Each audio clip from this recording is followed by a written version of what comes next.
Chapter 1873 The Law of the Jungle. When the light finally faded from view, Zhang Xian found that he was already standing behind a boulder. As soon as he regained his balance, he felt a chilling intent moving along the ground, dashing right toward the jade token in front of his chest. If the strike landed, he would be eliminated right away. This examination was indeed advantageous toward those who entered the mountain early. Those who had arrived earlier were already lying in ambush, waiting to spring upon those who walked into their trap. Not bad. You are quite fast. Zhang Xian chuckled as his fingers darted forward in retaliation. Wong. The weapon that was surging in his direction was held firmly on the spot, unable to advance any further on him. Even though Zhang Xian had limited his strength to the level of a Saint 9 Dan cultivator, his eye of discernment and reaction speed were more than enough to make him a match for great sage cultivators. Considering how his assailant was only an ordinary macrocosm ascendancy realm cultivator, there was no way his ambush could possibly succeed. Having blocked the assault, Zhang Xian took a good look at his assailant. It was a young man dressed in black. A hint of horror could be seen reflected in the depths of the young man's eyes upon seeing how Zhang Xian caught his dagger so easily. Knowing that he was outmatched, the young man decisively abandoned his dagger and turned tail. It was a wise move on the young man's part.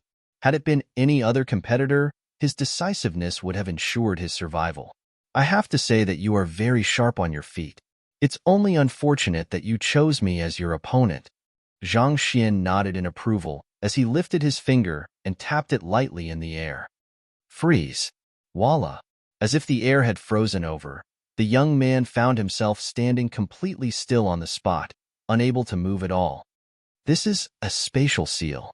The young man cried in fright. For a Saint 9 Dan cultivator to actually comprehend such an ability, this meant that the young man before him was ranked amid the top among the descendants of the 72 sages. How could he have been so unlucky as to meet such a powerful foe at the very start of the examination? Friend, I apologize for my brash actions.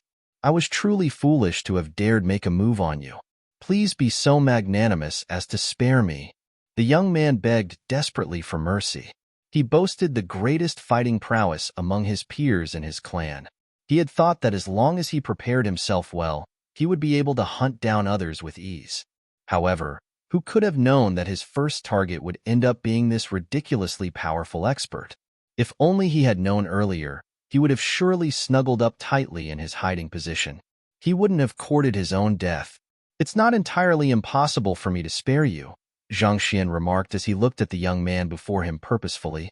Please speak of any conditions you have for me.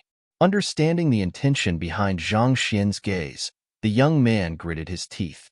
I am willing to offer up my possessions in exchange for your mercy. However, you should also be aware that the resources that each clan passes down to us are limited, so I don't have too many good items. I don't need your possessions. You have two choices in front of you. You can either have your jade token destroyed and be eliminated, or you can tell me what I want to know, Zhang Xian said as he gazed deeply at the young man. Rest assured, I won't probe into the secrets of your clan and put you in a tight spot. I'll choose the second, the young man replied decisively. Only he knew how much effort he had put in to get so far. If he failed to get into the great phronestory of Confucianism, all of the resources that he had been entitled to would come to a halt, making it impossible for him to advance any further in the future. No matter what, he could not allow himself to be eliminated there. Wonderful, Zhang Xian remarked nonchalantly as he placed his hands behind his back. From the moment you started cultivating, how did you climb to the current stage you are at? I want you to describe every single thing in detail, be it the trials or examinations you have been through. The young man had been wondering what Zhang Xian would ask him, but it turned out to be something that practically everyone knew about. Even though he was bewildered by the question, he still answered it honestly. I have been through 27 exams so far, roughly 1 or 2 every single year. In every single examination, I saw many of my peers getting eliminated, thus having whatever resources they had been entitled to completely cut off. Instead, they are entrusted with the responsibilities of managing the clan's businesses instead. It did not take long for the young man to go through his entire story. Find authorized novels and web novel faster updates. Better experience, please click for visiting. As Zhang Xian listened to the young man, a frown slowly etched its way between his brows. Just as he had guessed, it seemed like competition was an integral part of the life of the 100 schools of philosophers. From the moment they started cultivating, they were put through trial after trial. They would be entitled to more cultivation techniques and resources if they cleared the trial, but if they failed, they would be stripped of their right to cultivate.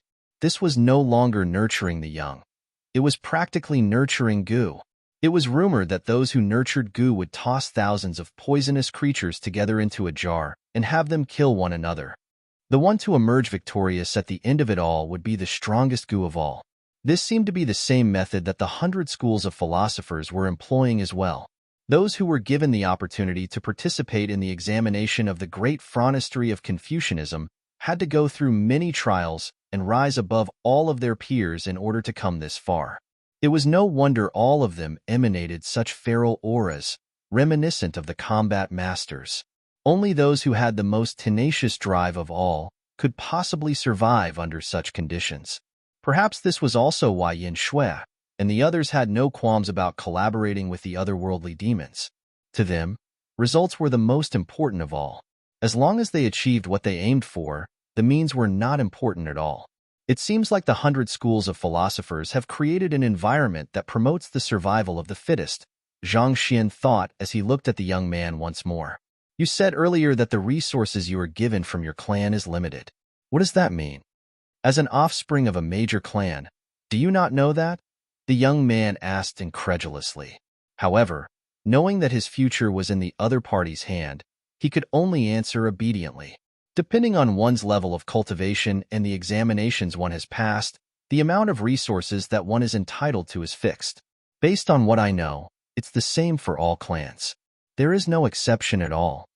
Zhang Xian gasped in shock. It felt like he had suddenly gotten a glimpse into how the 100 schools of philosophers operated. At the very start, they would choose the offspring that showed some aptitude toward cultivation and groom them.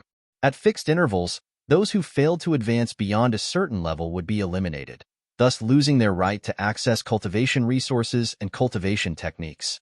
Other than that, there would also be all kinds of competitions and trials that they would have to overcome. If they wished to continue cultivating, the only thing they could do was charge ahead as desperately as they could in order to ensure that they would not lag behind. It could be said that the resources in this world were controlled to a degree so precise that it could make one shudder in fear. Can't one venture into ancient domains or the like in order to obtain cultivation resources and cultivation techniques? Zhang Xian asked. Most cultivators on the master-teacher continent did not have too many resources either. However, through trading or venturing into ancient domains and finding treasures, they would be able to gather the resources required for them to continue cultivating for quite a while. So, why could the population here not do the same? There was no way they had not thought of such a thing. How could there be any ancient domains around? After a cultivator dies, all of the resources he has been given are taken back by their respective clan. Even if you kill me right now, you won't be able to take my resources because every single item I have brought with me has been logged in my clan's logistics records. If there's anything missing, my clan will make an official visit to your clan and demand the return of the missing resources. The young man said. Zhang Xian's eyebrows shot up in disbelief. Just what in the world was the 100 schools of philosophers up to? Why in the world would they go to such extreme lengths to control the circulation of resources in the Kungsu domain? Was this dimension in such a dire shortage of resources? After asking a few more questions to clarify the matter, Zhang Xian flicked his finger lightly at the young man. Who? The young man collapsed to the ground. You will regain your consciousness after I leave, but you won't remember meeting me and everything that has happened afterward, Zhang Xian whispered softly before leaving the area. Memories were stored in the soul, and given Zhang Xian's prowess in soul arts, it was not too difficult for him to isolate a specific memory and wipe it away. Even though the questions that he had asked were insignificant in nature, it was likely that it could bring some trouble to Fan Xiaoxiu in the future. Since that was the case, he should stem any potential problems at the roots. Chapter 1874 Fan Xiaofeng, Spiritual Perception. After parting from the young man, Zhang Xian walked a distance away before releasing his spiritual perception. In an instant, he gained an overview of the entire mountain. In truth, there were formations in place that prevented the examinees from using their spiritual perception. However, through exploiting the flaws of the formation and his superior strength, he was able to use his spiritual perception without catching anyone's notice. Soon, he found the trails of the two youths that he was looking for. Oh, Fan Xiaoxing is quite lucky, isn't he? He was teleported in the midst of a mountain stream, so as long as he hides there, he should be able to avoid the attention of others for quite some time. Did Fan Xiaoxing take up all of the luck? The three examinees from ancient sage Ziqi's lineage were Fan Xiaoxiu, Fan Xiaoxing, and Fan Xiaofeng. Fan Xiaoxing had managed to hide himself well, so no one had noticed him thus far. On the other hand, Fan Xiaofeng was in a precarious position. There were two powerful candidates chasing after him. It was fortunate that Fan Xiaofeng was extremely nimble, or else his jade token would have already been shattered. Thus, Zhang Xian began flitting in the direction of Fan Xiaofeng. He knew that there was an enforcement squad constantly keeping track of his movements, so he made sure to maintain his speed at St. Nindan Pinnacle. Woo-woo! While he was traveling, he could sense shockwaves rippling all around him. The competition among the examinees was really not to be underestimated. It was no exaggeration to say that multiple battles had been ongoing every second since the start of the examination, and the examinees were swiftly being eliminated one after another. The examination of the great frontistery of Confucianism was truly cruel. It was true that the rules permitted the examinees to form alliances, but in the face of limited slots, all alliances were transient. The moment a person lowered their guard, a dagger would be plunged into their back. From the start of the examination, Zhang Xian had already caught sight of such occurrences several times. Three examinees were working in coordination with one another to corner a cultivator traveling alone, but in the midst of the battle, one of the three examinees working together let his guard down for a moment and ended up getting injured. At the end of the battle, his teammates suddenly turned against him and eliminated him as well. In this examination, sustaining injuries was extremely dangerous. Not only did it cause a decline in one's fighting prowess, it was also a sign of weakness for other examinees to exploit. As such, being in an alliance might not necessarily be a good thing for this examination. While Zhang Xian was dashing ahead, Fan Xiaofeng was trembling non-stop as cold sweat trickled down his head. Under the simultaneous assault of three examinees, he had already sustained significant injuries. With half of his energy expended, exhaustion was starting to seep into his body. Why struggle so hard? Just obediently accept your elimination, and all of your suffering will be over. You should have known from the start that the great frontistery of Confucianism is not a place that someone of your caliber can possibly enter. One of the youths scoffed with the confidence of a hunter cornering a prey. The other two youths behind him encircled Fan Xiaofeng in a fan-shaped formation. Do your best to eliminate me then. Even if I can't enter the great frontistery of Confucianism, I'll make sure to bring you down together with me. Knowing that there was no escape for him, Fan Xiaofeng gritted his teeth furiously as he glared at the trio before him. His luck was really horrible. As soon as he entered the mountain, he had been teleported right into the middle of these three. It had really taken his all to survive for so long. Ha ha ha, you're going to bring us down together with you? That must be the greatest joke of the century. The youth leading the team of three harumphed disdainfully. Get him! Voila! Hearing the signal to attack, the three of them dashed forward and rained blows down upon Fan Xiaofeng. Their attacks covered all directions, making it impossible for the latter to escape. The youth leading the team had already reached half-great sage, whereas the other two were at St. Nindan Pinnacle. Fan Xiaofeng would have struggled against any one of them, let alone the three of them simultaneously. He flew into a fluster right from the start. Pong! A powerful blow sent him crashing heavily into a boulder behind him. Completely sapped, his body slumped to the ground as if a pile of loose mud. Seeing that Fan Xiaofeng was already powerless to retaliate, the youth leading the team told the other two youths beside him, "Let's not waste any more time. Quickly crush his jade token, and we'll start finding our next prey." Yes. The youth on the left chuckled softly as he leaped up to Fan Xiaofeng and darted his finger toward the jade token in front of the latter's chest. If the attack landed, there was no doubt that Fan Xiaofeng would be eliminated. It seems like I'm going to have to let down the expectations of the clan. With a despaired look on his face, Fan Xiaofeng knew that there was no way he would be able to make a comeback. Thus, he closed his eyes helplessly and accepted his fate. However, as time ticked by, the jade token in front of his chest failed to shatter. Opening his eyes once more, he saw a figure sitting on a boulder not too far away. That figure was shaking his right leg casually as he looked in their direction with a trace of a smile on his face. Are the three of you proud of yourselves for ganging up on a lad? Xiaoxiu. Fan Xiaofeng's heart jolted upon hearing that voice. It was none other than the son of the clan head, Fan Xiaoxiu. The other party had arrived at this crucial moment to save him. Another person who has come to court his death, eh? Seeing how the newly arrived young man dared to provoke them, the youth leading the team sneered coldly. He gestured at the other two youths with a tilt of his chin, and they swiftly surrounded Zhang Xian. You should see for yourself how proud we are of ourselves. Hula, knowing that time was precious, such that every single second that they remained in the open would spell a greater risk for them, the three of them charged right at Zhang Xian. Seeing that the three of them had turned their sights to the son of the clan head, Fan Xiaofeng exclaimed in a panic, Xiaoxiu, hurry up and run away. At the very least, one of us has to clear the examination. You don't have to care about me. He knew that Xiaoxiu was only slightly stronger than him, so there was no chance that the latter could defeat the three standing before him. Rather than getting eliminated just like that, the latter would be better off escaping. At the very least, there would still be a ray of hope for their lineage. Pung pung pung. However, before Fan Xiaofeng could finish his words, the sound of fists and kicks plunging into flesh echoed resoundingly in the air.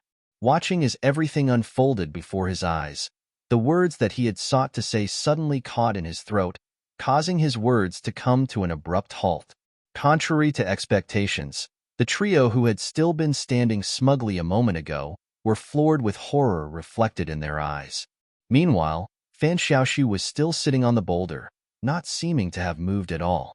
The other party looked at him with an encouraging smile and said, You should eliminate them yourself. Me. Fan Xiaofeng was taken aback by those words. Up till this moment, he had been unable to make sense of how the Xiaoxiu that he knew was able to defeat those three so easily. His mind was so caught up in that matter that he was unable to process anything else.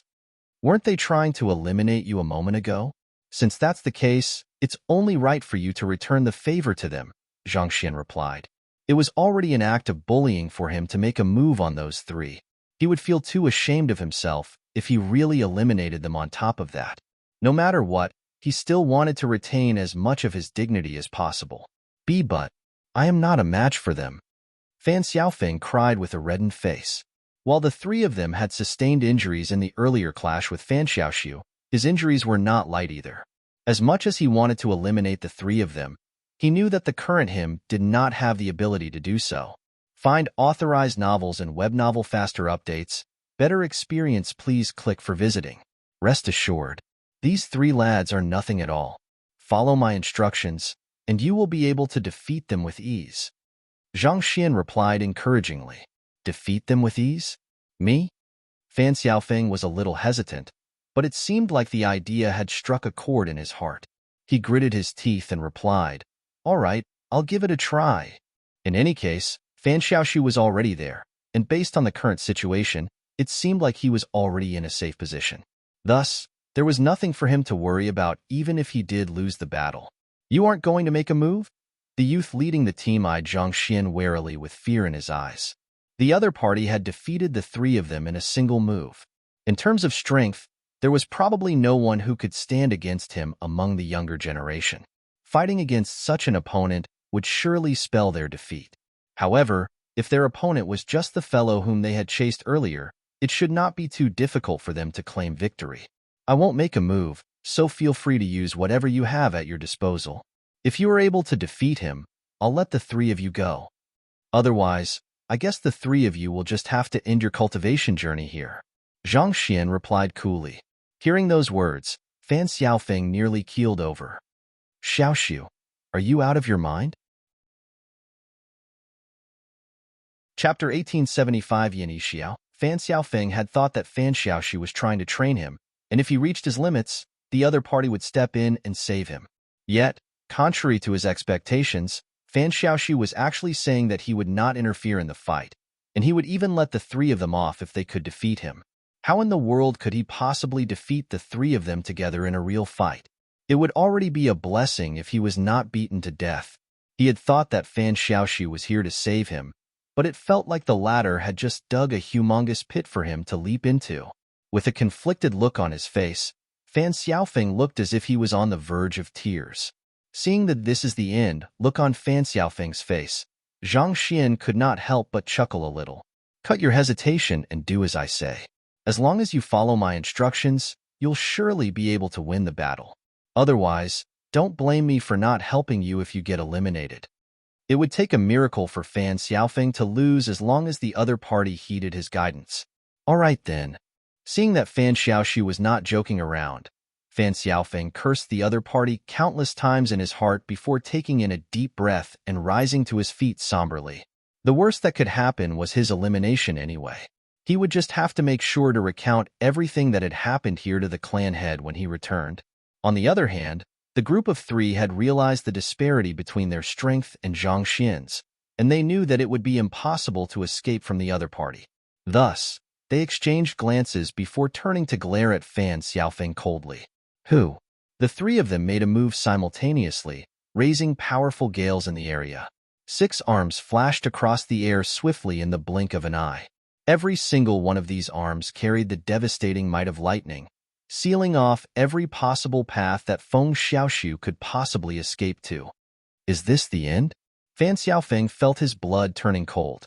Previously, he had thought that the worst that could happen was for him to sustain severe injuries, but from the looks of it, even surviving would be a luxury. Just when he was about to resolve himself to his death, a voice suddenly echoed in his ears. Follow my orders. Use the third form of the paste gate movement technique together with the fifth move of enlightenment palm and the second form of 7 aperture fist. Fan Xiaofeng immediately recognized that voice to be from Fan Xiaoxu. While he had no idea why the other party wanted him to execute those moves, he knew that he had no other choice but to follow the other party's instructions at this point in time. Thus, he gritted his teeth as he thought, I'll pit my life against them. To be able to survive the harsh trials of the Fan clan and advance so far step by step, the tenacity that drove him was not something that ordinary people could possibly imagine. All it took was the blink of an eye for his heart to settle down. He swiftly went through the 3 battle techniques through his mind before his body moved fluidly to execute them like flowing water. The third form of the paste gate movement technique brought him into the blind spot of the coordination of the trio, and executing the enlightenment palm with his left palm and the 7 aperture fist with his right fist, he struck the chest of 2 of the youths. Pong, pong. The jade tokens in front of their chests shattered, and with looks of disbelief on the faces of the 2 youths, they were swallowed by an outburst of light and vanished. Fan Xiaofeng was taken aback by what he had just done. He lowered his gaze to look at his hands in bewilderment, almost as if he was staring at a monster. Following Fan Xiaoxu's orders had actually allowed him to overcome the encirclement with a single move, and he had even managed to eliminate 2 of them so easily. When in the world had he become so formidable? Why you? Seeing how 2 of his comrades had vanished in an instant, the youth leading the group backed away with a fearful look on his face.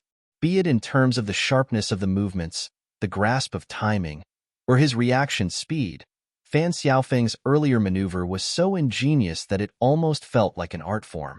If not, there was no way the other party could have eliminated 2 of them within such a short period of time. This was a remarkable feat that he knew he would never be able to pull off in his current state. Just 10 breaths ago, Fan Xiaofeng had been in their grasp, but in the blink of an eye, the tables had turned on them. Was this all because he was following that young man's instructions? The youth could not help but turn to look at the young man sitting on the boulder not too far away as shock crashed down on his mind like a roaring tsunami. Even a casual pointer from him was able to induce such a massive improvement in Fan Xiaofeng within a short period of time.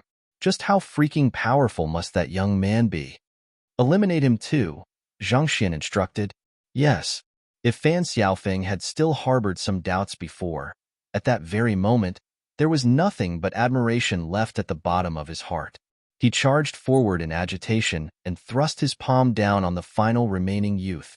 Just like that, the two of them started exchanging blows with one another. This time, Zhang Xian did not give direct instructions to Fan Xiaofeng. Instead, what he did was decipher the other party's move in detail to the latter, granting the latter the freedom to choose what kind of moves he should use to counterattack. Initially, Fan Xiaofeng's movements were still a little flustered as his thoughts struggled to keep up with the flow of battle. However, by the 20th blow, he had already grown accustomed to the tempo, and before long, he was able to fend off the other party's attacks with minimal effort. The youth who had cornered him earlier was no longer a match for him. Pung pung pung. With a powerful thrust of his finger, Fan Xiaofeng shattered the youth's jade token.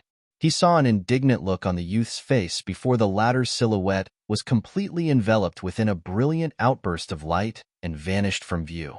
Find authorized novels and web novel faster updates. Better experience, please click for visiting. Xiaoxiu. Fan Xiaofeng could hardly believe that he had actually managed to defeat a half-great sage cultivator with his own strength. He turned to look at Fan Xiaoxiu with awe in his eyes.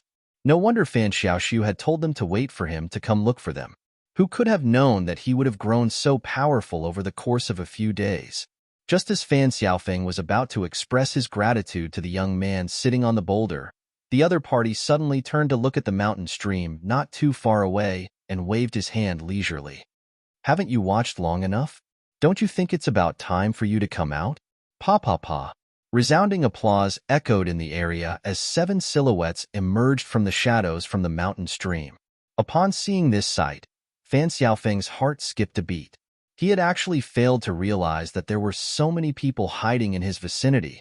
Furthermore, from the looks of it, they were already allied with one another. It suddenly dawned on him why Fan Xiaoxiu had not made a move all along. It was likely that the other party had noticed that there were others hiding in the area, so he was keeping a close eye on them in case they made a move.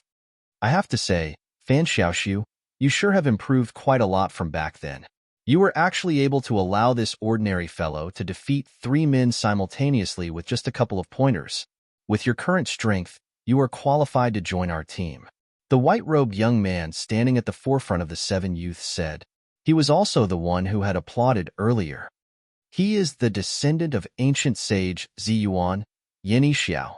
Upon taking a closer look at the white-robed young man's appearance, Fan Xiaofeng suddenly felt as if someone had gripped his heart tightly. He's the strongest person in this entire examination. There's no one on this mountain who is a match for him. Most clans would make sure to gather some intelligence about the examinees challenging the great phronestory of Confucianism's examination each year, so that their own people would have a clearer idea who their competitors were. If there was anyone among the 2,000 examinees whom everyone hoped to avoid, it was none other than the white-robed young man standing before them, Yin Xiao. Ancient sage Ziyuan was the first senior of Kong Shi's 72 sages, such that even ancient sage Ranqiu, who boasted the greatest fighting prowess of them all, dared not go against his words. And the person standing before them, Yin Xiao, was ancient sage Ziyuan's descendant. Due to the incredible capabilities that he wielded, Yin Xiao's fame had reached even the ears of the older generations. It was truly the worst of luck for them to encounter him here. You want me to join your team? Zhang Xian did not appear to be astonished in the least by this turn of events.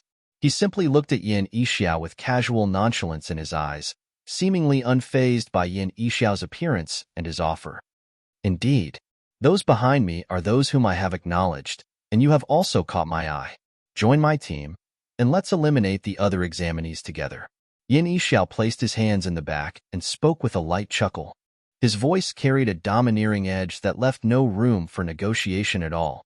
Pardon me, but the notion of me catching your eye sends shudders down my spine, and I am not interested in joining your team, Zhang Xian declined curtly. He did not expect the other party to be so narcissistic, so he could not be bothered to put up a front to gently reject the other party. Seeing the airs that Zhang Xian was putting on, one of the youths standing behind Yin Xiao could stand it no longer and furiously bellowed, "It's your honor that Brother Yin invited you to join our group, you arrogant prat. Don't think that you are something huge just because you aren't utterly useless. As long as we wish to, We can eliminate you right now and strip you of your opportunity to continue cultivating. Chapter 1876. The Enforcement Squad. Qin Shao was a descendant of ancient sage Zipai, and he had already reached St. Nine Dan Pinnacle a year ago. With his abilities, he was confident that he would be able to clear the examination of the great frontistery of Confucianism with ease.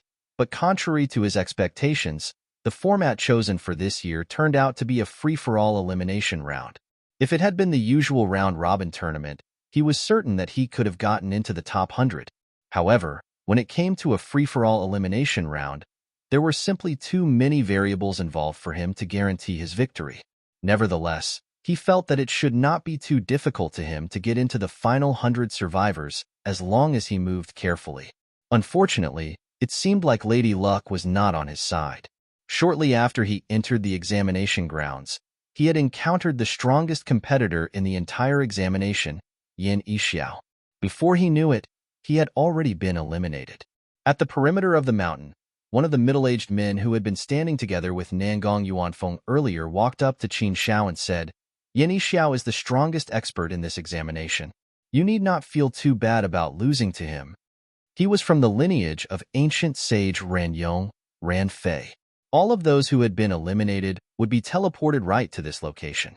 In order to ensure that everything proceeded smoothly, the scholastic masters of the great frontistery of Confucianism were able to peer into whatever was happening within the mountain in real time. Find authorized novels and web novel faster updates. Better experience, please click for visiting. I know that losing to him was inevitable, but I feel so indignant inside. Qin Shao clenched his fists tightly in frustration. He knew that there was no way that he could have triumphed over Yin Yixiao. The disparity in their strength was simply too great. Nevertheless, it was still an awful feeling to be eliminated as soon as he stepped onto the examination grounds. Yin Yixiao is Yin Shui's younger brother, and he has received the latter's guidance. Of the 2,000 examinees gathered here, there are some who have reached Great Sage One Dan introspective convalescence realm, but even they would face difficulty dealing with Yin Yixiao, let alone you. Scholastic Master Ran Fei consoled with a smile. If nothing goes wrong, it's likely that he'll emerge with the highest results in this examination. Ensuring that one was able to squeeze into the ranks of the last 100 survivors was just the prerequisite to entering the great frontistery of Confucianism. As for the ranking of the last 100 survivors, it would be determined by how many people they had eliminated over the course of the examination. Yin Yixiao's fighting prowess could be said to be the unrivaled among the 2,000 examinees, and to make matters worse, he had teamed up with 6 other top-notch experts. Anyone who was unlucky enough to encounter his team was bound to be eliminated. There was no other way around it. Ancient sage Zi Yuan's lineage has always produced generation after generation of experts. I guess this is something that can't be helped. As much as Qin Shao was unwilling to face his defeat, he had no choice but to grudgingly accept it. All of a sudden, there was a radiant burst of light in front of Qin Shao. Putong. A silhouette crashed onto the ground not too far away. Seeing the fellow who had just been teleported here, Qin Shao widened his eyes in astonishment. Isn't that the descendant of ancient sage Zi Hong, Shi Yuan? He is in Yin Yixiao's team, right? After all, he was the one who eliminated me earlier. As one of the 7 people in Yin Yixiao's team, how in the world did he get eliminated? Who in the world would dare make a move on Yin Yixiao's team? Or could it be internal conflict? Putong. In his moment of shock, a blur flashed across Qin Zhao's eyes as another silhouette fell to the ground. He was also from Yin Yixiao's team. Putong, Putong, Putong, Putong. Following which, another 4 people fell to the ground with awkward looks on their faces. Aren't all of them? Qin Shao was stunned by what he was seeing. They were all familiar faces. They had all been with Yin Yixiao when he was eliminated earlier on. How in the world did all of them get eliminated one after another in quick succession? Did Yin Yixiao make a move on them? Or did they encounter some kind of formidable expert? Unable to curb his intrigue, Qin Shao rushed forward and asked, "You lot, what?" But before he could finish his words, another silhouette fell to the ground. Putong. When Qin Shao got a close look at the other party's appearance, he froze on the spot, petrified. Even Ran Fei staggered weakly and nearly tripped over his own leg. The person who had just been eliminated was none other than the examinee whom he had just confidently declared would be the champion of this examination. Yin Yixiao. Yin Yixiao struggled up from the ground as he glared at the mountain peak with inferno burning in his eyes. Unable to suppress the fury burning in his chest, he roared, "Fan Xiaoxiu, this isn't over yet." This was the worst humiliation that he had ever suffered. He was an introspective convalescence realm expert, and many viewed him as the strongest contender for the champion seat. He had thought that it was finally time for him to showcase his prowess and dominate the examination, but who could have known that Fan Xiaoxu would grab him by his neck and throw him out, as if dealing with a little chick. To make things worse, he had found himself completely unable to retaliate. This was a stain that he would never be able to wash away in his life. He quickly looked around him, and upon seeing Scholastic Master Ran Fei, he walked up to the ladder, clasped his fist, and reported, "Ran Fei Laosher, I suspect that Fan Xiaoxiu from ancient sage Ziqi's lineage is cheating. I implore the enforcement squad to head over and investigate him." Cheating? That's right. I met Fan Xiaoxiu half a year ago, and while he wasn't weak, he was still nowhere close to being a match for me back then. Yet, he actually managed to defeat me with the utmost ease earlier. Yin Yixiao clenched his jaws and spat. I see. Scholastic Master Ran Fei nodded. I'll inform the enforcement squad to investigate the matter. He had no idea how Fan Xiaoxiu could be cheating, but since someone had reported the claim, not to mention that the someone was the strongest contender for the champion seat, it was his responsibility to look into the matter. Thus, he took out his communication jade token and passed down a series of instructions, following which, he turned his gaze back to Yin Yixiao and reassured, "Don't worry. If Fan Xiaoxiu is truly cheating, we will surely be able to find something. We have eyes all over the mountain, so there's nothing he can do that can escape our notice." Given the significance of this examination, cheating was strictly prohibited. Of course, if Fan Xiaoxiu had truly defeated Yin Yixiao with his own strength, there was nothing that could be done. Yin Yixiao heaved a sigh of relief. You mentioned earlier that you were eliminated by Fan Xiaoxiu, right? May I ask how many people he has rallied to his side to be able to defeat so many of you at once? Scholastic Master Ran Fei asked. In his view, it was likely that Fan Xiaoxiu had managed to gather many experts to his side. After all, such actions were explicitly mentioned to be allowed in the examination.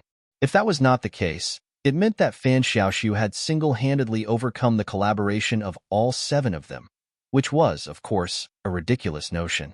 Even great Sage 2 Dan experts would be unable to pull something like that off. That question jolted Yin Yixiao's memory of what had happened earlier, and his cheeks began twitching intensely. He was alone. There was another person that was with him, but that person didn't make a move at all. Are you telling me that he single-handedly defeated all of you? Scholastic Master Ran Fei was dumbstruck. Was it a one-on-one? No, that's not it. We attacked him together in order to save time. Yin Yixiao's face turned even redder. It was in view of the prowess that Fan Xiaoxiu had displayed that he wanted to invite the other party into his team.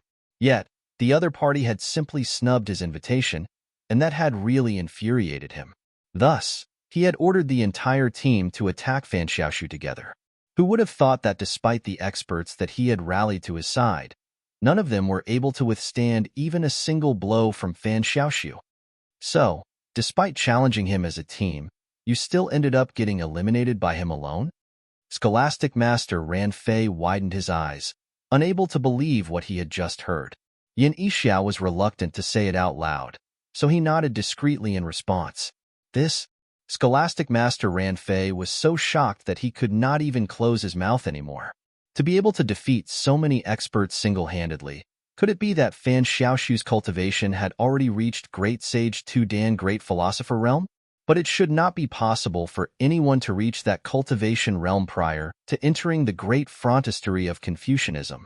Shocked, Scholastic Master Ran Fei was about to probe deeper when there was another burst of light, and another group of fellows rained onto the ground. Put Hong. It's the enforcement squad. Isn't the enforcement squad supposed to eliminate others? How did they end up being eliminated themselves?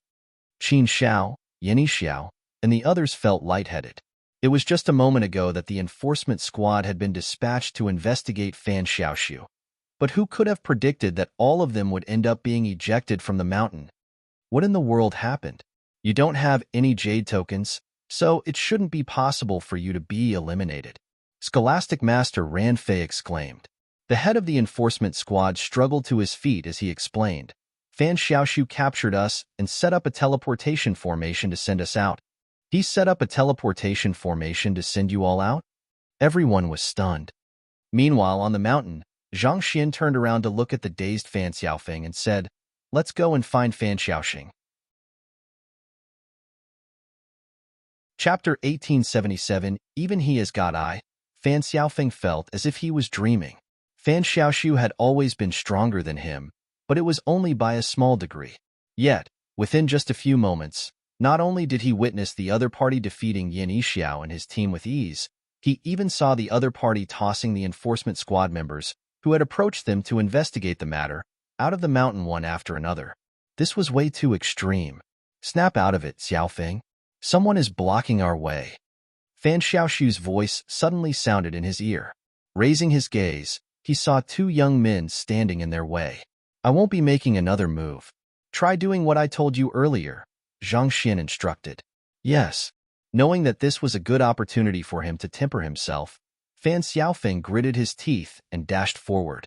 When he was fighting with the head of the three youths earlier, Fan Xiaoxiu had given him quite a few pointers regarding his battle style. Putting them into practice now, he found that his movements felt much more natural than before, and he was in a far better position to deal with whatever was thrown his way. It did not take long before he eliminated those two youths standing in his path. The pointers that you gave me have really enhanced my fighting prowess. Watching as the two youths were teleported away, Fan Xiaofeng could not stop trembling in agitation. Had it been in the past, he would have struggled to eliminate even one of them. Yet, he found that he was able to deflect every single one of their blows with ease and launch a decisive counterattack to take down the two of them swiftly. When he turned to look at Fan Xiaoxiu once more, what was in his eyes was no longer awe but reverence. Seeing that the young man from the Fan clan had acquired some knowledge from the earlier battle, Zhang Xian added, "Practical battle is the best way for one to improve. It's true that the rules of this free-for-all elimination examination are filled with flaws, but it's able to trigger one's desperation and stimulate the growth of the examinees, making them more confident than before. When faced with a problem, the first reaction you should have isn't how you can get away, but how you can deal with it." There was no denying that luck played a heavy part in such a free-for-all elimination examination. If one encountered the strongest contender at the start of the examination, one could very well be eliminated there and then. Furthermore, the examinees were allowed to form alliances, which meant that the remaining 100 would not be the strongest of the 100. But so what? Those who persevered through the examination would surely enjoy a huge boost in confidence, and their cultivation should advance faster and faster from then on. If two individuals were similar in terms of talent, what would make the difference between them were their state of mind and encounters in life. After defeating quite a few opponents, Fan Xiaofeng had become much more confident from before, too. Just as the other party had said, his first reaction in the face of meeting an opponent was how he could get away and ensure his survival. However, the thought that was dominating his mind at the moment was instead how he could best eliminate his opponent. This change in attitude would make all the differences in Fan Xiaofeng's future progress as a cultivator. Seeing that Fan Xiaofeng received his message, Zhang Xian nodded with a smile. Offense is often the best defense. As expected of a genius of the 100 schools of philosophers, the other party's intelligence was indeed far above that of the master teachers whom he had taught before. Of course, the other party was still a long way off from matching his direct disciples.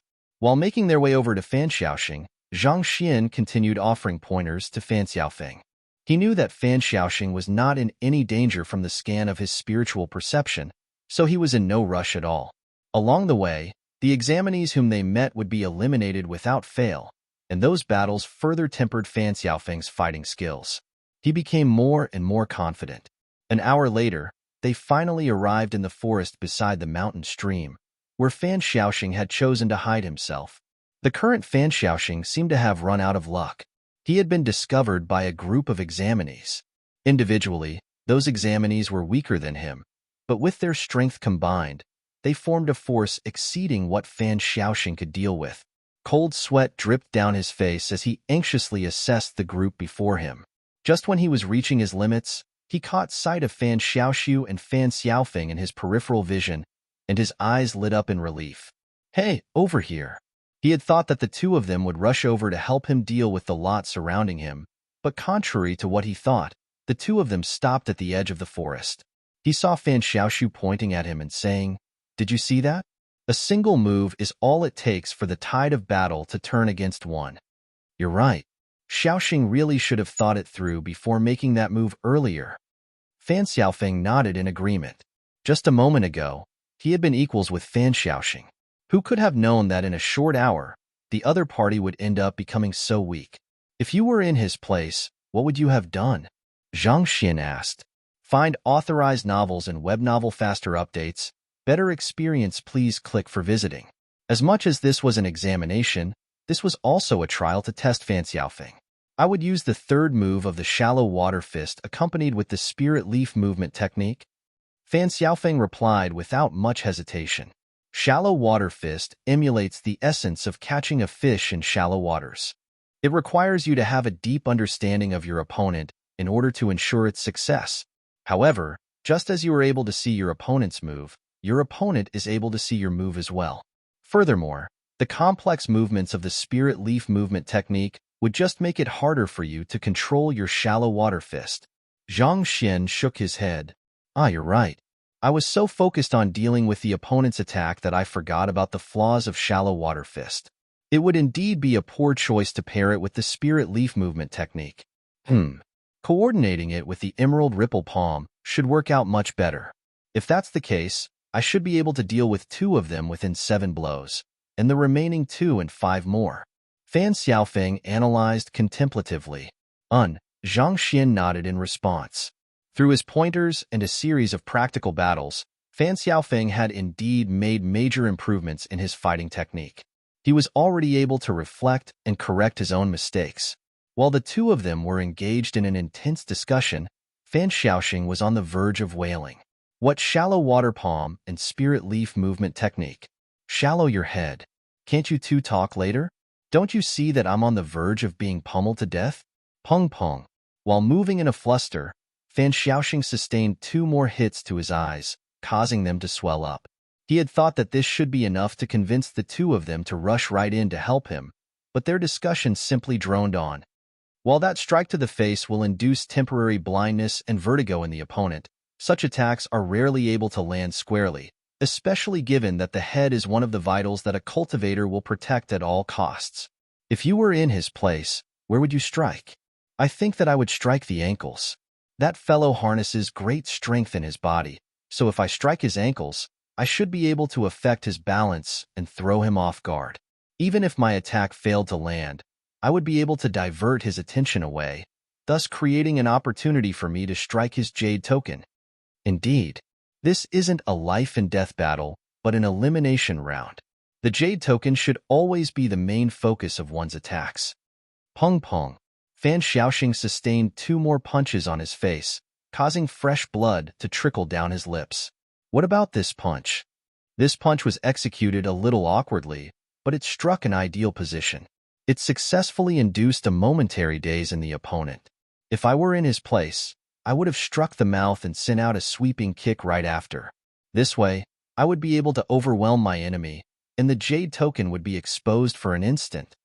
It's not a bad idea on your part to perform a sweeping kick, but you neglected the limitations of your own body. Due to the cultivation technique you practice, your zhenqi wouldn't be able to flow fast enough to your lower body to conduct a powerful lower kick. If you executed a weak or delayed sweeping kick, it would instead leave you open for a moment. You're right. What should I do then? Think about it. Should I try to attack the jade token with my left hand instead? Of course not.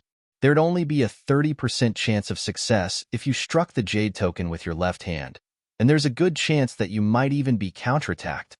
Zhang Xin frowned in displeasure. It was just a moment that he had thought that the other party was a quick learner, but all of his expectations fell through the next moment. What the heck is this? Isn't the answer very clear?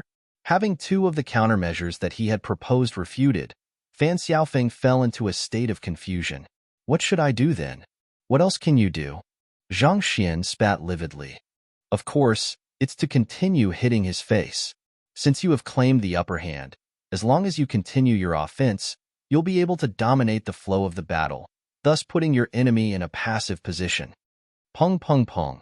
As soon as those words were spoken, Fan Xiaoxing sustained several more punches to his face. Look, even he's got it. Zhang Xian exclaimed in exasperation. Fan Xiaoxing cried. Chapter 1878 Creating Opportunities, I see. Seeing how Fan Xiaoxing was struck to the point where he was completely astonished, possibly forgetting even his own name, Fan Xiaofeng's eyes lit up as he nodded in agitation. Xiaoxu was indeed an amazing person. He had seen through the crux in an instant. If it had been him, not only would his attack have failed, the other party might even have been able to turn the tables on him. However, with just a couple more punches, the other party would be completely incapacitated, thus sealing the outcome of the battle. While it required more moves, there was no denying that this was a much safer option.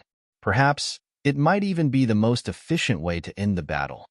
Do you think that it's impossible to counterattack just because he has been struck in his face several times consecutively?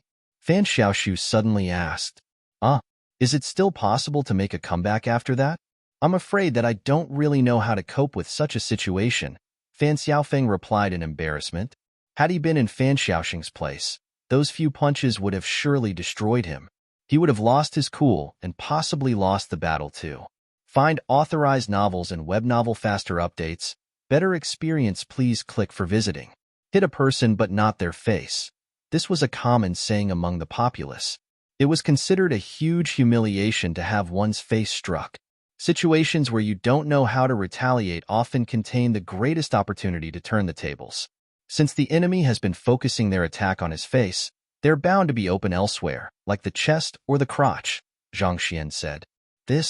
Fan Xiaofeng widened his eyes in realization. Indeed, in a battle, the head is the most protected area.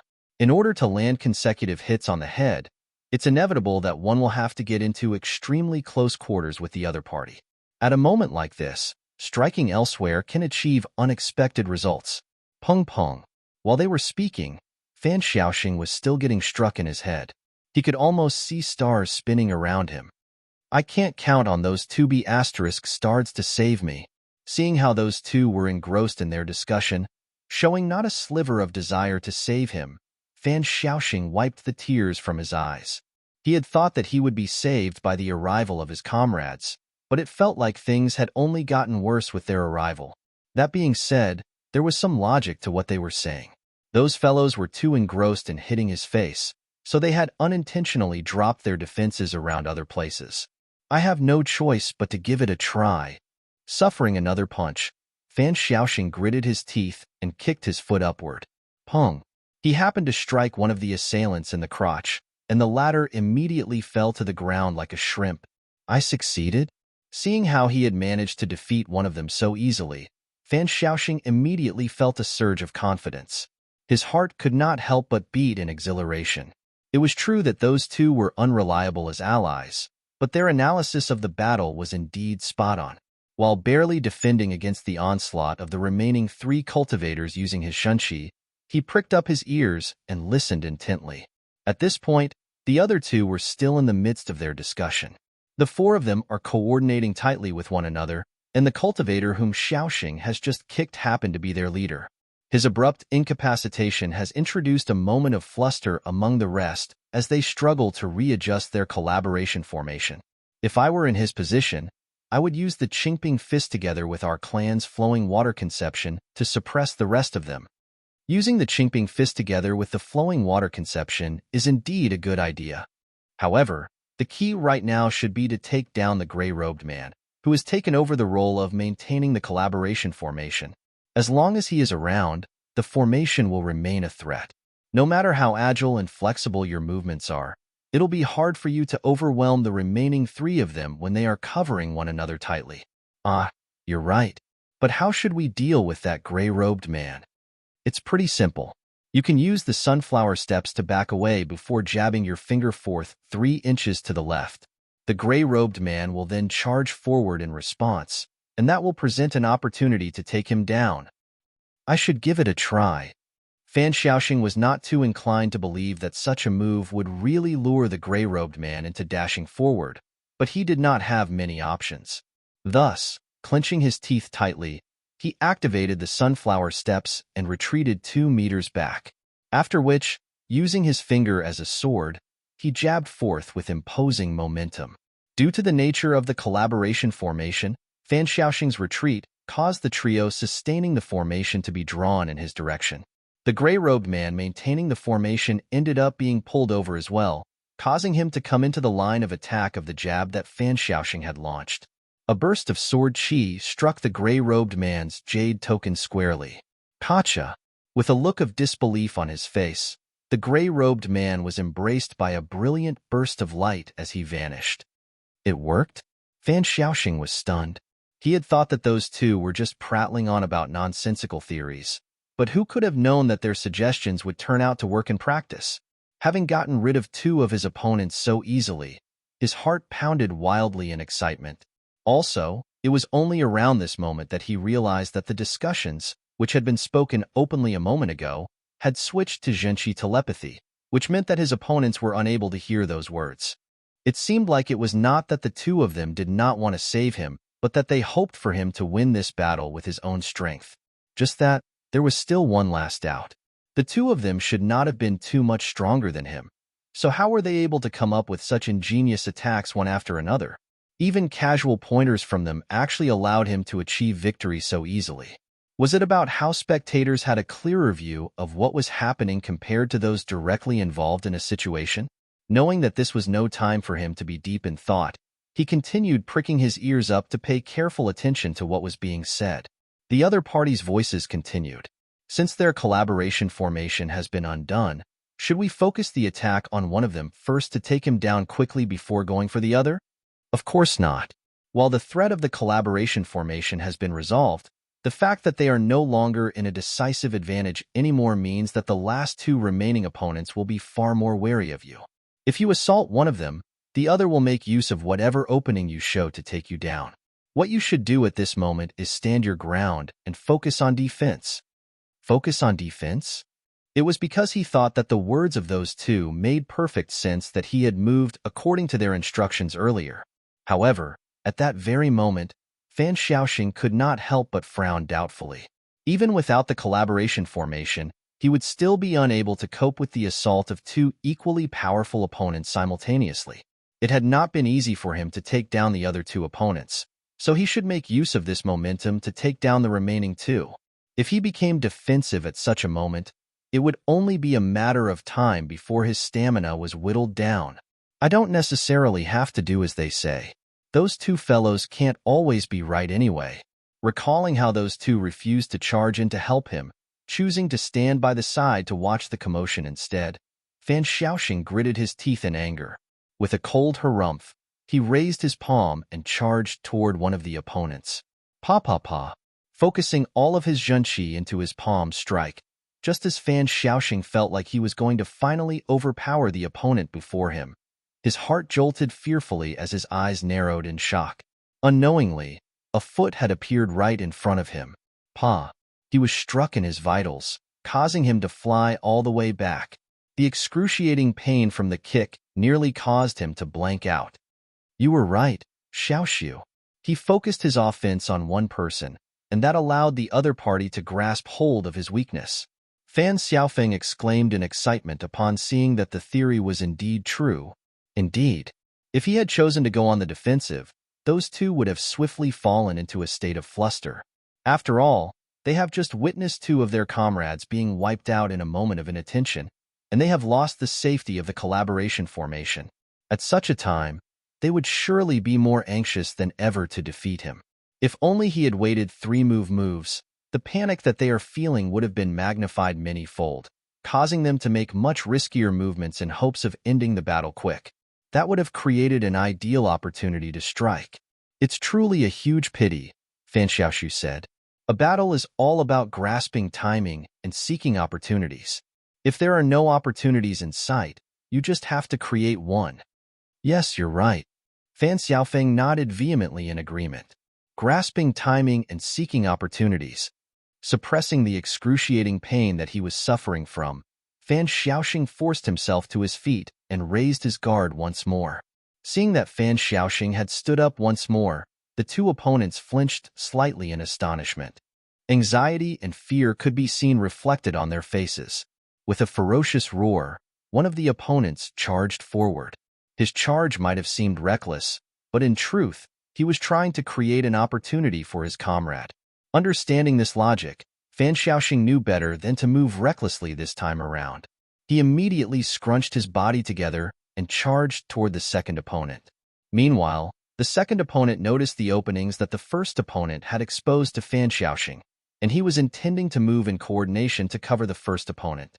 However, not expecting Fan Xiaoxing to not fall for the bait at all and go for him instead, the second opponent was rammed down in an instant, causing a stream of blood to gush down his nose. It worked. Seeing how everything had worked out well, tears of joy began streaming down Fan Xiaoxing's eyes. Those two unreliable stars, they had not forsaken him yet.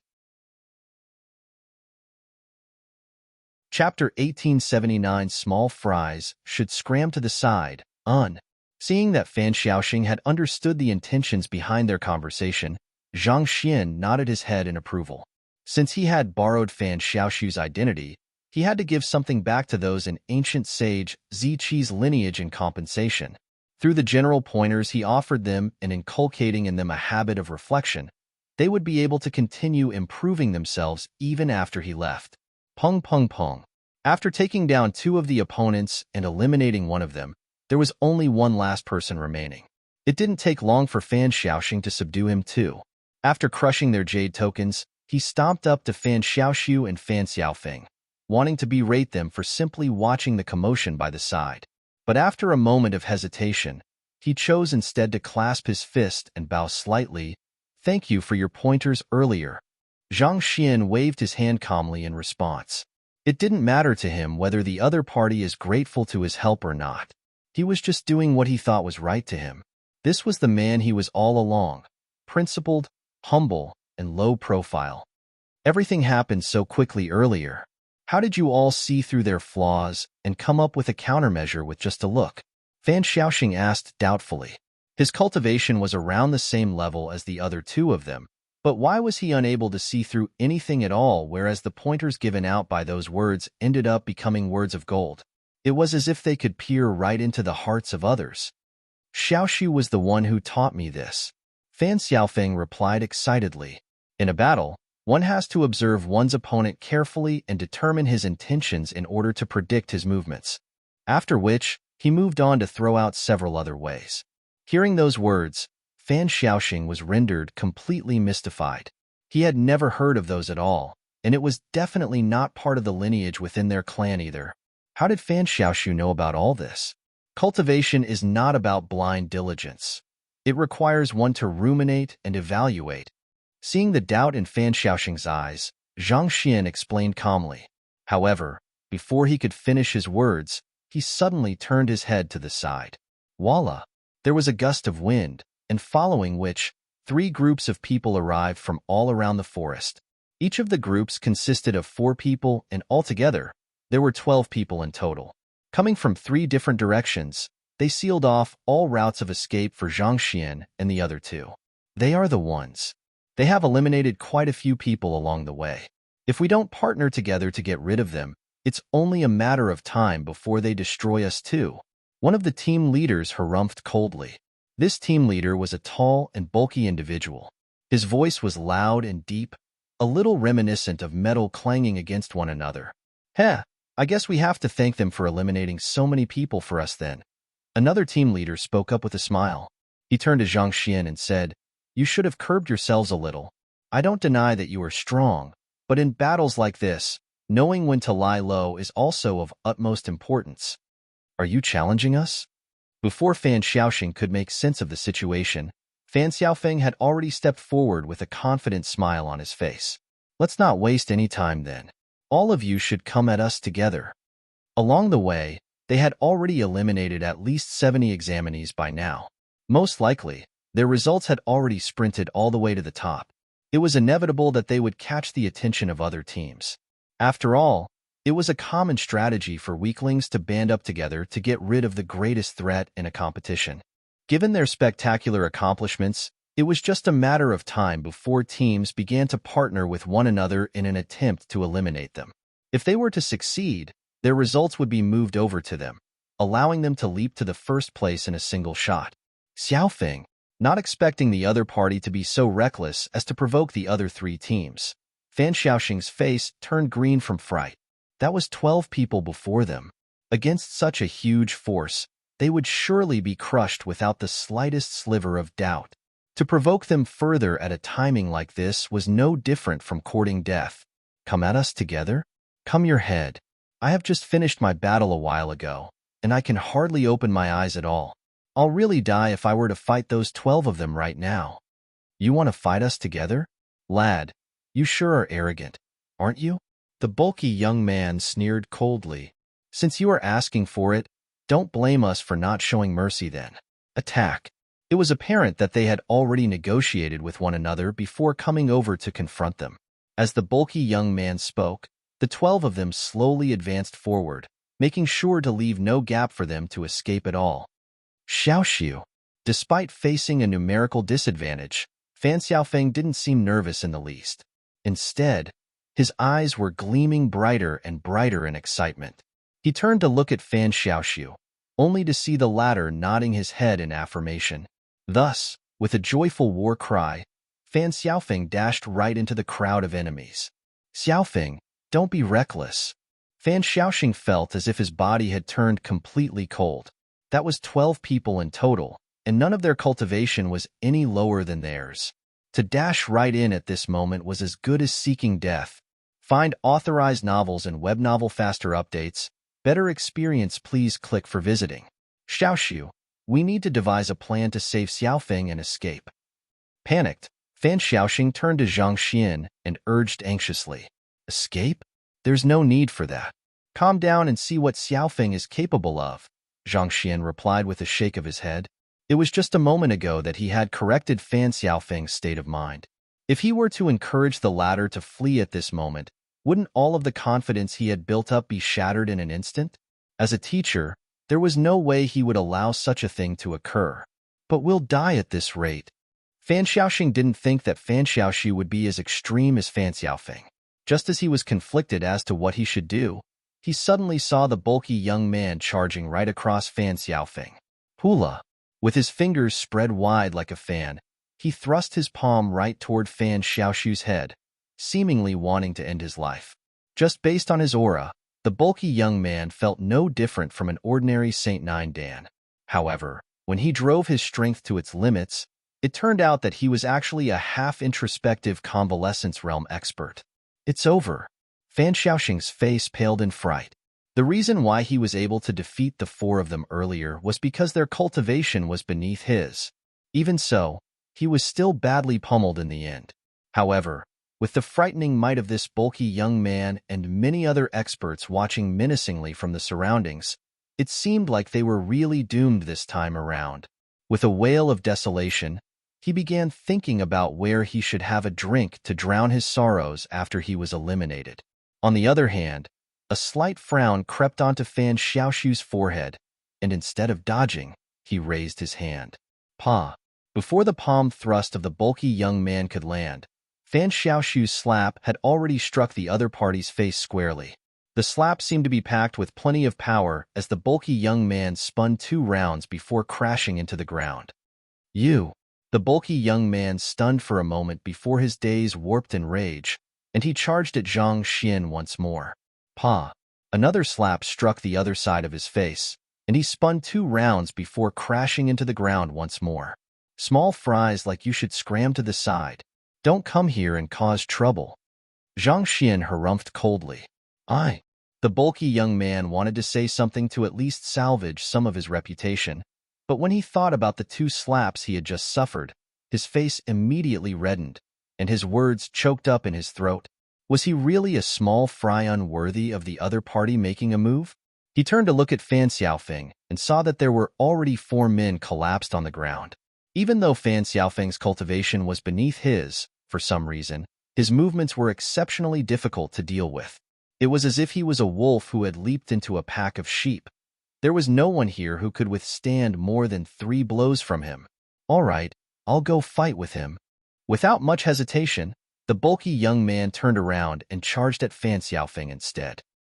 Fan Xiaoxing was so shocked that his eyes nearly plopped to the ground. Can anyone tell me what is happening here? Why did Xiaoxiu and Xiaofeng become so weird in the hour we have parted from one another? Am I dreaming, or something? Fan Xiaoxing was dazed.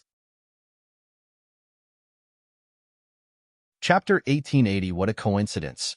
On the square located along the perimeter of the mountain, Shangwu suddenly materialized in midair before falling heavily to the ground. He had just been teleported out of the mountain under the effects of a teleportation formation. He looked at the sky with a dazed look in his eyes, almost as if he was doubting his own existence. He was a descendant of ancient sage Zishou's lineage, a genius blessed with great talents. He had to step over thousands of his peers in order to come to where he currently was, but after coming this far, even though he had collaborated with several others to gang up on someone weaker than him, he still ended up being eliminated so easily. The thought of others mocking him for this failure was more than enough to make his entire body cringe in sheer embarrassment. Struggling to his feet, he was just about to hide his face and leave silently when he heard a shocked voice exclaiming in the air, "Shangwu, you have been eliminated too? I didn't think that I would see you here." Following which, a figure walked over. After catching a closer sight of the other party, Shangwu was stunned for a moment before exclaiming as well, "Shi Yuan, what are you doing here?" Shi Yuan was a descendant of ancient sage Zishi, as well as a good friend of Shangwu's. In terms of fighting prowess, they were a close match with one another, so they would frequently spar with one another. It was already incredibly humiliating for him to be eliminated so swiftly into the examination, but who could have thought that his good friend would end up being eliminated even quicker than he did? Hi, let's not talk about such depressing matters. I attacked someone weaker than me in hopes of raising his ranking, but who could have thought that the other party would end up sending me here? Shi Yuan shook his head bitterly. Find authorized novels and web novel faster updates. Better experience, please click for visiting. You were also eliminated by someone weaker than you? Shangwu was stunned as a thought surfaced in his head. May I know who that person is?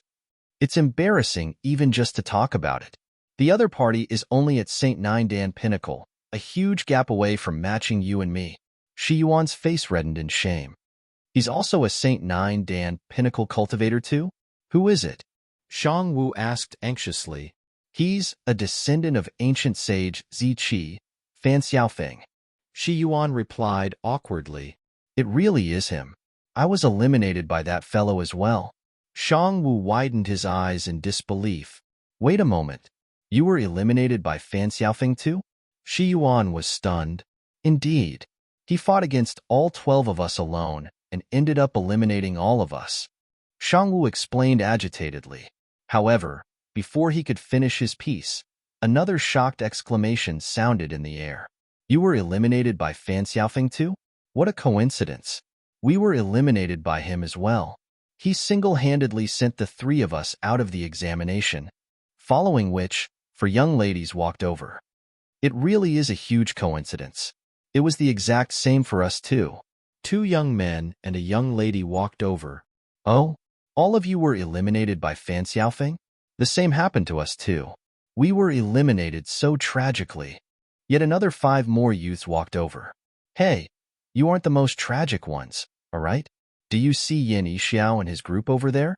It seems like he was eliminated by the descendants of ancient sage Yuan too. A few more people walked over and joined in the conversation. Watching as a huge crowd of similar ill-fated individuals gathered around him, Shangwu's lips twitched wildly. It was just an instant, but the name Fan Xiaofeng had already rallied more than 40 people over. Shockingly, they were all eliminated by Fan Xiaofeng single-handedly. Was there some kind of mistake here? How could that fellow possibly not sustain any injuries or run out of zhenqi when he had fought with so many opponents already? There's no need to feel down. Come, follow me. A young man walked up to Shang Wu and consoled. Recognizing the person standing before him to be Bo Su from the lineage of ancient sage Zisu, Shang Wu nodded slightly before following behind the young man. Bo Su brought Shang Wu out of the crowd to another group of eliminated young men and said, "It's a pleasure to meet all of you. We were eliminated by the descendants of ancient sage. Ichi, may I know if—" "Ah, what a coincidence. We were eliminated by the descendants of ancient sage Zichi too." "Me too. Wow, we are comrades of the same plight. We really should get along well." A commotion flared up, and it took only an instant for the group to expand to dozens of people. After which, Bo Su brought Shang Wu away to approach yet another group. But before they could begin speaking, the other party had already begun speaking. "You are eliminated by Fan Xiaofeng too, right? It's the same for us too." Shang Wu. At this moment, he really had no idea what to make of this peculiar situation. "Everything, hear us.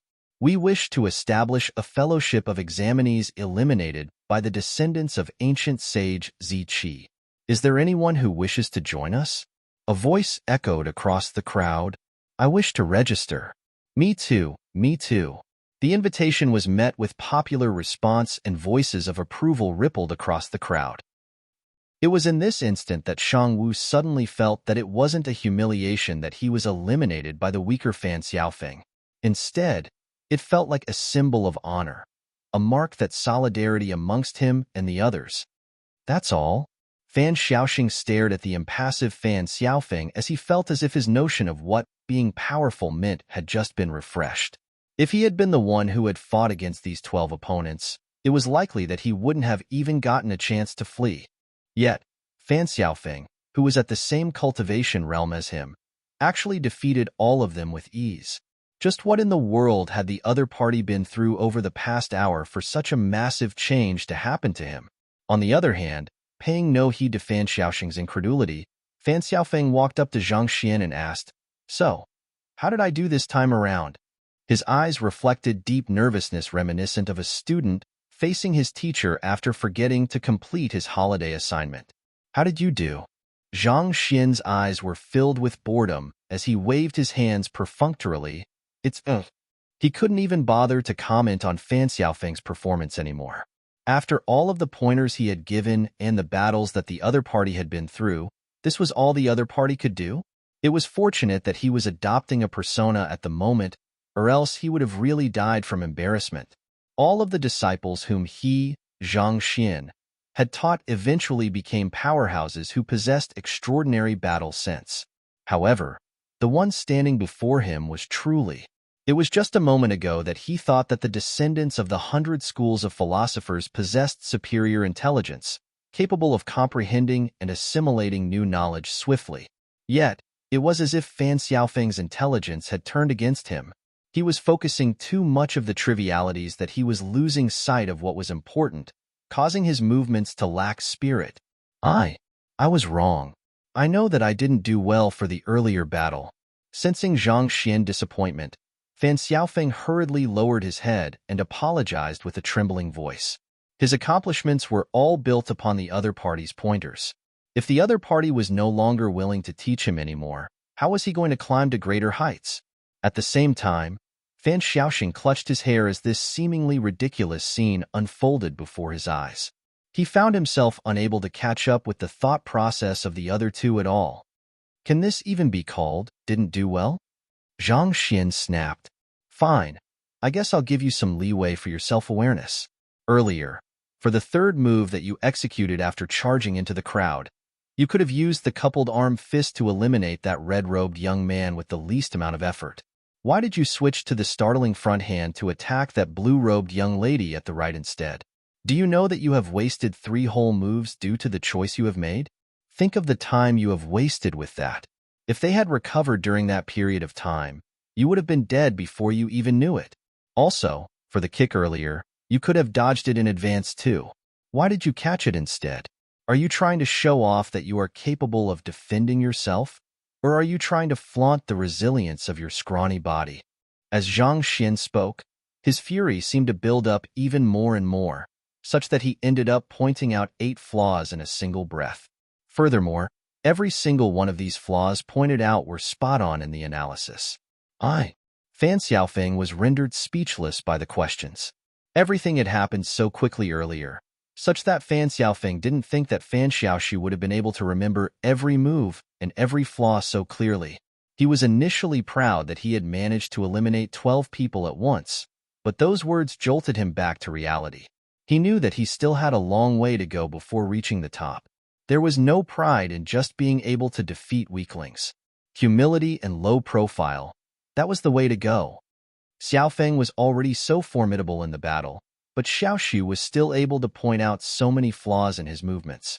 That eye of discernment is truly... Fan Xiaoxing gulped down a mouthful of saliva. It was at this instant that he felt that he had gotten a glimpse into the reason why Fan Xiaofeng was able to make such a huge progress within a short hour. It turned out that everything was Fan Xiaoxu's credit. Xiaoxu, can you teach me as well? I wish to become as powerful as Xiaofeng too. Unable to stand it any longer, Fan Xiaoxing walked up to Zhang Xian and clasped his fist earnestly, putting down the pride that he had shown previously. Chapter 1881. The descendant of ancient sage Zilu. Zhong Qing was a descendant of ancient sage Zilu. He was the person in charge for conducting this year's entrance examination for the great phronestery of Confucianism. He was also the middle-aged man who had read the rules in the sky earlier prior to the commencement of the examination. Unlike the other teachers, he returned back to his room after activating the formation surrounding the mountain. He didn't wait at the elimination region for the revelation of the results. It was just a freshman selection examination. It would do for him to just know the final results. Such a trivial event was not worth his constant attention. He stood before a table, dabbed a brush with ink, and began writing on a sheet of paper. The scent of ink swiftly suffused the room. His handwriting was neat, and the characters he wrote carried deep conceptions behind them. With just a glance, one could feel the serene state he was in. Who? A figure suddenly appeared in the room. Seeing that the middle-aged man was leisurely writing calligraphy, the figure's eyebrows shot up as he exclaimed, "Brother Zhong, what are you doing here? You need to head over to the examination venue to take a look. There's something weird going on with the examination." If Zhang Xian was here, he would surely be able to recognize the figure who had just appeared in the room. Nangong Yuanfeng. Yuanfeng, you are panicking once again. I have always told you that you need to calm your mind, but you just wouldn't listen. It's just an examination amongst the younglings. What's there to panic about? If you don't try to correct that problem of yours, you'll never be able to advance your cultivation any further than it is. Even without raising his head, Zhong Qing seemed to still be able to recognize the identity of the person standing before him. As his brush continued moving on the paper elegantly, he replied with a calm voice. "Brother Zhong, I appreciate your kind advice, but this isn't the moment to be calm at all. The elimination examination has already descended into a huge mess." Nangong Yuanfeng exclaimed anxiously. "A huge mess? What kind of mess is it?" Zhong Qing asked calmly as he continued writing his calligraphy with cadence.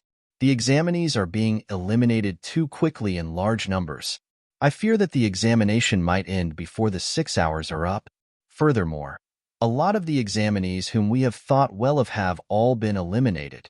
It's unlikely that those who remain at the end of the examination would be really the strongest 100 of the examinees."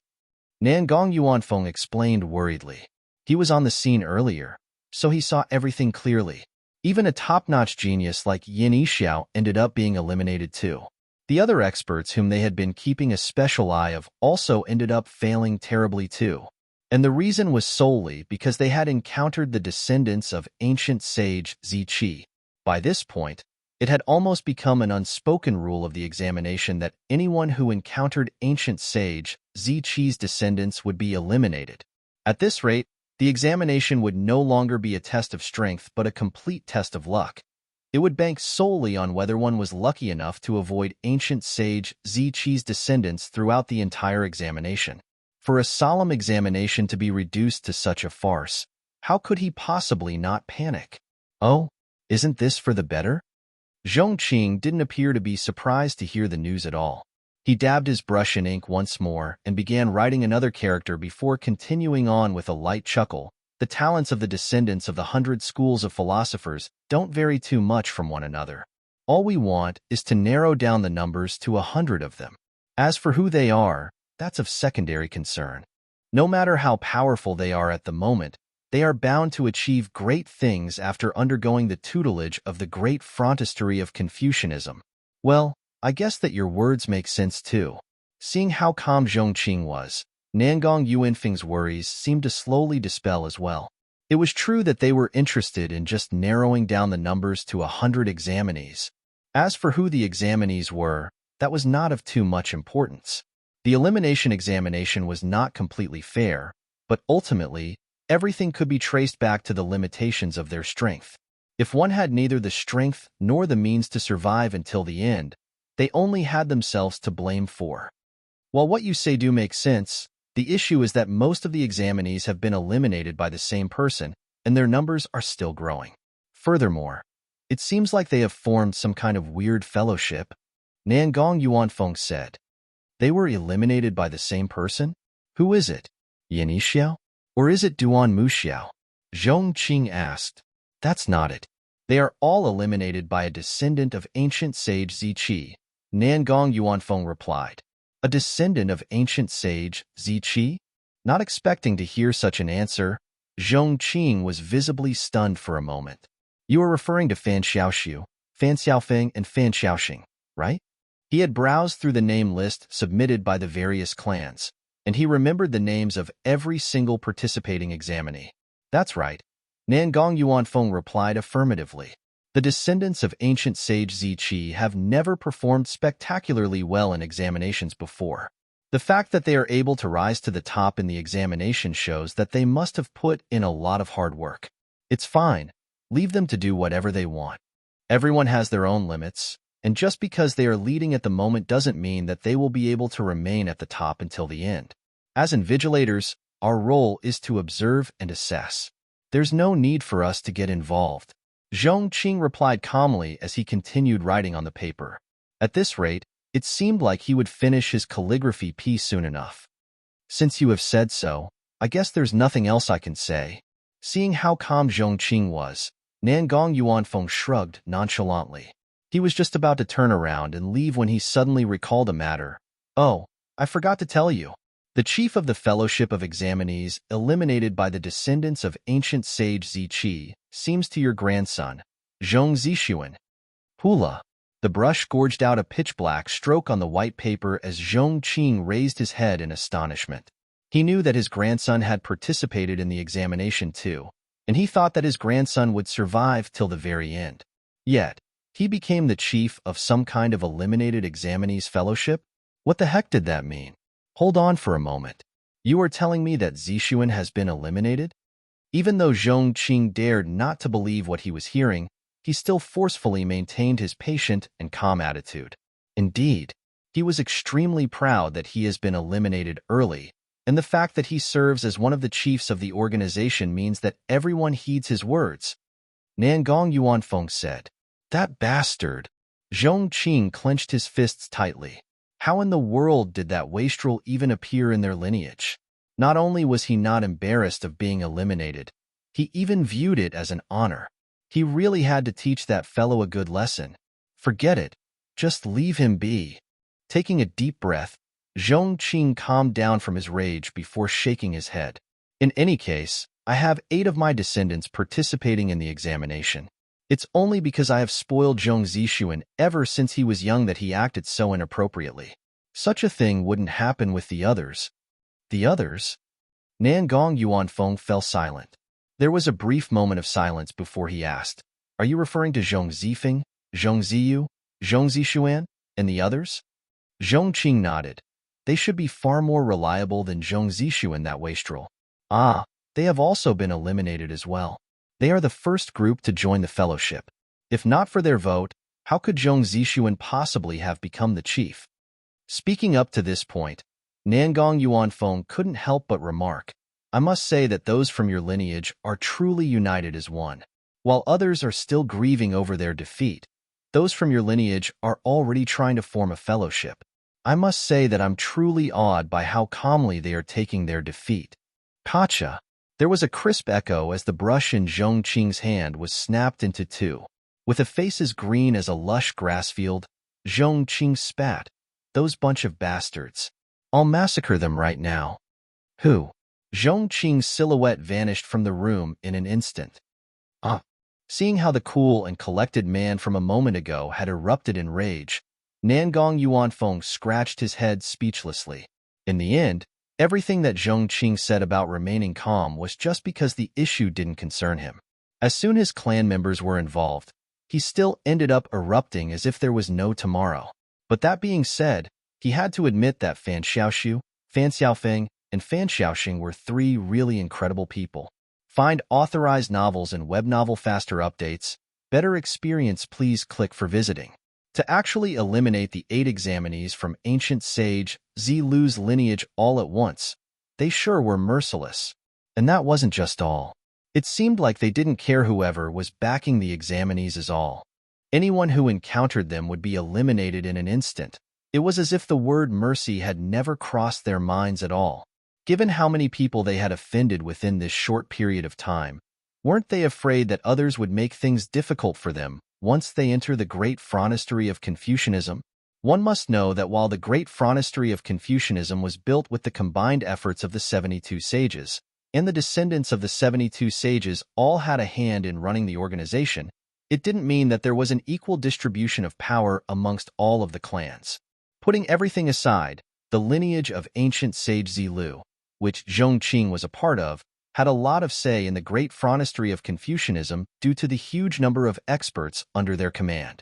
To let everything loose without caring about the consequences. It might be exhilarating at that moment, but all of the complications would swiftly come in afterward.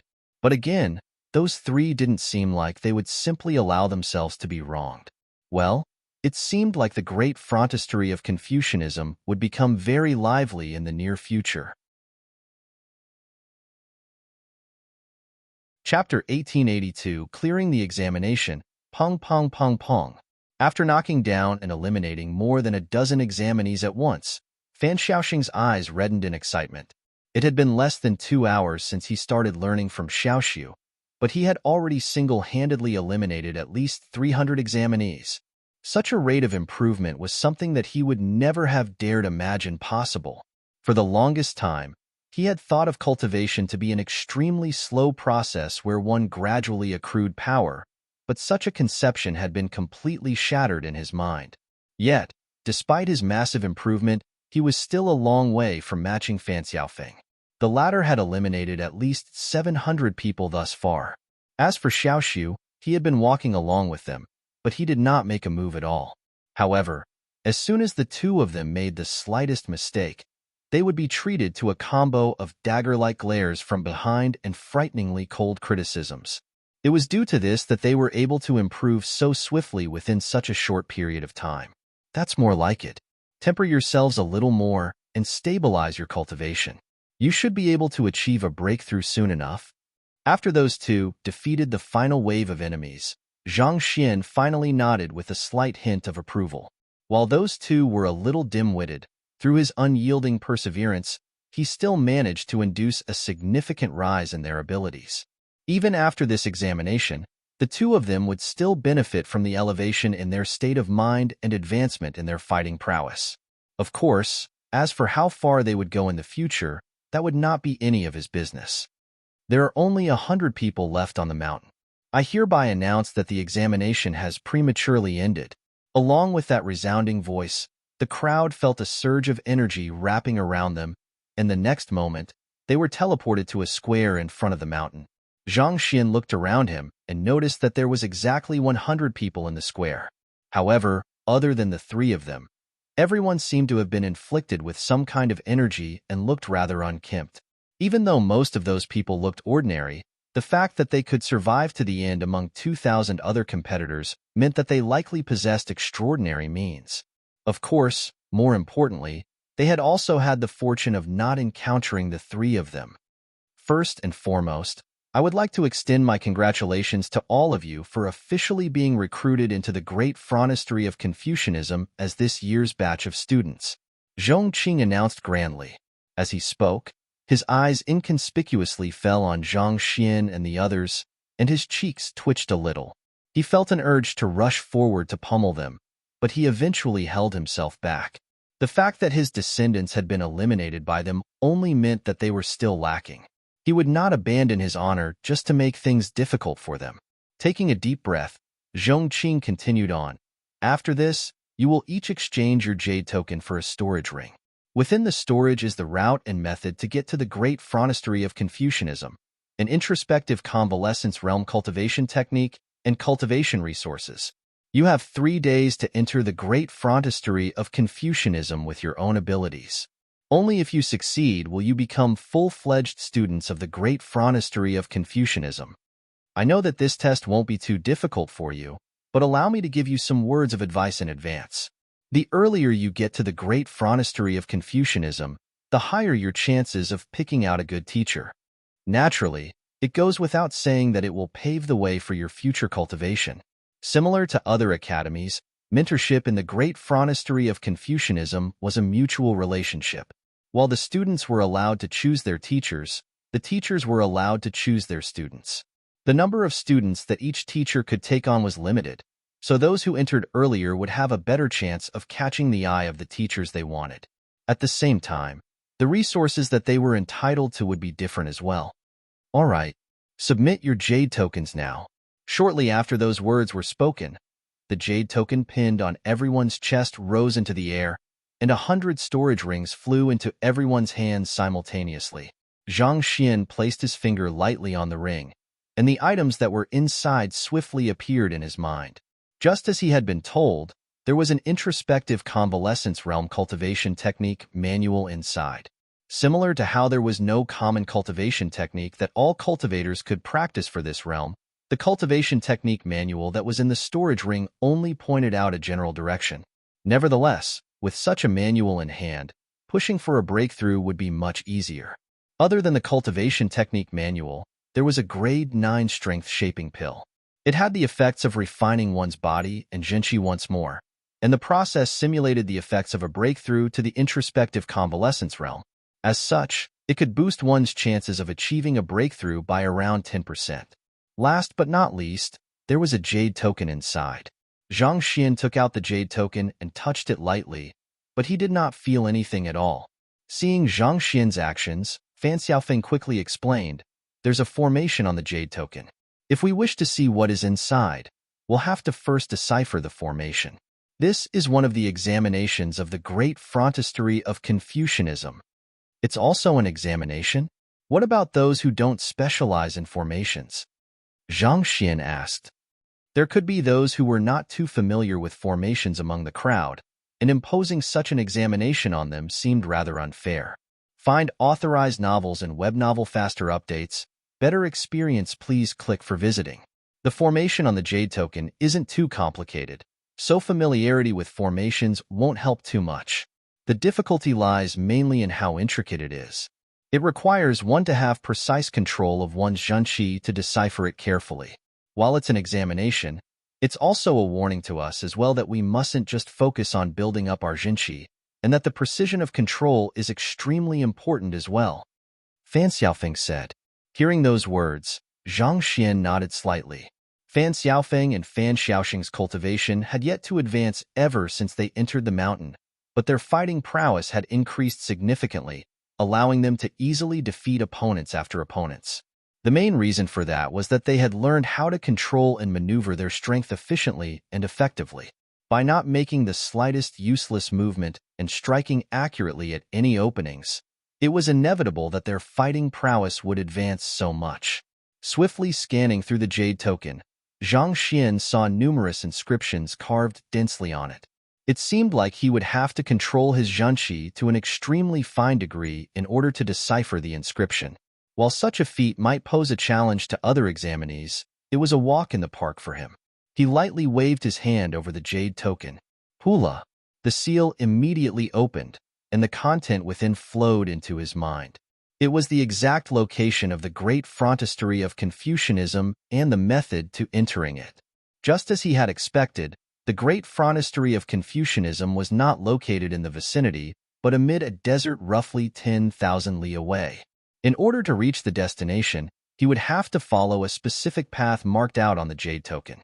Alright, you may start deciphering the formation on the jade token now. Seeing that everyone had begun taking out the jade tokens in the storage ring, Zhong Qing shot a sweeping glance across the surroundings before saying, "In the history of the great frontistery of Confucianism, the fastest record for deciphering the seal is 6 hours. In the past 100 years, the only one who has come close to this record is the descendant of Kong Shiyao, with a record of 7 hours. After that would be the descendant of ancient sage Ziyuan, Yan Shui, with a record of 8 hours. For the rest of you, it would be a formidable feat, as long as you are able to decipher the seal within a single day." While the formation on the jade token seemed simple, it was far more troublesome than it looked. Without a calm mind and sharp control of Jinshi, it would be nigh impossible to pull it off. Even the top genius of the great frontistery of Confucianism had taken a total of 7 hours to decipher it. Also, allow me to give you some words of advice. Hastiness and impatience will get you nowhere. If you can't complete this task within 3 days, even if you have cleared the elimination examination, you won't be recognized as an official student of the great frontistery of Confucianism. Zhong Qing warned before waving his hand lightly. Hula. A mirror-like barrier appeared in front before everyone's eyes. This is a unique teleportation formation. As long as you have deciphered the seal on the jade token, you will be drawn into it. Following which, you just have to follow the pathway recorded on the jade token to get into the great frontistery of Confucianism. Alright, you all should get to deciphering the seal now. I would like to see what the fastest record for your batch is, Zhong Qing said, but halfway through his words, he saw a ripple appearing on the mirror-like barrier. A figure slowly rose into the air before diving right into the barrier. What? Has he deciphered the formation already? For a long moment, the surroundings were overwhelmed by silence. Chapter 1883. Zhong Qing's suspicions. Zhang Xian scratched his head in embarrassment. It was true that he had deciphered the jade token, but given his low-profile character, he would have waited patiently for Fan Xiaoxing and Fan Xiaofeng to complete the test before heading over to the great frontistery of Confucianism. Unfortunately, he could not have expected the other party to actually whip out a barrier that would suck in anyone who had deciphered the formation. In a moment of carelessness, he actually ended up being sucked in. Turning around to look at the countless berserk faces behind him, Zhang Xian shook his head helplessly and said in encouragement, "Well, everyone, try your best. I'll be going on ahead to see what's on the other side." Going on ahead? More like he has already crossed the finish line before we have even gotten ready at the starting point. Kong Shiyao took a total of 7 hours, but that probably wasn't even a single breath, right? Is it possible that his jade token is spoiled? You are thinking too much. How could the great frontistery of Confucianism possibly make such a mediocre mistake? That being said, it's really ridiculous for anyone to clear a seal within just a single breath. Is he still human? Find authorized novels and web novel faster updates. Better experience, please click for visiting. A huge uproar erupted in the area. It was just a moment earlier that scholastic master Zhong Qing had said that even the fastest record was 6 hours, but he had actually finished it in a single breath.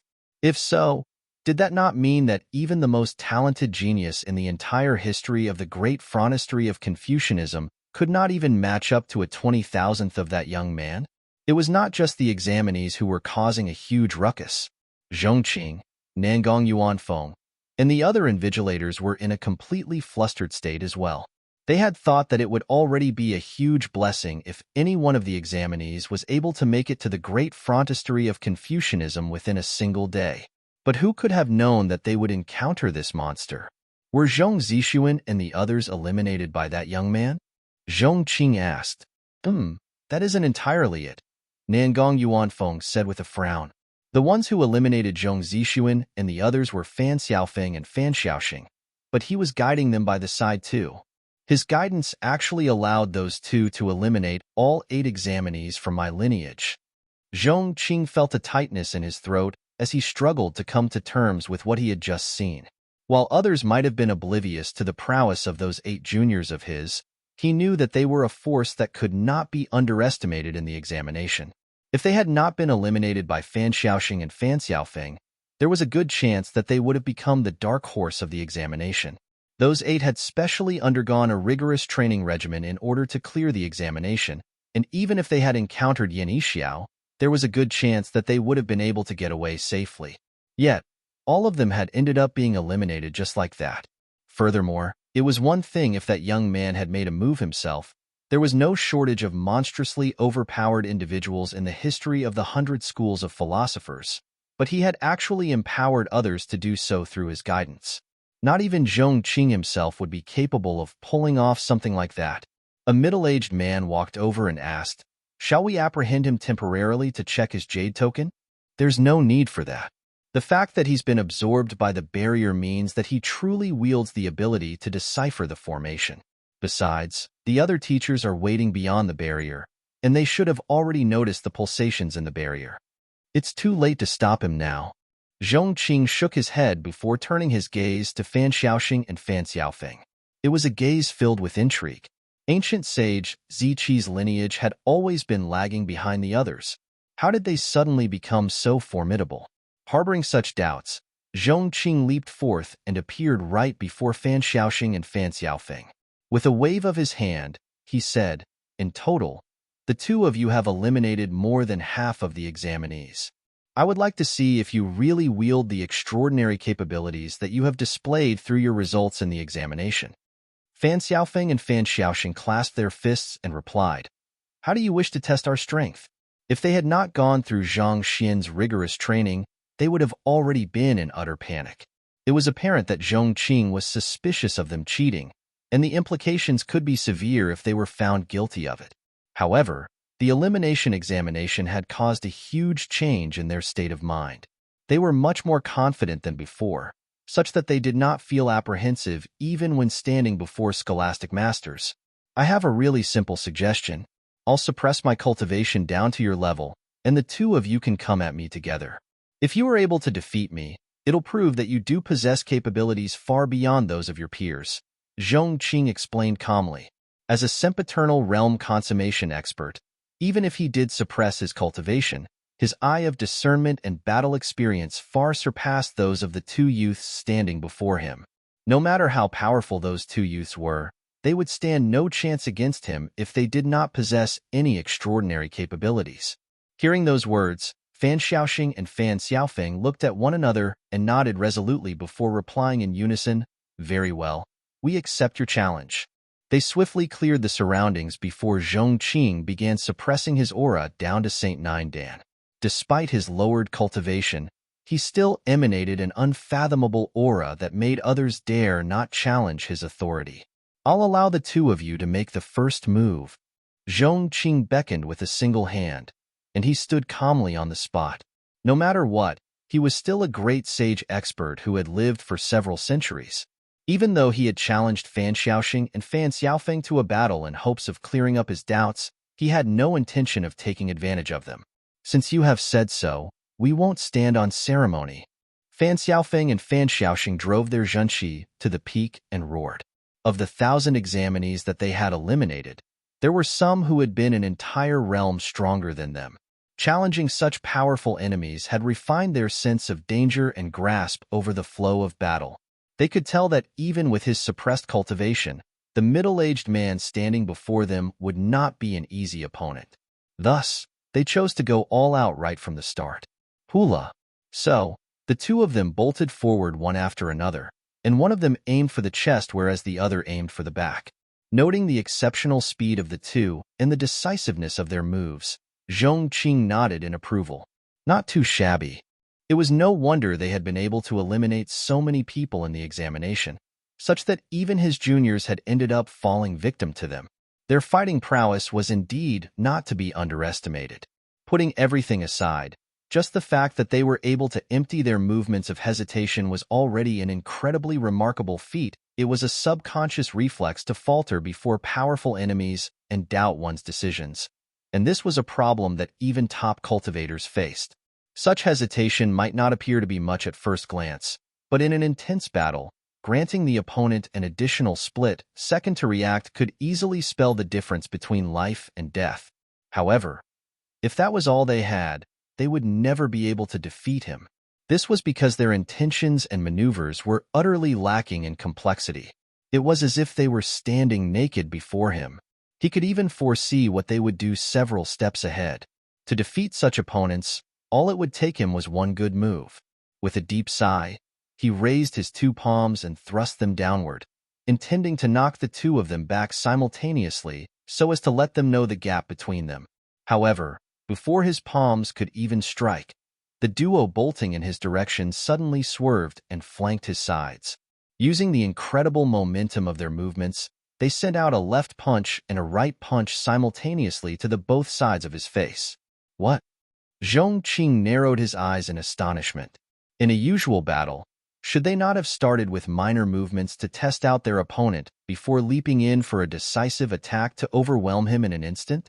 They had already been in an advantageous position earlier, so why would they change their moves all of a sudden?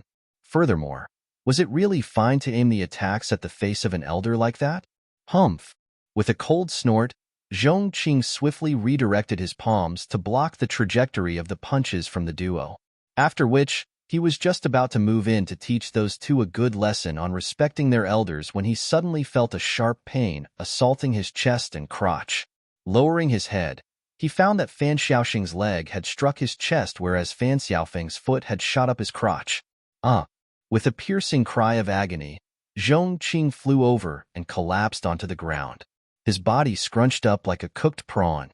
Even though he was a sempiternal realm consummation cultivator, it did not mean that he had cultivated his body equally throughout. As such, he still shared the common weakness that all men faced. To be struck with such a decisive kick, it was a huge blessing that they had not cracked on the spot. However, as if out of fear that their attack would not work, those two had actually put everything they had into the previous attack, such that the excruciating pain that assaulted him left even someone of Zhong Qing's caliber sweating profusely. Kacha! Kacha! He had to swiftly release the seal on his Zhenqi and recover to his sempiternal realm consummation before he was able to alleviate the injuries. Just as he was about to talk, he heard the hushed whisperings of those two not too far away. Is it just me? Or does he seem really weak? Could he just be going easy on us? That can't be the true strength of a scholastic master, right? Those words were the earnest thoughts of the confused Fan Xiaoxing and Fan Xiaofeng. All along, the great frontistery of Confucianism had been the ultimate goal that they had envisioned in their minds, so they could have never imagined that they would actually be able to incapacitate one of the almighty scholastic masters with just a simple kick. It was as if the heroes whom they had worshipped since they were young had turned out to be all talk. Weak? Going easy? Zhong Qing felt a surge of blood gargling within his mouth, and he completely lost his cool. Chapter 1884 The Copper Ga. Zhong Qing had always valued the cultivation of character and state of mind. Calligraphy was the art of sharpening one's concentration and self-control, so he would often spend his free time with a brush in hand. Due to his devotion to the art, the calligraphy works that he produced were of exceptional quality, such that many experts would specially pay him a visit to request his pieces so as to find inner peace within them. Given his character and state of mind, an ordinary examination among the younger generation should not have fazed him in the least. But, contrary to his expectations, all 8 examinees in his lineage, including his own grandson, had actually been eliminated in the examination. This had shaken him a little, so he wanted to challenge the 2 youths responsible for it to test their abilities. However, who could have known that a reputed scholastic master like him would end up being looked upon in disdain? Find authorized novels and web novel faster updates. Better experience, please click for visiting. Weak? Weak your head. How in the world am I weak? Zhong Qing was overflowing with rage, but when he thought about the earlier battle, he found himself unable to find the words to refute their claims. While those 2 young men did not use a collaborative formation, their coordination was impeccable. Despite being a sempiternal realm consummation expert, he had been too complacent and ended up falling for their feint, which had eventually led to his downfall. Zhong Qing swallowed the blood swirling in his mouth and took in a deep breath before turning to the two young men. Is this what Fan Xiaoxiu has taught you? He had never seen these two young men in person before, but he had read their records. Given their track record, they should not have been so formidable in battle. That's right. Fan Xiaofeng and Fan Xiaoxing nodded in response. In truth, they were also a little surprised by the outcome of the battle. They had thought that a scholastic master would be an extremely difficult foe to deal with even if his cultivation was suppressed, but as soon as they used Fan Xiaoxiu's battle insights, everything ended so quickly that even they were caught off guard. It was as if the other party was nothing more than a weak little chicklet. Did that not mean that as long as they continued working hard on their fighting skills, they would really be able to become invincible among their peers? Then, do you know who imparted these moves to him? Zhong Qing asked. He comprehended them himself. Fan Xiaofeng replied. He had asked Fan Xiaoxiu that question during the examination, and the other party had replied that these techniques had come out from sudden bouts of inspiration. He comprehended them himself? If that's really the case, his talent is really...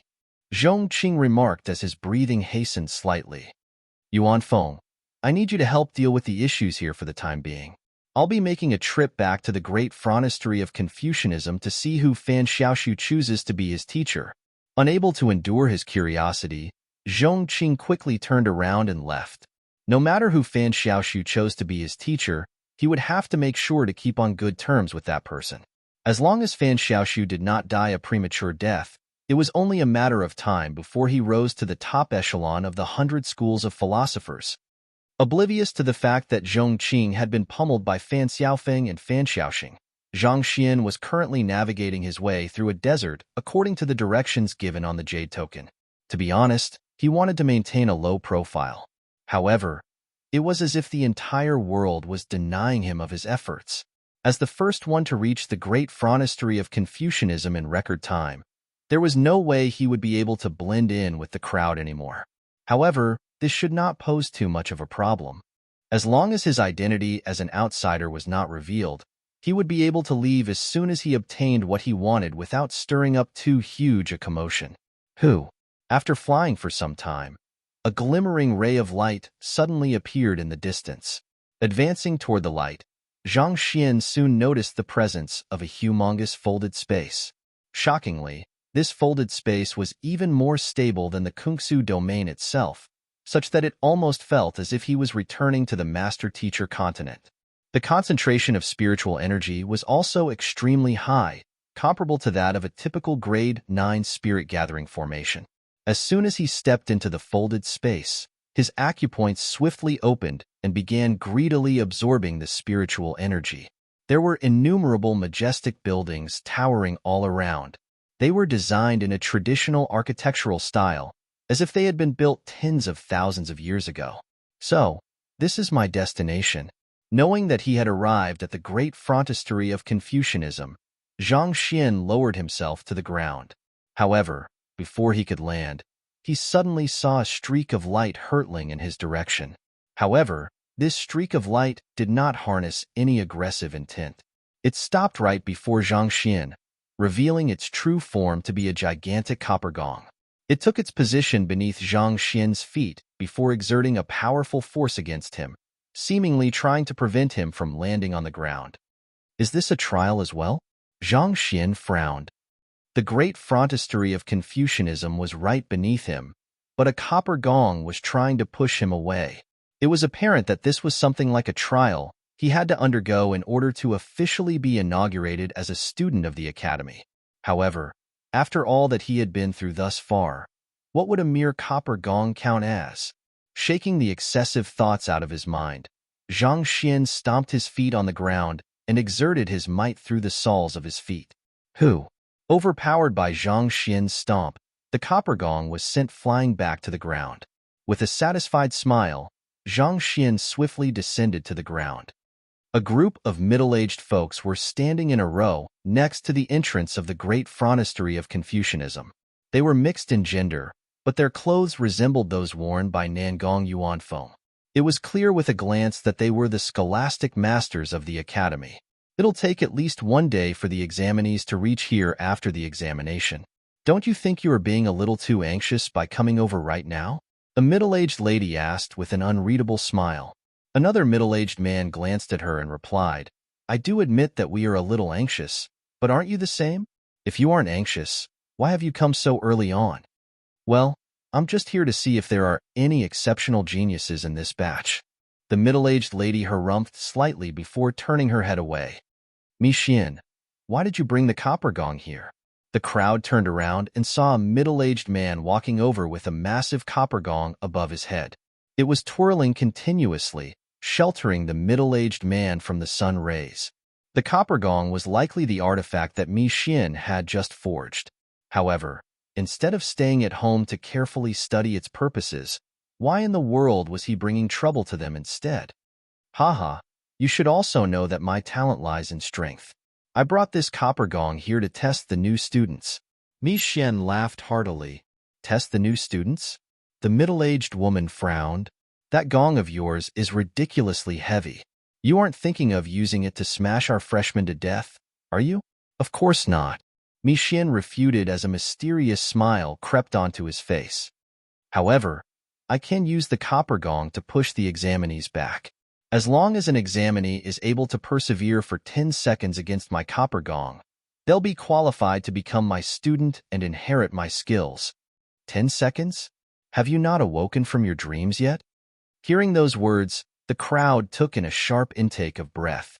With Xian's monstrous strength and the copper gong's heavy weight, even they would have trouble coping with the two simultaneously, let alone the Saint 9 Dan to Great Sage 1 Dan examinees. Wong. Before they could finish their words, there was a slight buzz in the air as a glimmer of light flared in the sky. An examinee has already arrived at the seal? But didn't the examination start not too long ago? The crowd was stunned. They had expected to wait up to a day at least, but the wait turned out to be shorter than expected. To be able to decipher the formation so quickly, that person must be pretty strong. He will be a good sample for me to test the prowess of my copper gong on. Xian chuckled softly as he leaped into the sky. The gigantic copper gong swiftly flew toward the glimmer of light in the sky, blocking off the entire sun in the blink of an eye. Hong long. But before it could reach its target, a resounding reverberation echoed in the air, and the copper gong suddenly flew back to the ground. Not expecting the copper gong to fly back all of a sudden, Xian narrowed his eyes in alarm. He quickly leaped into the sky to support the copper gong with his strength, but to his horror, it felt as if the weight of the world was pushing the copper gong down to the ground. It was a force far exceeding what he could withstand. Quick, help me! Xian bellowed anxiously as his body was swiftly pushed back to the ground. Realizing the severity of the matter, the other scholastic masters quickly rushed into the air to support the copper gong. Pooh, pooh, pooh. However, as soon as they came into contact with the copper gong, the crushing might pushing them down immediately jolted their bodies, causing fresh blood to spurt from their mouths. Put-hong, put-hong. Just like that, the entire group of scholastic masters was forcefully pushed to the ground like a bunch of dumplings. Boom. The copper gong finally landed on the ground with a reverberating metallic gong, and the scholastic masters were pinned underneath, completely disappearing from view. Who? Barely after all of this happened, a figure descended from the sky and scanned his surroundings with a frown on his face. Didn't they tell me that there would be a lot of scholastic masters waiting for me here? Why can't I see anyone?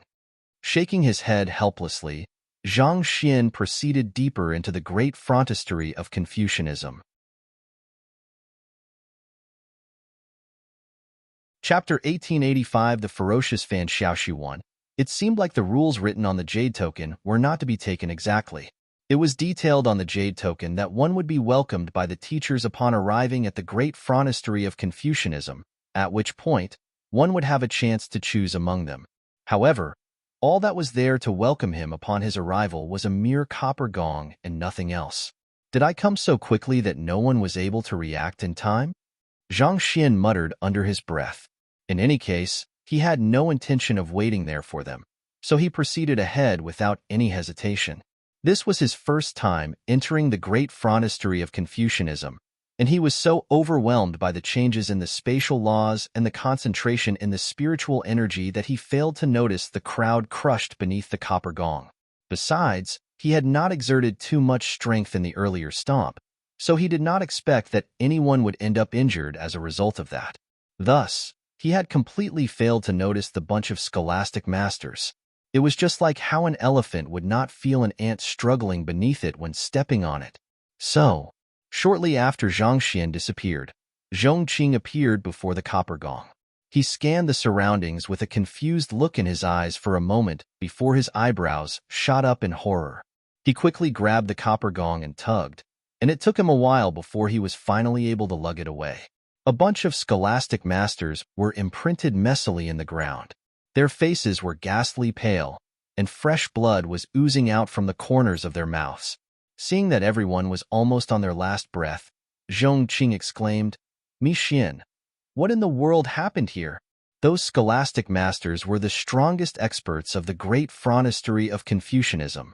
They should have been the ones demonstrating their abilities to attract new students to come under their wing. But why would they end up lying beneath the copper gong like a bunch of dead fish? Did someone just decipher the seal and enter the premises? Mi Xian asked with a tearful look on his face. Yes, Fan Xiaoshu from ancient sage Zi Qi's lineage. Zhong Qing replied before realization struck him, and he widened his eyes in shock. Are you saying that he was the one who caused this? Wait a moment. Tell me what happened here. With an awkward look on his face, Mi Xian began explaining. I took out my copper gong, hoping to find someone who can survive 10 breaths against it and bring him under my wing. So, when I saw that someone was entering the great phronestery of Confucianism, I swiftly brought it out to block his way. However, I didn't think that the other party would stomp down on it so forcefully. In order to prevent it from damaging the buildings around, everyone offered their strength to stop it.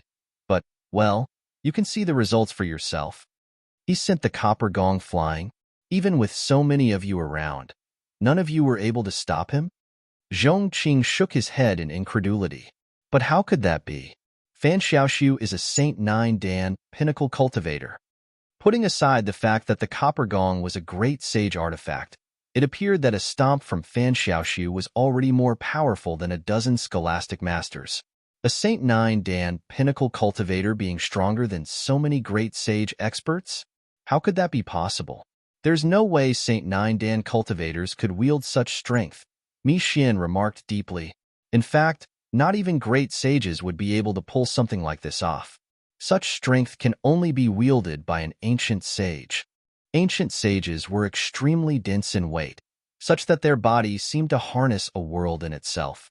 With how swiftly Fan Xiaoshu had been moving earlier, if his body carried the weight of an ancient sage, he would have been able to pull something like that off with a simple stomp. Perhaps, he might not even have been aware of how powerful his stomp was. In any case, one thing was for sure. There was no way a Saint Nine Dan cultivator could draw forth such strength. Hearing those words, Zhong Qing frowned. But I checked Fan Xiaoshu earlier, and he is indeed a member from ancient sage Zi Qi's lineage. Fan Xiaofeng and the others can testify for him too, so it seems unlikely that he would be an impersonator. Furthermore, if an ancient sage barged into the great phronestery of Confucianism, the great formation would surely activate, and the hibernating ancient sages would swiftly regain consciousness. However, nothing is happening at all. Similar to the ancient sages of the Master-Teacher Pavilion headquarters, the ancient sages of the great phronestery of Confucianism spent most of their time hibernating. It was only in the presence of those who wielded strength equal to them would they be forcefully woken up from their long sleep. The fact that the surroundings were completely silent was more than enough to prove that there were no ancient sages who had breached the barrier and barged into the area. But if that was not the case, how were they to make sense about what had happened? No matter who Fan Xiaoshu truly is, let's find him before deciding our next move. Knowing that they would only be able to resolve the problem with the person in question present, Mi Xian quickly stowed his copper gong before flying over to the cluster of buildings. Zhong Qing and the others followed tightly behind. It did not take long before they saw a silhouette standing in the square, scratching his head in confusion. It was none other than Fan Xiaoshu. Voila! Everyone swiftly descended to the ground, and surrounded Fan Xiaoshu tightly. "You are." Fan Xiaoshu had a confused look on his face that seemed to say, "What am I doing here?" "You are currently at the great frontistery of Confucianism. You cleared the examination with ease, deciphered the formation within a breath, and overpowered all of us simultaneously shortly after entering the premises." A scholastic master among the crowd could not take it anymore. "Tell me, just who in the world are you?" "I am at the great frontistery of Confucianism. Cleared the examination? I have already cleared the examination?" Fan Xiaoxu was taken aback as the information plunged him deeper into confusion. "Furthermore, I overpowered all of you? What does that mean?" Seeing how Fan Xiaoxu was acting as if he had lost his memory, another scholastic master sneered coldly. "Don't bother playing the fool. We'll know your true strength with a simple look." With a tap of his finger, a book materialized in the air. It swiftly flipped open before a ray of light descended from it. It was one of the treasures of the great frontistery of Confucianism, the Book of Veracity. It was able to gauge a person's true cultivation and bloodline, and there was no way to possibly deceive it. It had been created through the principles of ancient sage Bo Shang's Eye of Insight, and the book possessed the ability to dispel all falsehood. Wang, shrouded with a ray of light, the flow of Fan Xiaoshu's zhenqi, the strength of his meridians, and everything else about him was clearly displayed. Even the color of his bloodline and his cultivation was visible to the eye. He's indeed from the lineage of ancient sage Ziqi, and there's no doubt that he's a Saint Nine Dan pinnacle cultivator. Hearing those words, the crowd grew even more confused. Under the inspection of the Book of Veracity, it turned out that there was no mistake about the identity of the young man before them. He was Fan Xiaoshu through and through. But could a Saint Nine Dan pinnacle cultivator really overpower all of them so thoroughly that they were unable to retaliate? Could a Saint Nine Dan cultivator decipher the formation and get in there within a single breath? Could a Saint Nine Dan cultivator teach his peers and grant them the power to eliminate over 1,000 examinees in an intense examination? "Allow me to test your strength." While everyone was still trying to figure out what was going on, Zhong Qing took a step forward. This time, he suppressed his cultivation down to Great Sage One Dan introspective convalescence realm instead of Saint Nine Dan. Even Fan Xiaofeng and Fan Xiaoxing had been able to defeat him earlier. Considering that Fan Xiaoxu was their mentor, raising his cultivation higher than a realm would instead allow him to better control his strength, and thus prevent anyone from getting hurt. Hong Long. Not giving Fan Xiaoxu any time to react, Zhong Qing smacked his palm down with the might of a falling comet and the raging tides of a river. Even though he had suppressed his cultivation to the introspective convalescence realm, the power that he displayed still made everyone's breathing hastened in alarm as they subconsciously backed away. Fan Xiaoshu's face paled in fright before this tremendous might, such that his body trembled uncontrollably. His memory only went to the point where he was still at the foot of the mountain, waiting for the examination to begin. Then, when he suddenly came to again, he was already standing in this square. To make matters worse, a scholastic master even made a move against him without any hesitation. What the heck was going on? Knowing that there was no time to think in this situation, he hurriedly backed away. He could tell in an instant that the strength wielded by the other party was not something that he could possibly stand up against. If he did not dodge, there was a good chance that he would be smashed into a meat biscuit. However, before he could even process what was going on, his body had already flown back. It was just an instant, but his body had already flown back 800 meters, almost as if he had teleported away. Boom! Zhong Qing's attack landed on the ground, creating a depression in the middle of the square. Not expecting that he would be able to move with such swiftness, Fan Xiaoxu was stunned. What is going on? He staggered weakly on the spot, and a moment of imbalance caused him to fall on his bottom onto the ground. He had been thinking of simply retreating a single step, and under normal circumstances, it would already have been a formidable feat if he was able to retreat 10 meters away. Yet, he had actually covered 800 meters in a single step. How in the world did he do it? Where am I? Who am I? Fan Xiaoxu fell into confusion once more. Chapter 1886, The Ferocious Fan Xiaoshu 2. This movement technique? Mi Xian and the others narrowed their eyes in shock. They could tell that the person standing before them had only used the strength of an ordinary Saint Nine Dan, but a slight maneuver from him was already more than enough to outrun a great sage One Dan cultivator. The speed that he was able to travel at was terrifying. On the other hand, Zhongqing was not too surprised to see that his attack had failed to land. He had been unable to defeat Fan Xiaofeng and Fan Xiaoxing when his cultivation was suppressed to the same level as them, so there was nothing surprising about the person who had groomed them being able to dodge his attack easily. Zhongqing exhaled deeply before kicking off the ground once more. His movements were flurried and random, like a raging blizzard. No matter how Fan Xiaoshu moved around, he found that he was unable to shake Zhongqing off his trail, leaving him feeling completely bewildered. This is the unique technique of scholastic master Zhongqing. World of Blizzard, Mi Xian remarked grimly. Putting aside opponents of the same tier, with his current fighting prowess, he would be able to overpower even great Sage 2 Dan experts with ease. Mi Xian was one of the few cultivators whose abilities were heavily skewed toward his immense might. Playing on his core strength, he capitalized on his superior might to overwhelm everything that stood in his way, so the battle techniques that he practiced tended to be simple in nature. Forming a stark contrast to him was Zhongqing, whose expertise lay in pulling off delicate movements to pressure his opponent. The world of Blizzard, which he was executing at the moment, was incredibly confusing, such that it left one's eyes blurring in confusion. Had Mi Xian been in Fan Xiaoshu's position, he knew that the only possible move that he could have made at that moment was to run away. The others nodded in agreement upon hearing those words. With deep frowns on their foreheads, they seemed to be deep in thought to figure out a way to overcome the powerful world of Blizzard, but it did not take them long to shake their heads helplessly. They all came to the same conclusion in the end.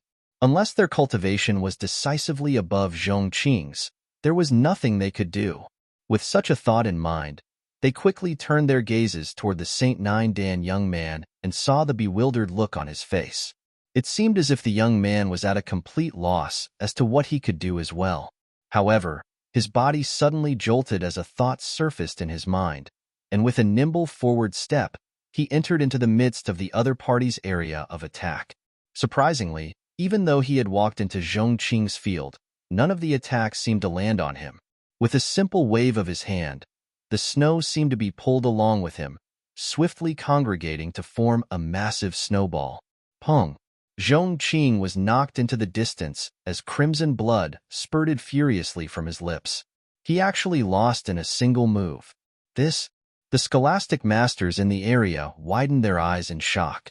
They were all taken aback by what they had just seen. As experts of the great frontistery of Confucianism, they were more than capable of defeating multiple students simultaneously, even with their cultivation suppressed. But that young man had actually managed to defeat Zhongqing that easily. They had witnessed the duel from the start to the end, and the moves that Fan Xiaoshu had executed looked ordinary on the surface. Yet, for some reason, as if they embodied a deeper ingenuity, those moves somehow managed to easily breach Zhongqing's defenses, rendering him completely powerless. Even if they were in Zhongqing's place, they did not think that they would have fared any better than him. To think that it was possible for one's combat techniques to reach such a level. Just who in the world was Fan Xiaoshu's teacher? While the scholastic masters were taken aback by what they had witnessed, Fan Xiaoshu was also staring at his palms with incredulous eyes. All he remembered was someone calling him away while he was waiting at the foot of the mountain for the examination to start. Then everything had gone blank afterward. By the time he came to once more, he was already in the great frontistery of Confucianism. He felt that it was unreasonable for Zhongqing to abruptly have made a move on an ordinary student just like that, and he had already been prepared to be completely destroyed. Yet, a memory had suddenly surfaced in his mind in this moment of distress. This memory contained some insights regarding combat techniques. He had simply moved in accordance to the principles stated by those combat techniques, and before he knew it, he had already defeated the seemingly unreachable Zhongqing. Just as Fan Xiaoshu was trying to make sense of the ridiculous situation that was happening to him, a voice suddenly sounded in his mind. "I am Zhang Xian. I borrowed your body for a moment to resolve some urgent matters." I have given you a memory fragment containing insights to combat techniques as compensation for my offense, and I hope that you will keep my identity a secret in return." He recognized the voice to be from the person who had knocked him out back then. Zhang Xian? If his memory could allow me to defeat even a scholastic master with ease, does this mean that he's an ancient sage? Fan Xiaoshu's heart jolted in alarm. To be able to leave a sliver of his memory in his heart without inflicting the slightest harm to him, this was something that only veteran ancient sages could pull off. Even the ancient sage of their lineage was unable to pull it off. He could hardly begin to imagine just how powerful this person known as Zhang Xian was. If that Zhang Xian person willed it, he would be able to destroy him with just a mere thought, but he had chosen not to do so. Not only so, the other party had even compensated him. From this, it could be deduced that this Zhang Xian person was not an evil person at heart. Since that was the case, regardless of why the other party wanted to come to the great phronestory of Confucianism, it should be fine for him to keep it a secret. Besides, matters concerning ancient sages could only be resolved by ancient sages themselves. As a Saint Nine Dan cultivator, no one would believe him even if he really spoke about it. Thus, he quickly assimilated the piece of memory that the other party had left in his mind before turning to the scholastic masters before him with an excited grin on his face. "Do any of you still want to test my cultivation? Make your move. If you feel insecure, I don't mind facing all of you at once." He had just tried out the battle technique earlier, and it had been proven to work. This would be a good opportunity for him to test the extent of his improvement. Seeing how arrogant a mere freshman was, Mixian and the others looked at one another for a moment before taking a step forward. 30 breaths later, they were all floored. Fan Xiaoshu stared at his trembling hands with reddened eyes, unable to believe the miracle that had just befallen him. His talent and strength could only have been said to be average among the youths of the 100 schools of philosophers.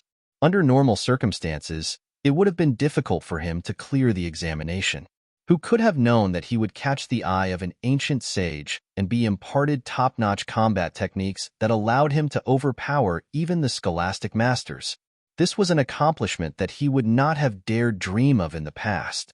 If even a sliver of that ancient sage's combat techniques could raise his fighting prowess by such a degree, he shuddered to imagine just how powerful the ancient sage himself was. I wonder who this ancient sage Zhang Xian is?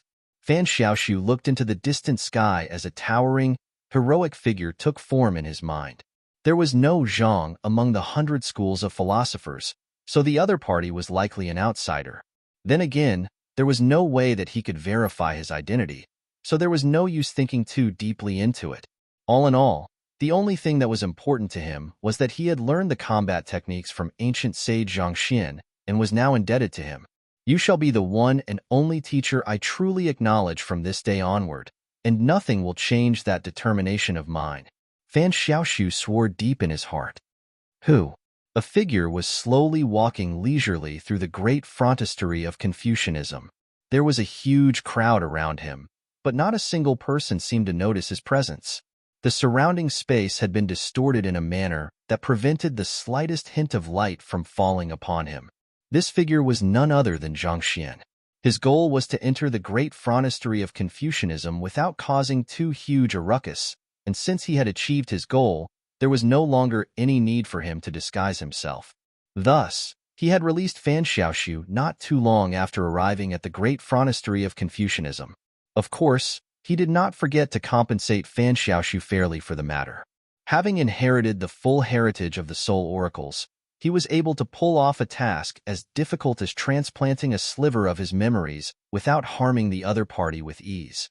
As for how much Fan Xiaoshu would benefit from receiving a sliver of his memories, that would not be his problem to worry about anymore. He had already given the other party the opportunity, and whether Fan Xiaoshu himself was able to grasp it or not was up to him.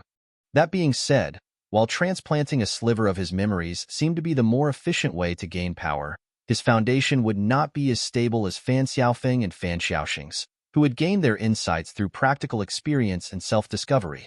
In other words, even though Fan Xiaoshu's fighting prowess would likely be greater Fan Xiaofeng and Fan Xiaoxing for the time being, as time passed, it was likely that Fan Xiaofeng and Fan Xiaoxing would eventually surpass him. Of course, he would have likely left the Kungsu domain by then after uncovering Kong Shi's secrets. Putting aside the miscellaneous thoughts in his mind, Zhang Xian continued ahead. He strolled around the city-like great frontistery of Confucianism for a moment before finally setting his gaze upon a stately room. Sage Ancestral Hall. If Kong Shi has hidden any secrets in the great frontistery of Confucianism, they will likely be here, Zhang Xian thought. What was standing before him was a unique building that was absent in the master-teacher pavilions of the master-teacher continent, the Sage Ancestral Hall. Placed within the Sage Ancestral Hall were a sculpture of Kong Shi himself and his individual possessions. It was a room used specifically for paying respects to him. Of the entire great frontistery of Confucianism, this was the place that had the greatest relevance to Kong Shi. Thus, Zhang Xian took a deep breath before making his way over to the Sage Ancestral Hall. Wang, however, before he could reach his destination, a ray of light suddenly descended from the sky. It seemed like a formation had seen through the distortions of space that he had created around himself and discovered his presence. Hong Long, following which, a massive palm tore through space to slam down upon him. The surrounding space swiftly collapsed under the tremendous might, and it felt as if the entire Kungsu domain would burst as a result of the force. Chapter 1887 Sage Ancestral Hall. Zhang Xian did not think that he would be discovered even though he had hidden fairly well. He took a step back before pushing back against the palm with a powerful punch of his own. Even though he had not achieved a breakthrough to Ancient Sage, his fighting prowess was already on par with Blood Reincarnation Realm experts. As Zhenqi surged through his meridians, a devastating force was swiftly gathering at the tips of his knuckles. Hong. As the fist and palm collided with one another, Zhang Xian's body jolted a little. To his surprise, that palm strike was not any weaker than his fist. It also harnessed the might of a Blood Reincarnation Realm expert. I mustn't drag things out. Zhang Xian's motive for going to the Kungsu domain was to uncover Kong Shi's trail after capturing a deity from the Azure. His goal had never been to cause trouble, and in order to avoid unnecessary complications, it would be best for him to end this battle as quickly as possible. Otherwise, once the ancient sages of the 100 schools of philosophers noticed his presence, things could really get troublesome. With a flick of his wrist, the Dragonbone Divine Spear materialized in Zhang Xian's grasp. Gathering the full might of his body, he drove it right toward the palm in the sky. Despite the incredible momentum of the spear, it left nothing more than a slight indentation in the surrounding space, almost reminiscent of a needle piercing into one's skin. The spear had retained all of the energy within it, to the extent that even the crowd not too far away would not imagine that two ancient sages were colliding with one another just 10 meters away from them. Pong. With the powerful drive behind it, the Dragonbone Divine Spear overpowered the palm and pushed it back. As if recognizing that it was not a match for Zhang Xian, the palm also retreated back into the formation. Having overcome this obstacle, Zhang Xian swiftly made his way into the Sage Ancestral Hall. The first thing that came into his mind upon entering the stately room was the humongous Kong Shi sculpture located at the center of the room. Standing in front of him was a warrior dressed in gold from top to bottom. This warrior was glaring at him with killing intent rippling in his eyes. There was a cut at the center of its palm, which indicated that it was the opponent who had made a move on Zhang Xian just a moment earlier. This is a golden warrior of Minter's calligraphy? Zhang Xian frowned in bewilderment. He had thought that the person who had attacked him earlier would be an expert from the great frontistery of Confucianism protecting the Sage Ancestral Hall, but it was only a warrior transformed from calligraphy. This was not the first time that he had encountered a golden warrior of Minter's calligraphy. He had come by them previously at Ancient Sage Ranchio's ancient domain. To think that it's possible for calligraphy to harness the might of an ancient sage 3-dan cultivator. Was this golden warrior of Minter's calligraphy left behind by Kong Shi himself? Zhang Xian wondered. There was no doubt that Kong Shi was the strongest person who had ever walked on the master-teacher continent, but he had not thought that the other party had actually been that powerful. Even a single calligraphed character from him wielded strength that was comparable to the current him. If Kong Shi wrote down a bunch of words, there would practically be nothing in this world that could stop him anymore. But an instant after this thought formulated in Zhang Xian's mind, he swiftly shook his head and denied that notion. It was easier said than done to produce a golden warrior of Minter's calligraphy. Not only was it extremely testing on the skills and state of mind of the painter, it was also highly demanding on one's zhenqi and blood essence for nourishment. Given Zhang Xian's current capabilities, he would only be able to create golden warriors of Minter's calligraphy at the level of sempiternal realm cultivators, and his limit was 3 of them. Anything more than that would be pushing it too far. But no matter how powerful it is nothing more than a character, Zhang Xian muttered beneath his breath. He released his spiritual perception to swiftly scan the surroundings, and he heaved a sigh of relief after seeing that the earlier battle had not caught anyone's attention. Turning his gaze back to the golden warrior of Minter's calligraphy, he pushed his right leg against the ground and dashed forward, piercing his spear in the direction of the golden warrior. Through concentrating his zhenqi at the tip of the spear, a swiftly revolving sphere of energy swiftly formed in front of him. His spearmanship was in harmony with the world. Simple was its form, but versatility was its core. The unpredictable trajectory of his spear made it extremely difficult to defend against it.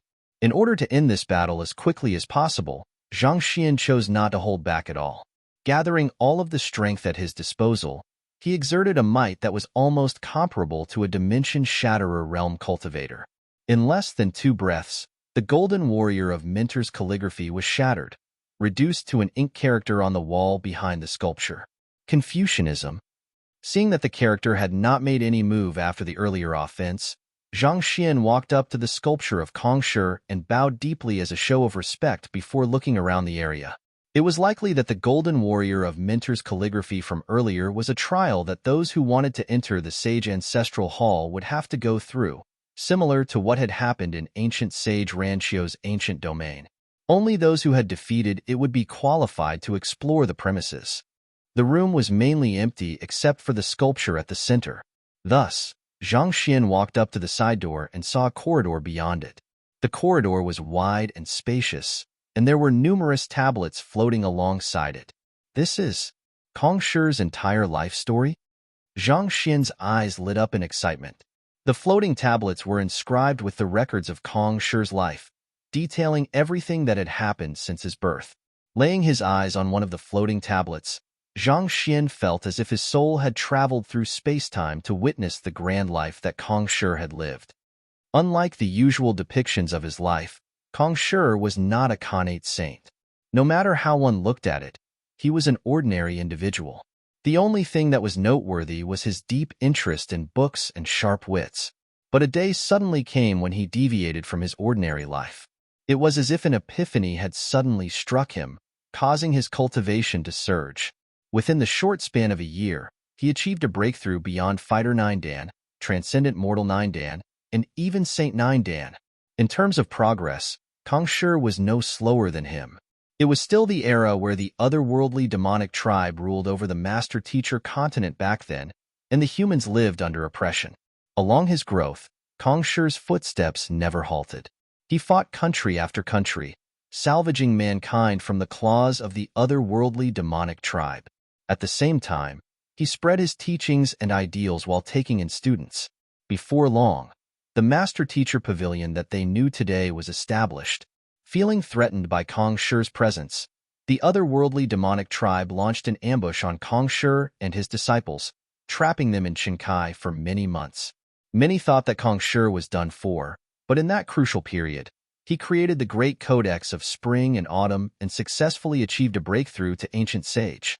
That freed him from the danger that he was in, and he even successfully assassinated Vicious. Soon enough, the otherworldly demonic tribe was driven back and sealed within the otherworldly battlefield, thus liberating mankind once and for all. From the looks of it, it seems like Kong Shi's breakthrough to Ancient Sage wasn't just an ordinary comprehension of temporal laws. Zhang Xian pondered as he followed Kong Shi's journey through his life. The Great Codex of Spring and Autumn contained the secrets of time. Zhang Xian himself had been to the Temple of Confucius, and the flow of time in that folded space was indeed different from that of the world outside. Ancient Sage Ranchio's breakthrough was built upon his spearmanship, and ancient sage Qiu Wu's breakthrough came from his deep comprehension of spatial laws.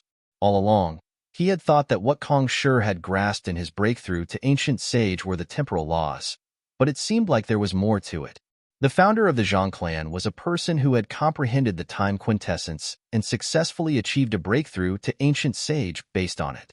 There was no doubt that he was a powerful individual, but he still came nowhere close in comparison to the world's teacher.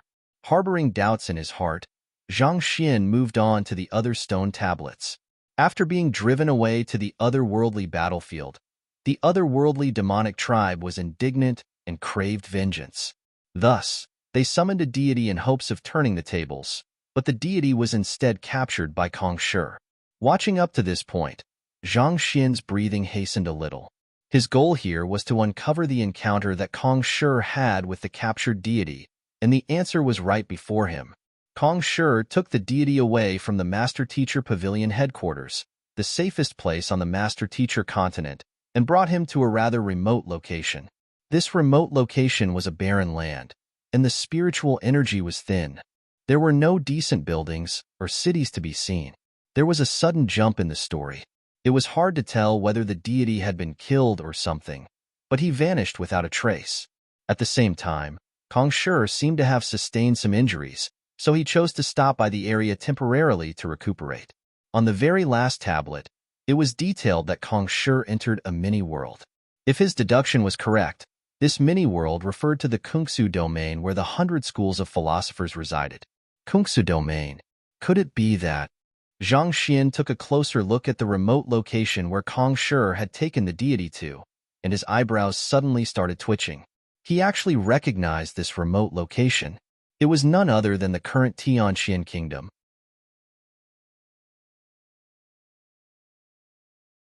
Chapter 1888 Meeting Ancient Sage Yanqing once more. Could it be that the Kungsu domain wasn't created by Kong Shi? Zhang Xian pondered. He had known prior to coming here that the 100 schools of philosophers had departed from the Master Teacher continent to reside in a mini-world that Kong Shi had created. This was also why he had not been surprised when he saw the Kungsu domain after breaking the seal. However, the stone tablet right before him was telling him that this was not the case. This mini-world seemed to have existed since time immemorial. It was not one of Kong Shi's creations. The records of Kong Shi also stopped here. Could it be that the Kungsu domain had some links with the Azure? With a deep frown, Zhang Xian proceeded ahead. Beyond the corridor of floating stone tablets was a majestic hall with walls filled with murals. Those murals depicted the contributions made by the generations of experts from the 100 schools of philosophers after entering this mini-world. Just as he had guessed, the green sprout wheat had indeed been nurtured by an ancient sage, but it was not by ancient sage Ziqi as he had previously guessed. Instead, it had been completed by one of his descendants. It had taken tens of thousands of years of careful modifications before it was refined into a miraculous crop, allowing even non-cultivators to reach the level of Zongshi realm upon maturity. Of course, its effects did not stop just there. Through the enhancements of their constitution, it also allowed cultivators to advance through the ranks faster than usual. Browsing through the murals, Zhang Xian felt even more confused.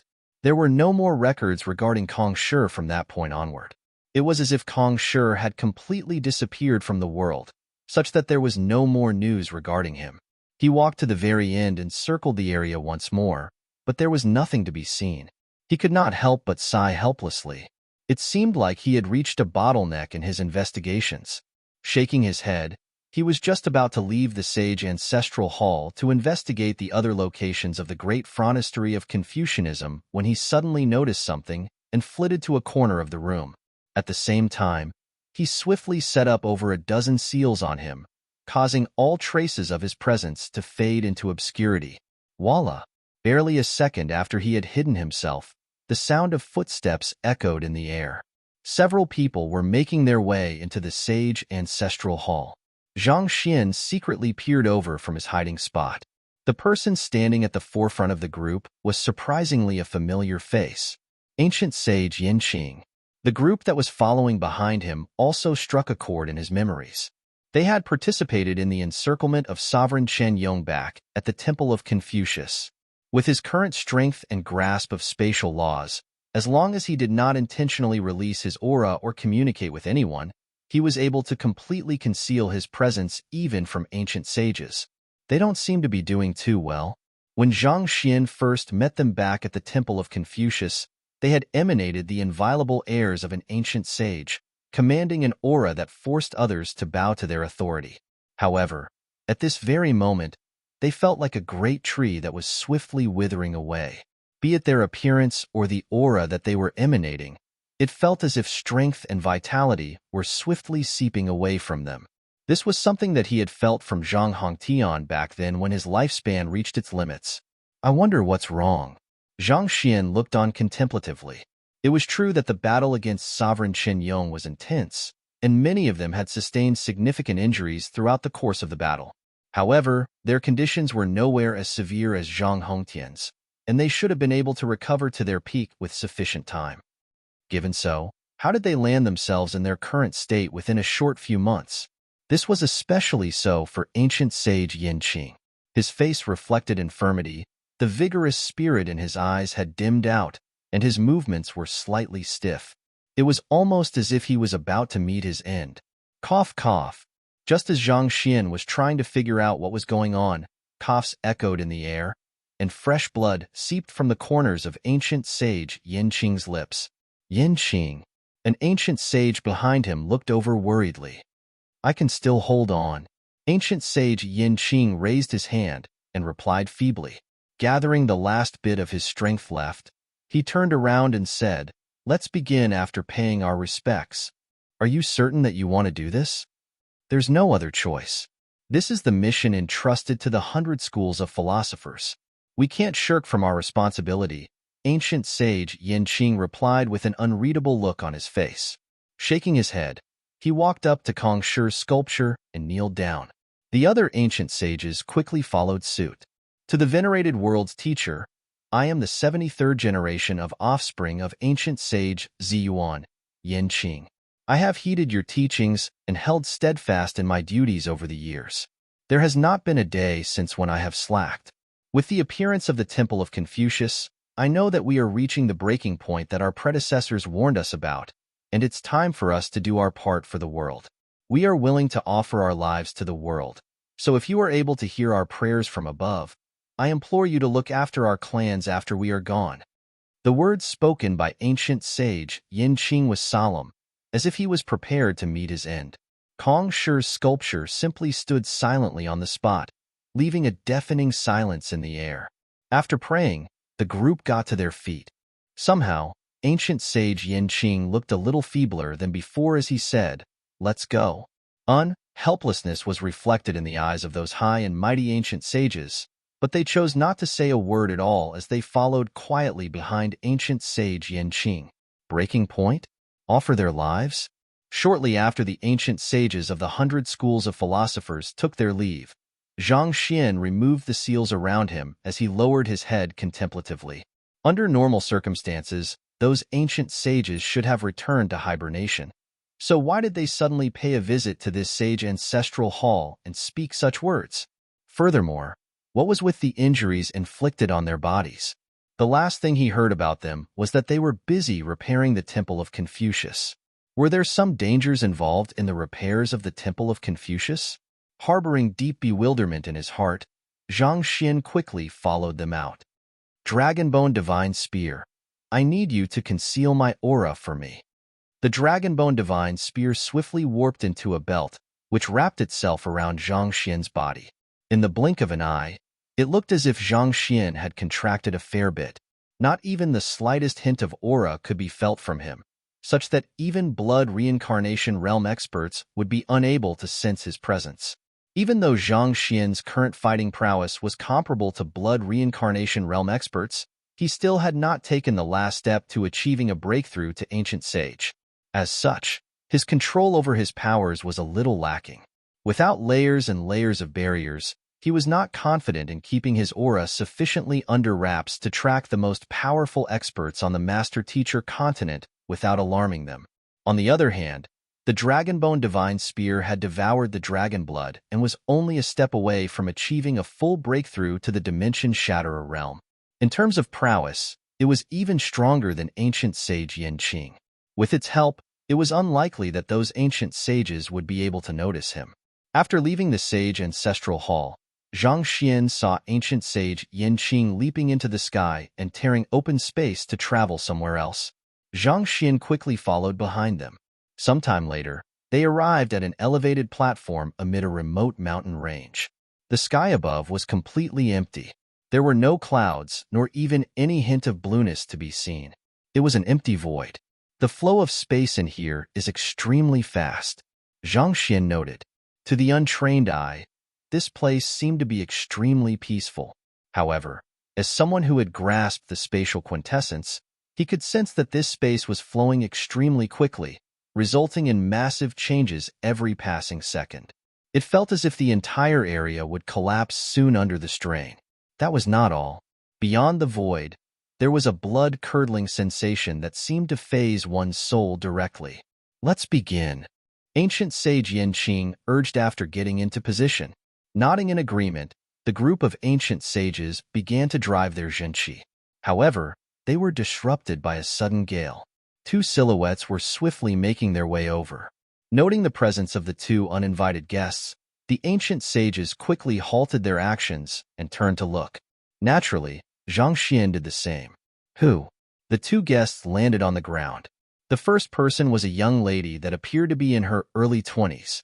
She had a slender figure and pitch-black hair that extended down to his waist, and she gave out a delicate impression. Her eyes carried deep anxiety that reflected her trepidation toward what was about to come. There was a green-robed young man in his early 20s as well standing behind her. Zhang Xian happened to know him. He was one of the offspring of the 100 schools of philosophers who had fought with him over the prime amulet back in ancient sage Ranchio's ancient domain, Yen Shui.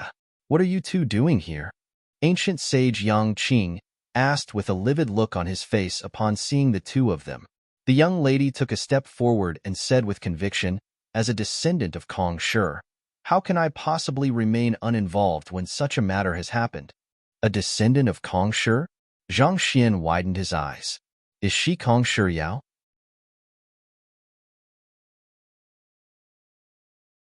Chapter 1889 Yin Hui's corpse. He had heard far too many people raising the name Kong Shi Yao before him.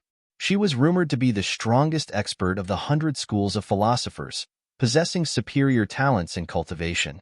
It was said that she did not pale in comparison to him. There was a time when he had thought that Luo Ruoxin's true identity was Kong Shi Yao, but his deductions had fallen through. Seeing the person whom he had heard so much about in the flesh, he could not help but take a closer look to assess her closely.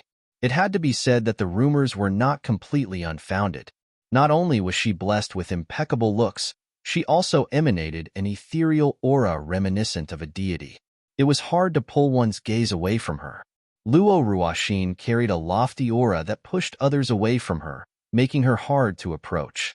On the other hand, Kong Shi Yao carried an aura that induced others to trust and submit to her, the aura of a natural leader. Many would willingly lay down their lives for her under her command.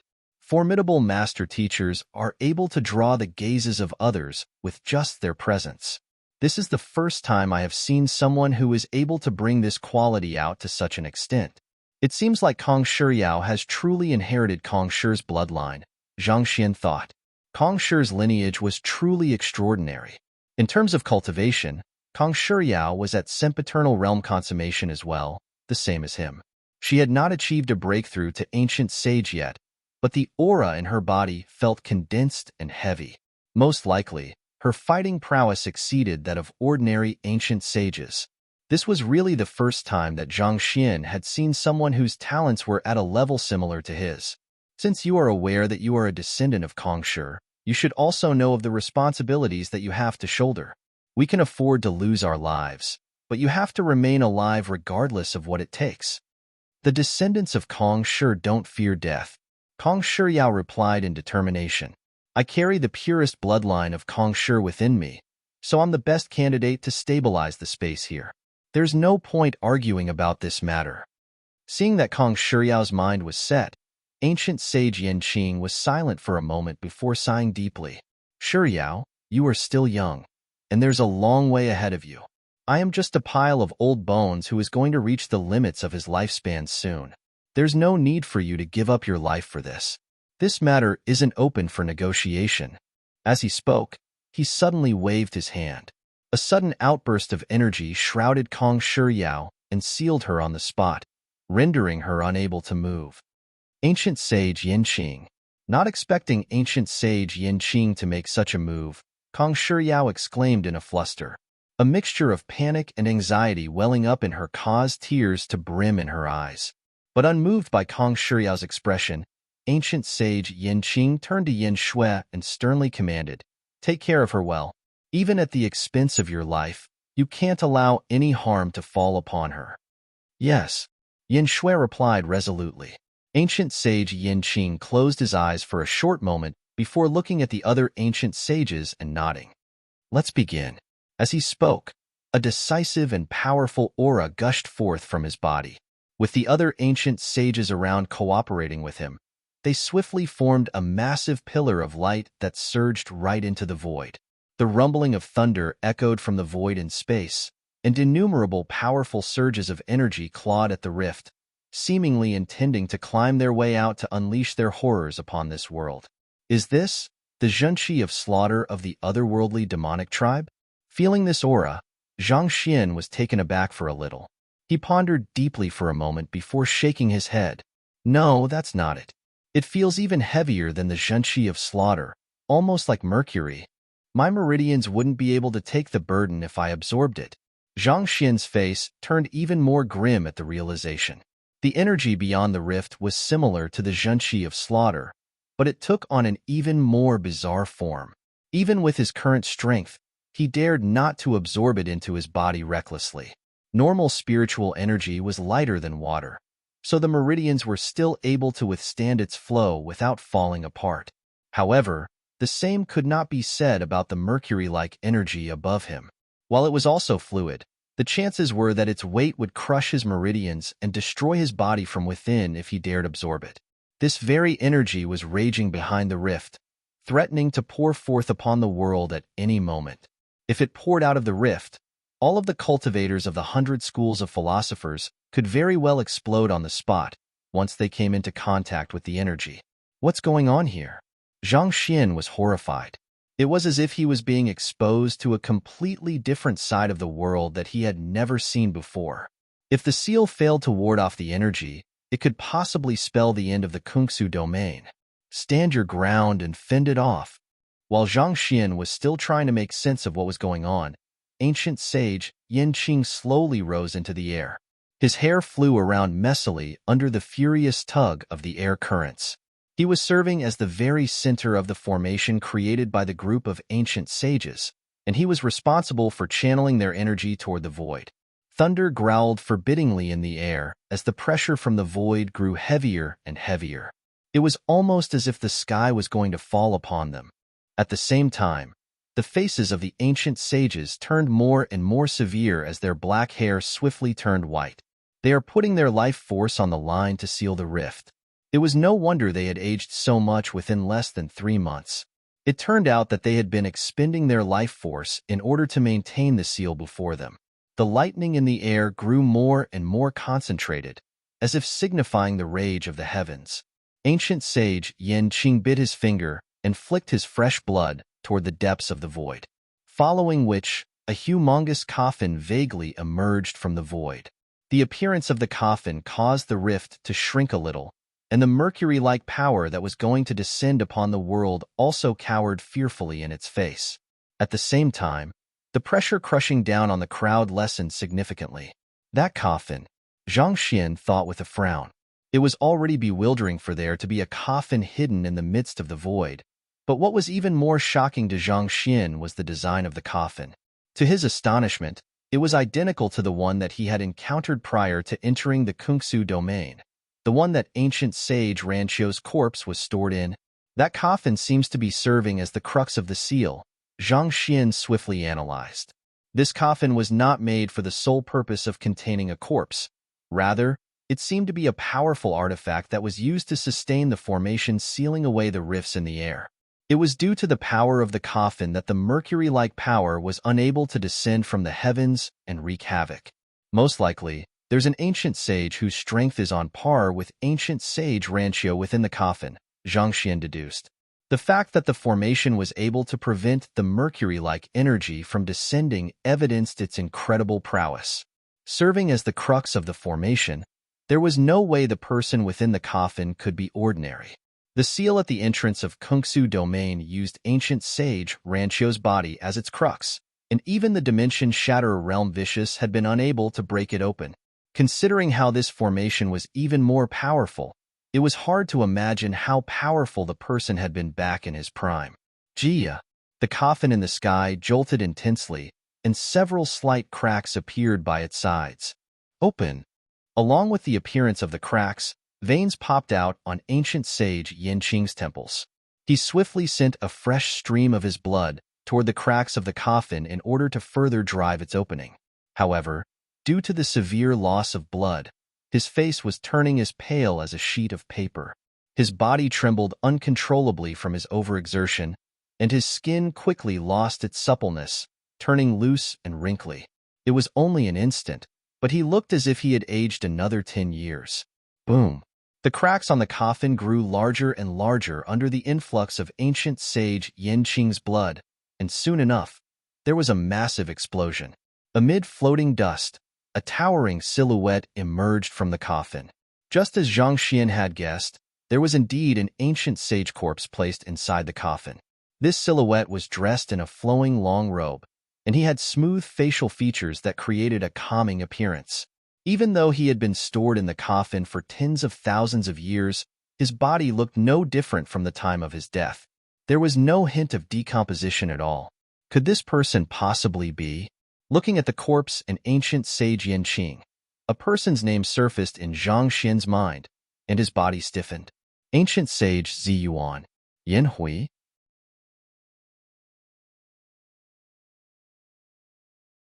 Chapter 1890 Kong Shuriao's capabilities. He had never seen ancient sage Ziyuan's sculpture before, but that did not mean that he knew nothing about this renowned ancient sage at all. Ancient sage Ziyuan was renowned for being Kong Shi's first direct disciple. While his fighting prowess was beneath that of ancient sage Rancio, his reputation and prestige far exceeded that of the rest of the 72 sages.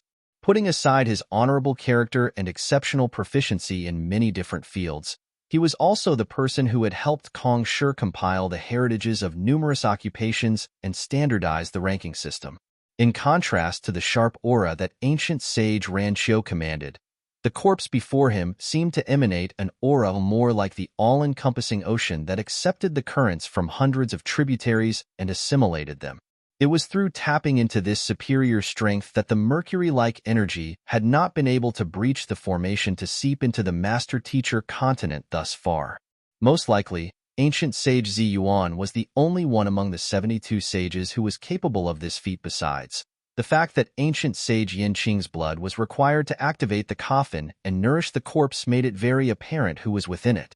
First ancient sage Rancio's corpse, and now ancient sage Ziyuan's corpse, Zhang Xian thought as he trembled a little. These two ancient sages were figures whose names still resounded across the master-teacher continent even after so many years.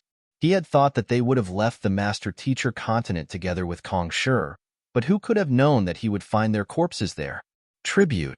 Ancient sage Yanqing bellowed deafeningly as his body began to break apart like a smashed ceramic vase. Blood spurted out from his veins and arteries before surging toward the corpse in a steady current. Taking in the blood, the stiffness in the corpse seemed to lessen, making it seem as though it would come to life at any moment. At the same time, the formation also strengthened significantly. The rifts that had been on the verge of bursting open earlier swiftly stabilized and mended themselves. Ancient sage Yanqing originates from ancient sage Ziyuan's lineage, so the latter's blood flows through his veins. He's trying to use his blood to augment and sustain ancient sage Ziyuan's strength, so as to strengthen the formation sealing away the rifts. Zhang Xian finally understood what was going on. It was no wonder ancient sage Yanqing had spoken of sacrificing himself earlier. The formation had come from his predecessor, and the blood of those from his lineage would be more effective in stabilizing the formation once more. Of course, considering that Kong Shuyao possessed Kong Shi's bloodline, her blood would likely have an exceptional effect on ancient sage Zi Yuan's corpse, perhaps even exceeding that of ancient sage Yanqing. However, considering how valued Kong Shuyao was among the 100 schools of philosophers, there was no way ancient sage Yanqing would allow her to sacrifice herself. It seems like everything is settling down. Under the influx of blood, the seal swiftly stabilized, and the pressure from the void gradually vanished. Ancient sage Yanqing heaved a sigh of relief. The current him had expended most of his blood. He had already struck his limit. It was only a matter of time before the last bit of vitality in his body dried up, and he would come crashing back down to the ground as a lifeless corpse. Realizing this reality, Kong Shuyao pounded desperately on the seal that had trapped her with tears in her eyes. However, with her strength, she was completely powerless to change anything. At the same time, Yin Shui turned his head away and averted his gaze, not wanting to see the downfall of the man whom he had respected his entire life. Hong Long Long. It was at this moment that things started going awry. As the formation grew stronger and stronger under the influx of ancient sage Yanqing's blood, it looked as if the sealing would be completed very soon. However, at that crucial moment, a massive hand suddenly pushed its way through the mending rift. This sight was similar to the descent of the deity, which he had witnessed previously during the fight against Sovereign Chun Ling who, the hand flicked its wrist lightly, and ancient sage Yanqing was suddenly slammed into the ground, halting the transfusion of blood. Pooh, pooh, pooh. At the same time, the ancient sages who were supplying ancient sage Yanqing with their strength spurted blood under the backlash and collapsed to the ground as well. A dimension shatter a realm expert. Zhang Xian's face darkened. The owner of this hand was clearly stronger than the deity whom he had killed with his golden page back then. Even without an altar on their side to establish a connection, he was able to breach the dimension barrier and tear open a passageway with brute force. Could it be that the void was the passageway to the azure that he had been looking for all along? With such doubts in his mind, the hand in the sky began thrashing around, causing the reinforced formation to weaken, such that it was beginning to falter. We need to stop him. Caught off guard by the abrupt turn of events, ancient sage Yanqing roared anxiously as he swiftly kicked off into the air. With a flick of his wrist, he pulled a saber in his hand down upon the thrashing hand. He knew that if he wanted to sustain the formation, it would be of paramount importance to sever the hand, or else anything they did would be swiftly unraveled by it. Humph! Sensing ancient sage Yanqing's aggression, the owner of the hand opened up his palm and pinched his fingers together lightly. The saber from ancient sage Yanqing was caught precisely in between his fingers. As if a pair of unyielding pincers, no matter how ancient sage Yanqing tugged, he was unable to retrieve his saber. We need to move together. Knowing the severity of the matter, the other ancient sages quickly flitted forth. With their combined might, many rifts swiftly formed around the already unstable space in the area. Several bundles of black flames descended from the void, raising an inferno around the area. Yin Shui, release me. Otherwise, all of us will die here. Kong Shuyao yelled out desperately at the young man beside her. Yin Shui's face warped in hesitation as he struggled with the conflict in his mind. What are you hesitating over? Hesitate any longer and our tens of thousands of years of heritage will be destroyed. Kong Shuyao roared wrathfully upon seeing that Yin Shui was still hesitating. All right. Knowing how dangerous the situation was, Yin Shui quickly tapped his finger on the seal trapping Kong Shuyao and released it. While Yin Shui's cultivation was only at sempiternal realm consummation, he shared the same power origin as ancient sage Yanqing, so it was much easier to unravel it. It did not take long for the seal around Kong Shuyao to dissipate entirely. Humph! With a ferocious cry, Kong Shuriao's eyebrows shot up as incredible energy swiftly built up within her.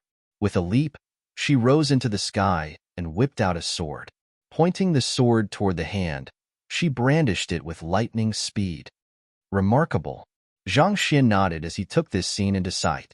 Just as he had thought, Kong Shiyao's fighting prowess was formidable despite her young age.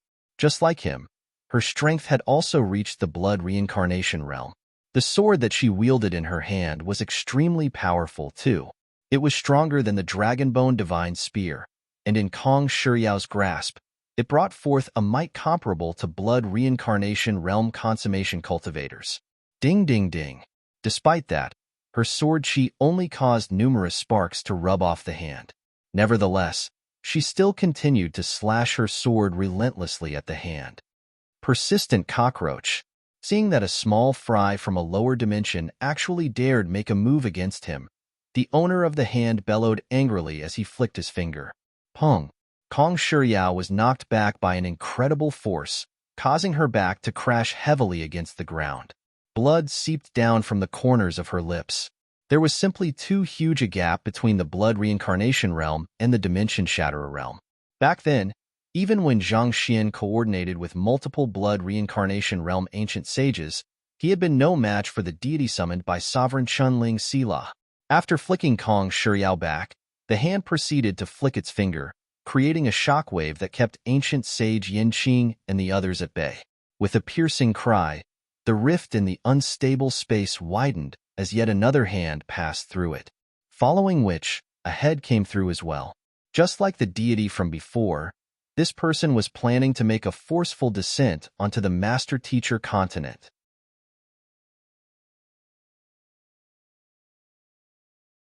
Chapter 1891 Word of Law Boom. Along with the emergence of the head, the mercury-like power began to seep through the rift and diffuse into the surroundings. In response, Zhang Xian hurriedly sealed his acupoints, not daring to absorb any of it at all.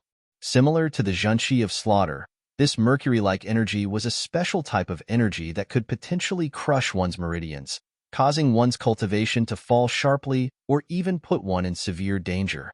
We need to kill him right now. Seeing that the deity had managed to push his head through the rift, the complexions of ancient sage Yin Qing and the others darkened. With a furious roar, they swiftly charged toward the figure climbing out from the void. All kinds of energy sweeping around the area caused the formation to shake non-stop. Piece after piece of space crumbled to the ground. With just a flick of his finger, the deity fended off everyone's attack. At the same time, he used his other hand to push himself out from the rift, and it did not take long for his entire shoulder to come into appearance. It was as if he was dealing with mere ants. Despite having to fend off the simultaneous assault of numerous ancient sages, he had strength spare to push himself through the dimension barrier. From that alone, it was certain that the deity was much stronger than that fellow whom he had killed with the golden page. We won't be able to stop him at this rate. Kong Shiyao spat through gritted teeth. She had already launched several hundred slashes, such that her zhenqi was on the verge of drying up, but she was unable to inflict any damage at all. Grinding her teeth, she turned to ancient sage Yin Qing and said in a resounding voice, "Don't waste your strength on attacking anymore. Use your strength to pull ancient sage Ziyuan's body here instead." This, as if having figured out what Kong Shiyao was going to do, ancient sage Yin Qing shook his head instinctively. Ancient sage Yin Qing, there's no other way around it. If we waste any more time, we'll all lose our lives here. Kong Shiyao berated. If that fellow climbed through the dimension barrier and descended to their world, they would all be slaughtered. At the same time, the 100 schools of philosophers would face a calamity of unprecedented proportions, and it would not be long before the devastation spread to the master-teacher continent. If they wished to overcome the current crisis, they needed the resolve to put their lives on the line. But you are the only one among Kong Shi's offspring to have a bloodline purity of over 8. You are the future of our 100 schools of philosophers, ancient sage Yin Qing said anxiously. If Kong Shiyao did what she was thinking of, there was a good chance that she would lose her life. He was already old, so his death was inconsequential to the 100 schools of philosophers. However, the young lady was the descendant who had inherited the purest bloodline of Kong Shi in the past millennium. Furthermore, she had overcome 3 ancient sage ordeals to date. As long as she was given sufficient time, there was a good chance that she would become the first cultivator to reach the dimension shatterer realm since Kong Shi's era. If he allowed her to die, he would not be able to face his predecessors even after his death. If that fellow succeeds, all of us will lose our lives here. What use will the purity of my bloodline be after all of us are dead? Kong Shiyao exclaimed. She took a deep breath before spurting out a mouthful of blood. Boom! As soon as she spat out the mouthful of blood, it immediately burst into flames in the air. In an instant, it seemed as if the surrounding time had been halted. Even the deity who was climbing out from the rift came to a halt. It was as if someone had struck the stop button. After spurting out the mouthful of blood, Kong Shiyao's face grew significantly paler. Beads of sweat formed on her forehead as she looked at the coffin floating not too far away and commanded, "Come here, Wang." Hearing the order, the coffin slowly made its way over to Kong Shiyao amid a light rumbling sound. This is impartation of heaven's will? Zhang Xian was surprised. This was the ability that Kong Shiyao had activated through her bloodline. All along, he had been wondering what the bloodline ability of those of Kong Shi's lineage was, but who would have thought that it was impartation of heaven's will? Was this not a little too simple?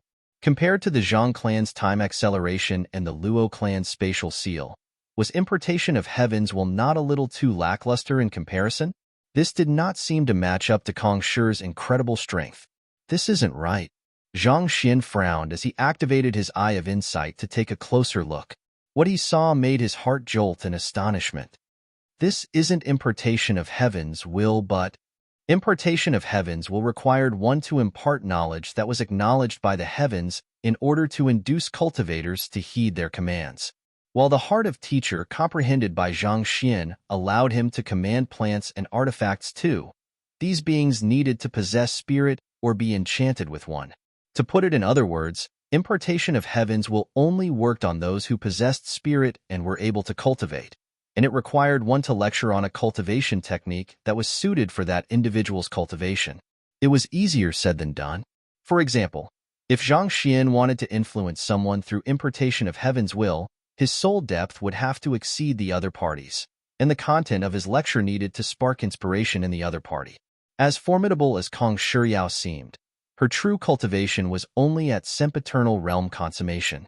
Even if her soul depth had reached the level of an ancient sage, it still should not have been possible for her to make a lifeless coffin and corpse to heed her orders. This is word of law. Zhang Xian widened his eyes in astonishment.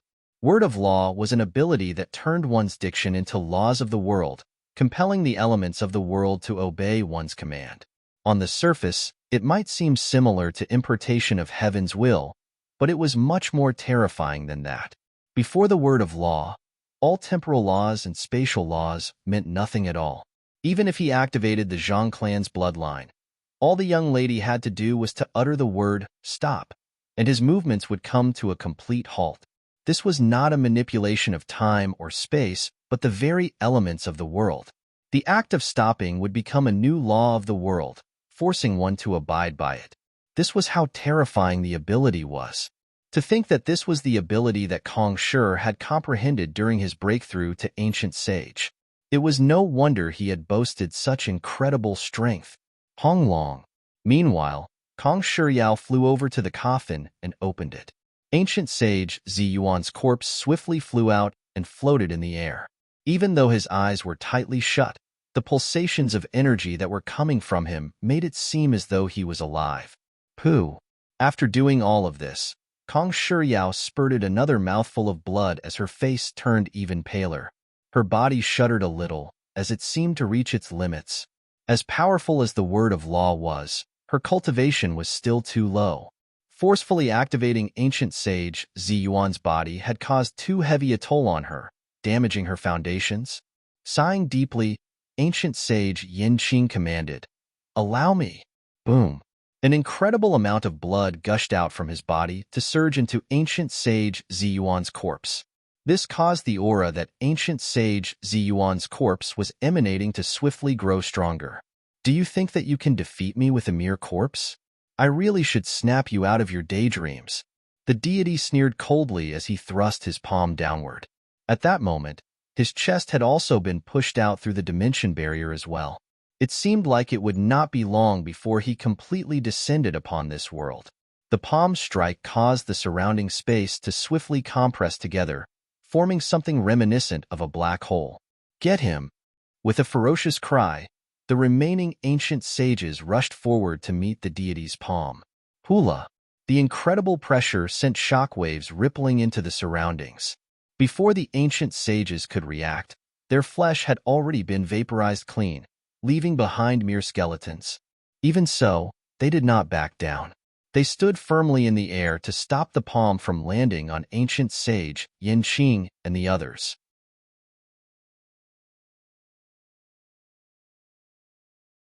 Chapter 1892. He's here. Pung pung pung. The ancient sages plopped heavily onto the ground, forming numerous craters on the elevated platform. Given their current cultivation, they would not die instantly even after they were reduced to bones. However, they had hibernated for far too long, and they had not fully recovered from the wounds that they had sustained during the encirclement of Sovereign Shenyong. If they did not receive sufficient aeon of ancient sage to replenish their vitality, their lifespan would swiftly dwindle, and they would die without doubt. In other words, they were really putting their lives on the line to stand against the deity. I can't allow those from the 100 schools of philosophers to die here. Zhang Xian had not made a move thus far because his multiple unpleasant encounters with the 100 schools of philosophers in the past, and he had thought that they would be able to handle the situation by themselves. He had worried that his sudden intervention would only worsen the situation as the other ancient sages were bound to be wary of him. However, things were swiftly moving in the worst direction possible. He could not simply watch and leave those ancient sages of the 100 schools of philosophers to die. While he found their actions questionable, there was no doubt that they were protecting mankind in their own way, and they had made huge sacrifices for it. He could not simply watch as they lost their lives. Driving his energy, as he was just about to charge forth silently to inflict a fatal blow on the deity, Kong Shiyao suddenly spurted another mouthful of blood before commanding, "Stabilize and push him back." Wong. Following her words, the rifts in the sky began to heal simultaneously as the space swiftly stabilized. At the same time, the deity whose waist was already out of the dimension barrier suddenly retreated hurriedly under the command, moving back to his shoulder. It was only unfortunate that her cultivation was simply too low compared to the deity's. Even after using her bloodline ability, she was still unable to push the deity back to the azure once and for all. It's indeed his bloodline. Wonderful. This is truly superb. With this, the clan head will surely accept me as his direct disciple and grant me endless resources. Even though he was nearly expelled from the world, the deity did not show the slightest hint of fear toward Kong Shiyao's technique. Instead, his eyes glowed with frenzied excitement. At that moment, the corpse of ancient sage Ziyuan also seemed to have absorbed sufficient blood and slowly rose out of the coffin. With clenched fists, he sent a punch right toward the deity climbing out from the rift. Boom! This fist was completely devoid of any elegance or flamboyance, but the might it carried was astonishing, reaching the level of a dimension-shatterer realm cultivator. Heh!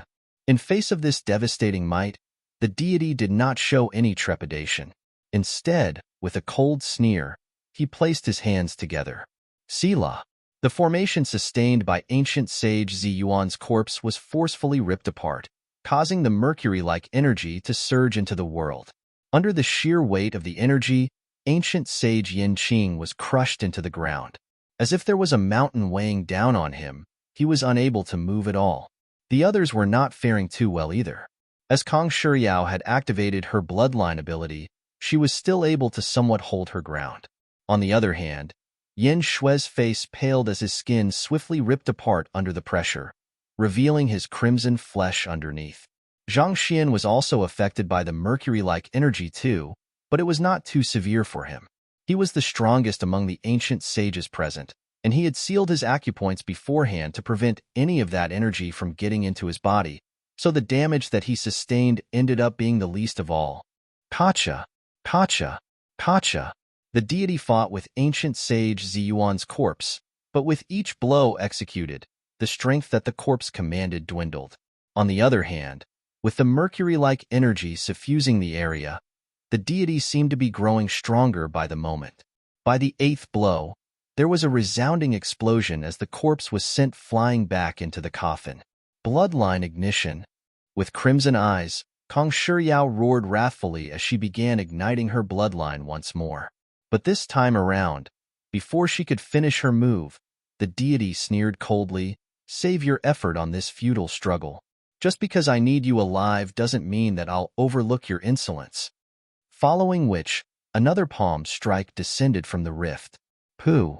Kong Shiyao's body immediately plummeted from the sky from the impact. Bearing the risk of his meridians ripping apart, Yin Shui forcefully drove his shunqi to catch her. Ha ha ha! After knocking back ancient sage Ziyuan's corpse and striking down Kong Shiyao, the deity laughed heartily as he finally pushed himself out of the rift and floated in the air with his hands crossed triumphantly before his chest. The reason he had been troubled climbing out of the dimension barrier earlier was due to the formation obstructing his path.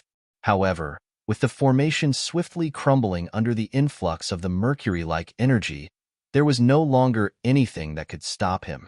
I was curious as to what kind of environment could give birth to such an overpowered individual, but I must say that I'm very disappointed by what I'm seeing here. The deity sneered coldly as he reached out to grab Kong Shiyao. Alarmed, Yin Shui rushed forward to pull Kong Shiyao back, but he was sent flying with a simple flick of a finger. He crashed onto the ground, and the bones in his body shattered from the impact. "You're coming with me," the deity commanded. Hula! He wrapped Kong Shiyao with a membrane of energy, trapping her. No. Seeing how the only descendant of Kong Shi to possess a bloodline purity of 8 over the past 1,000 years getting captured, everyone's eyes widened in horror. But with the huge disparity of power between them and the enemy, there was nothing they could do. They had already tried everything that was at their disposal, but it was futile. Is the Kungsu domain that Kong Shi created going to be destroyed in my generation? How could I allow this to happen? Ancient sage Yin Qing trembled intensely as he shook his head in disbelief, unwilling to accept reality. Back then, even though Kong Shi had spared the otherworldly demonic tribe out of magnanimity, he had been convinced that mankind would only grow stronger with time and that they would be able to overcome any threats that came their way. However, not even the great Kong Shi had expected the aeon of ancient sage to suddenly vanish from the world. This phenomenon had turned the tables around, and all of a sudden, mankind had been put in a precarious position once more. Even though they had successfully curbed the threat of the otherworldly demonic tribe, mankind was still unable to return to its golden era. Had it been before the emergence of the Temple of Confucius, there would have been no way anyone would have been able to bypass the dimension barrier. However, with the destruction of the Temple of Confucius, the formation sealing the dimension barrier was growing weaker with each passing moment. Even if they expended all of their lifespans right now to augment the barrier, it would bring them nothing more than temporary relief. Would things have been any different if that man was there? At this moment, ancient sage Yin Qing could not help but think of the celestial master teacher known as Zhang Xian. That fellow might have been young, but he had produced miracles time and time again. Based on what he knew, that fellow had managed to kill a deity that Sovereign Qin Ling had summoned a deity through a ritual. If that fellow was with them, would he have been able to kill the deity before them? Would he have been able to save the 100 schools of philosophers from the impending crisis that was lying just ahead of them? These are all futile thoughts. He isn't here, and our relationship with him is poor. Ancient sage Yin Qing shook his head helplessly. Putting aside that there was no way outsiders would be able to get in there, even if that man was there, it was likely that he would be reluctant to help them. While they shared the common goal of freeing mankind from the threat of the otherworldly demonic tribe, their difference in values had caused several clashes between one another, resulting in the deterioration of their relations. Even if I lose my life today, I have to save Kong Shiyao at any cost. She's the hope of the 100 schools of philosophers, so nothing bad can come to her. Knowing that it was meaningless to think about all that, ancient sage Yin Qing gathered the final dregs of his strength, hoping to launch a decisive attack that would at least buy Kong Shiyao some time to make her escape. But at this moment, a cold glint suddenly flashed through the air.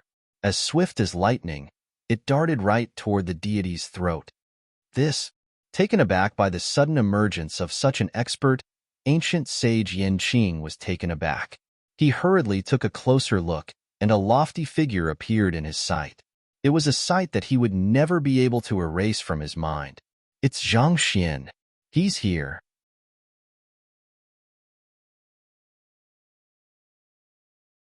Chapter 1893. Borrowing a sword. Ancient sage Yin Qing had thought that they were goners, but against all odds, the person whom they had a complicated relationship with, Zhang Xian, suddenly appeared at this moment and charged toward the deity without any hesitation.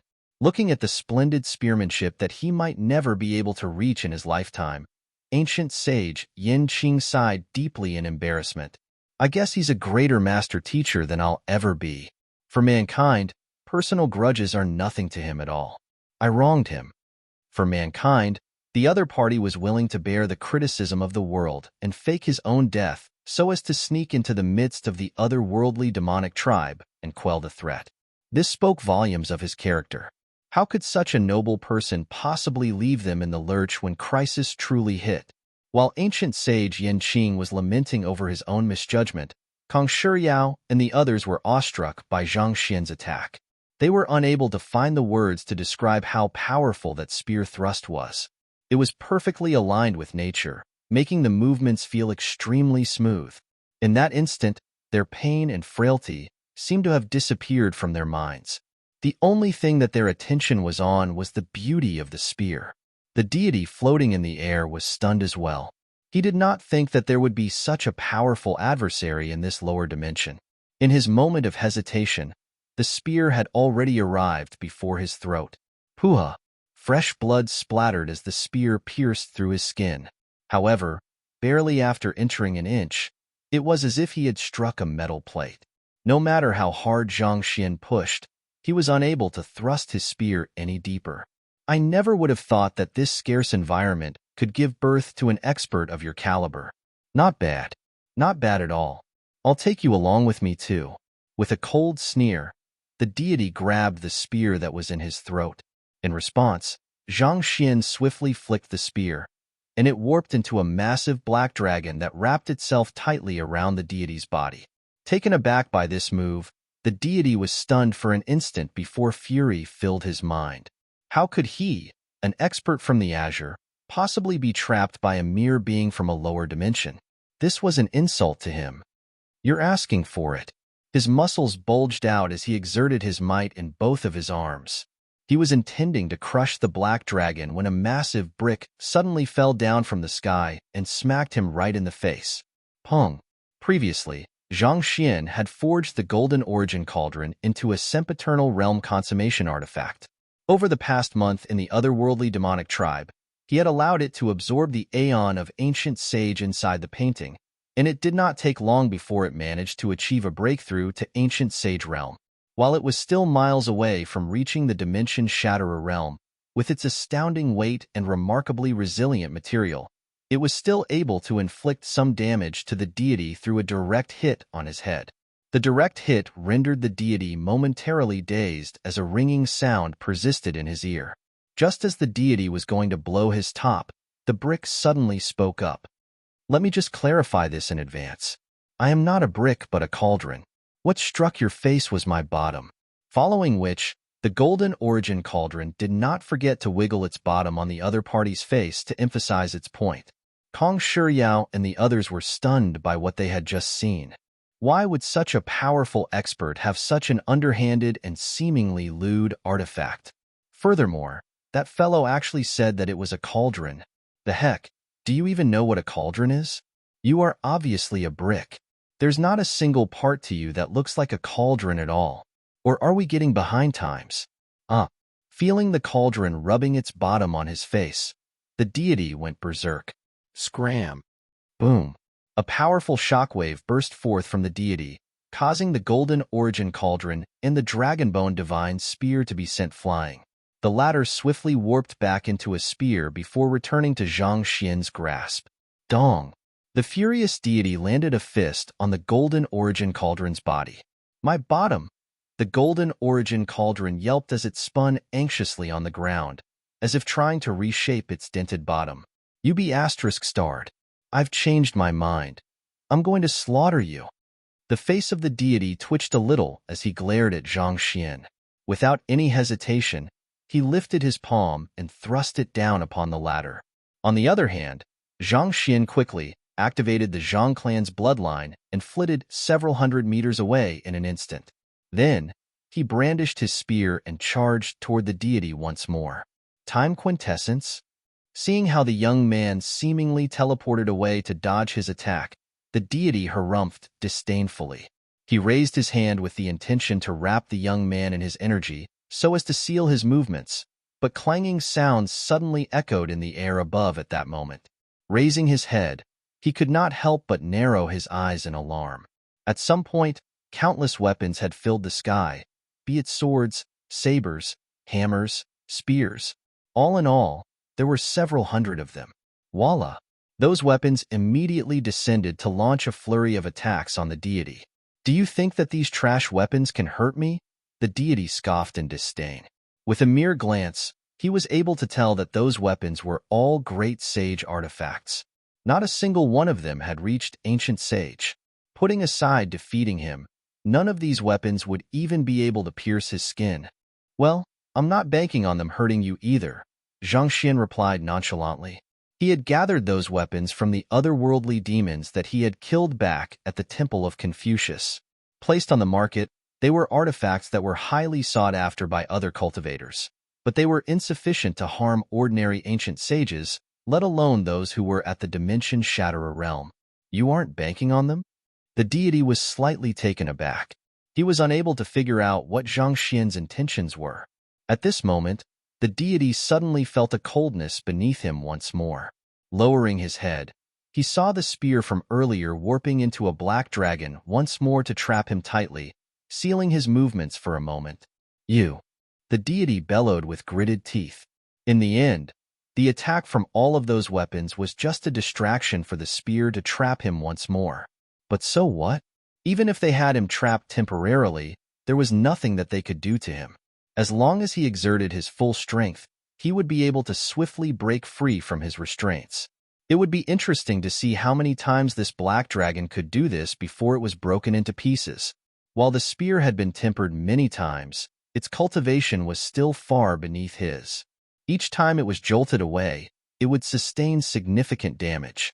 With his eye of discernment, he could tell that the spear could only do this for another 5 times at the very most.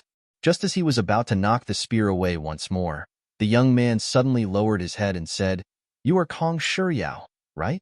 Lend me your sword." "My sword?" Kong Shiyao was stunned. Nevertheless, knowing how urgent the situation was, she did not hesitate to pass her sword over. Knowing that the young man was intending to use her sword in the battle, Kong Shiyao hurriedly said, "My sword is a treasure passed down within our Kong clan.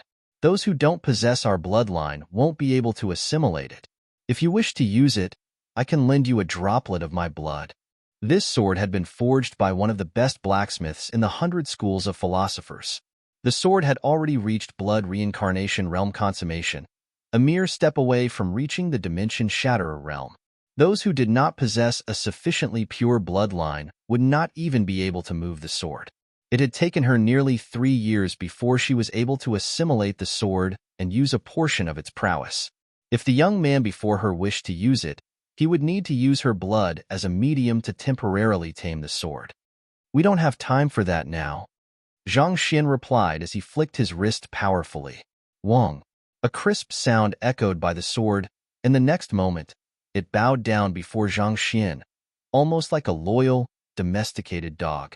"Why you've already tamed it?" Kong Shiyao's mouth widened in disbelief.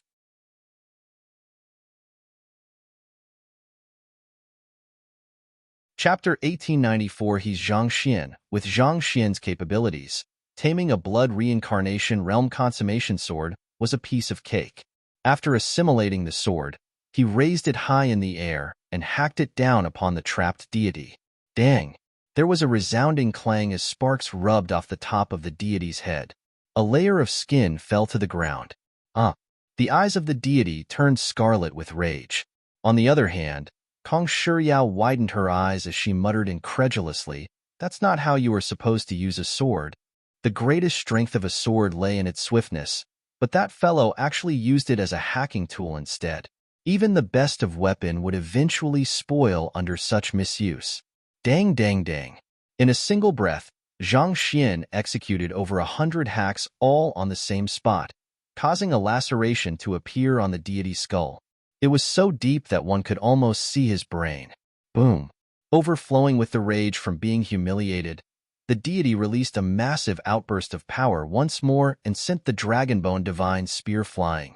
He turned to Zhang Xian, intending to slaughter that arrogant young man who dared lay his hands on him, when a brick suddenly fell on his face once more. This time, the brick descended upon the laceration on his head, causing blood to spurt out like a fountain. The heck? The deity nearly lost his mind. That fellow's fighting style was really the epitome of underhandedness and despicableness. We are all top-notch experts. Shouldn't you show some honor in your fighting style? We should be crossing swords valiantly with one another instead of throwing out everything at our disposal as though we are mere ruffians. Your image is crumbling, you know? Infuriated, the deity shook off the brick and turned his gaze once more toward Zhang Xian, only to see that the latter had fled far away using his bloodline ability. Trembling with rage, the deity turned his sights to ancient sage Yanqing and the others and bellowed, "Since you wish to play games with me, I'll start by slaughtering the lot of them." He needed Kong Shuyao alive for his own purposes, but as for the other ancient sages, their lives meant nothing to him at all. Thus, the deity thrust his palm downward, but once again, before his palm could connect, a spear suddenly stood in its path and halted its movements. Zhang Xian stood right before the deity and wagged his finger provocatively. "Preying on the weak, what a formidable person you are. But I guess there's no other choice, considering that there's nothing you can do about me." Voila! With a wave of his hand, Zhang Xian sent another barrage of weapons flying toward the deity. "What cheap taunts! But very well, I shall start with you then." With a cold glint in his eyes, the deity began dashing forth. His movements were not too fast, but every step that he took caused a tremendous pulsation of energy that collapsed the space in the surroundings, rendering it impossible for others to traverse across wherever he had been through.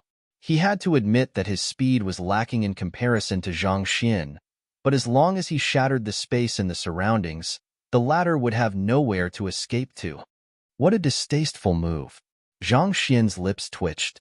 He turned to ancient sage Yanqing and the others and said, "You lot should make use of this opportunity to recuperate and heal up. I'll handle him for the time being." Following which, he began flitting away into the distance once more. On the other hand, seeing that Zhang Xian was fleeing into the distance once again, the deity glanced at Kong Shuyao, intending on making use of this opportunity to capture her once more. However, as if having read his mind, Zhang Xian suddenly turned around and launched a counterattack. The brick, sword, and spear all flew right toward him, prepared to slip in through the cracks of his defense at any moment to harass him. At the same time, several corpses flew over and exploded right in his face. Finally, the deity reached the limits of his patience and began chasing Zhang Xian like a crazed dog. As long as that fellow remained alive, it would only be a matter of time before he was driven insane by the other party. It seemed like he would really have to get rid of that fellow first. Boom, boom, boom. Just like that, the two of them began on a seemingly endless chase. From time to time, the one fleeing would turn around and launch a couple of attacks before fleeing once more, leaving the one chasing more enraged than ever. The battle between the two of them caused the whole of the Kungsu domain to rattle ceaselessly. Pong! Yet another scholastic master was sent flying. Standing on the spot, Fan Xiaoshu scanned his surroundings with a forlorn look on his face, reminiscent of an expert lamenting the lack of a rival in the world. "Is there anyone else who wants to test my strength?" Mi Xian and the others were the first few who had rushed over to welcome the freshman, so there were still a couple of scholastic masters who were not there yet. Upon hearing that a powerful freshman had arrived at the academy, they swiftly made their way over, suppressed their cultivation, and challenged the other party to a battle. To their dismay, they found that none of them were able to survive a single blow from the other party. More importantly, Fan Xiaoshu seemed to be further refining his skills over the course of the battle, causing his fighting prowess to swiftly grow. By now, There was no one who could match him in his cultivation realm. In fact, even those a realm stronger than him were no match for him. There's no need for that. It'll be meaningless to continue the battles at this point. Zhong Qing shook his head and sighed deeply. The result could not have been any clearer. None of them was a match for Fan Xiaoxiu. Fan Xiaoxiu scanned the crowd around him and asked, then, who should I choose as my teacher? While he had defeated all of these scholastic masters, it still did not change the fact that he was only a St. Nine Dan freshman and needed a teacher to guide him around. I'm unqualified for the role. I don't think that I have the ability to become your teacher. The defeated crowd lowered their faces in embarrassment. They would have loved more than anything to accept a powerful student as their direct disciple, but considering how they could not even defeat the young man, what right did they have to teach him? Anyone whom Fan Xiaoxiu laid his eyes on would swiftly avert their gaze awkwardly. Some time passed, but not a single person spoke up. The surroundings were as silent as a graveyard. Expecting such an outcome to his words, Fan Xiaoxiu finally spoke up with a smile on his face. Actually, I already have a teacher in mind, but I'm not sure if I will be able to come under his tutelage. Seeing a ray of hope to free themselves from this awkward situation, the scholastic masters in the area quickly asked, "May I know who it is?" At this point in time, they would do anything to get out of this terribly uncomfortable situation. He goes by the name of Zhang Xian. However, I'm not too sure whether that is his real name or not. Fan Xiaoxiu replied, Zhang Xian? Is there anyone in the great frontistery of Confucianism who goes by the surname of Zhang? Zhong Qing was startled. Those in the great frontistery of Confucianism all came from the lineage of the 100 schools of philosophers, so how could there be a Zhang around? Nangong Yuanfeng suddenly stepped forward and said, that name sounds rather familiar. I do know of a Zhang Xian in this world, but I'm not sure if we are referring to the same person. While not many in the Kungsu domain would have heard of Zhang Xian, that name was practically a household name on the master-teacher continent. Zhong Qing and Fan Xiaoxiu quickly turned their curious gazes over. This man isn't from the 100 schools of philosophers. Instead, he's a powerful master-teacher from the master-teacher continent, as well as the head of the Zhang clan.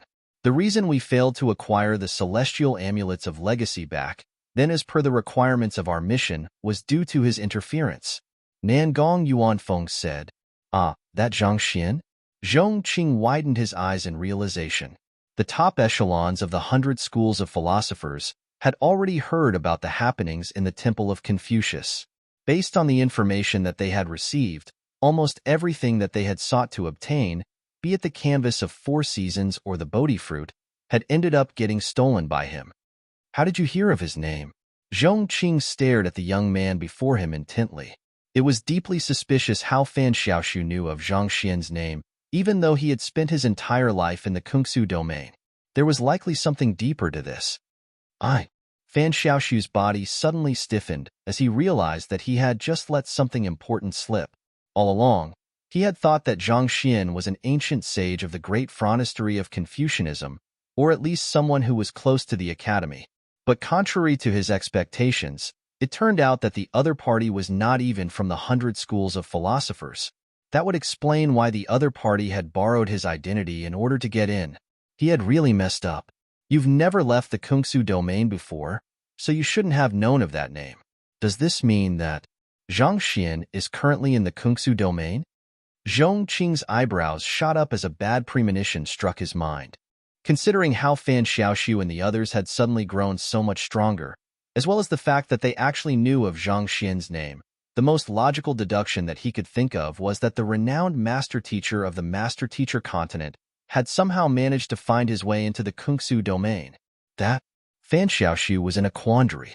He had no idea how he should respond in such a situation, but it turned out that he did not have to. A split moment later, a deafening rumbling echoed in the air, and the clear sky began to collapse into a void. Everyone hurriedly raised their heads in alarm, only to see 2 figures fighting one another in the air. Each time they clashed with one another, a gorge formed in the sky that extended over several li. Lightning rained down so furiously that it seemed as if the world would soon collapse under the devastation. Who the hell are you?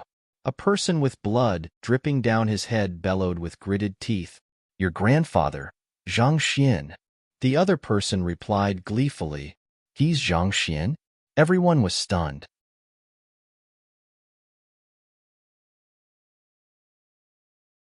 Chapter 1895, I Have a Younger Brother.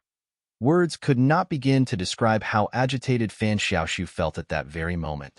He had guessed that Zhang Xian was an ancient sage, but he did not think that the other party would be that powerful among the ancient sages. After all, if the other party was truly that powerful, there should not have been any need for the other party to borrow his identity in order to get into the great phronestory of Confucianism. But at that very moment, the sheer might he produced seemed to be too great for even the heavens to contain. It was as if he was a being that had risen above the rules of the world. Pung pung pung. As the two of them crossed blows with one another, lacerations emerged one after another in the sky. The folded space containing the great frontistery of Confucianism was placed under huge strain, and it seemed as if the entire folded space would collapse at any moment. He's Zhang Xian? You actually competed with him back then? Zhong Qing gulped down a mouthful of saliva as he turned to look at Nangong Yuanfeng. Back then, he passed himself off as a member of the Luo clan, assuming the name of Luo Tianya. However, based on what I heard afterward, he's indeed Zhang Xian. Nangong Yuanfeng nodded as he could not help but tremble in the face of Zhang Xian's incredible might. It had at most been just a few months since he had last seen the young man, right? When in the world did he become so powerful? Not even the great ancient sage Yin Qing possessed such tremendous strength. If this was the power that the young man had wielded back then, he could have been killed with just a simple flick of the young man's finger. It seemed like the young man had truly been merciful to him. Sila.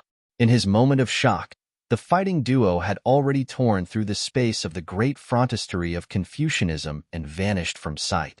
The next moment, the two of them were standing above a vast mountain range. Over there, the examinees who had just cleared the test were trying their best to decipher the formation on the jade tokens that they had been given when a loud rumble suddenly echoed in the sky. They raised their heads, and they were welcomed with a sight that they would never forget in their entire life. Two experts bathed in lightning were clashing intensely with one another. Every strike from them made the entire world tremble. It was almost as if the end of the world had arrived. One of them had a head completely bathed in crimson blood, and he had a frenzied expression on his face that looked as if he would blow up from all of the rage that he had accumulated within. On the other hand, the other young man had a composed smile on his lips, and he brandished the sword in his grasp with grace. Are the two of them ancient sages? There's probably no one in the world who commands such tremendous strength other than the ancient sages. But why would the two ancient sages be fighting with one another? It looks as if they are fighting one another to the death. I don't know either. They might have some grudge with one another. A huge commotion broke out beneath. With fists clenched tightly by their sides, the examinees stared at the majestic battle unfolding before them with envy in their eyes. This was what they had been cultivating all their lives for. From the moment they took the first whiff of spiritual energy into their body and converted it into zhenqi, it had already become their lifelong pursuit to acquire greater strength. The tremendous strength that was right before their eyes could be said to be their terminal goal. It represented the top of the world to them. Don't you dare hurt our teacher. At this moment, two voices reverberated in the air before two youths younger than them rushed into the air. The lightning in the air immediately became even more intense. Astonishingly, the person with his head bathed in blood was able to stand his ground even when faced with three opponents simultaneously. After crossing several blows, the two youths who had just joined the fray were sent crashing to the ground. You aren't a match for him, so don't come over anymore. Don't worry. Leave him to me, Zhang Xian said.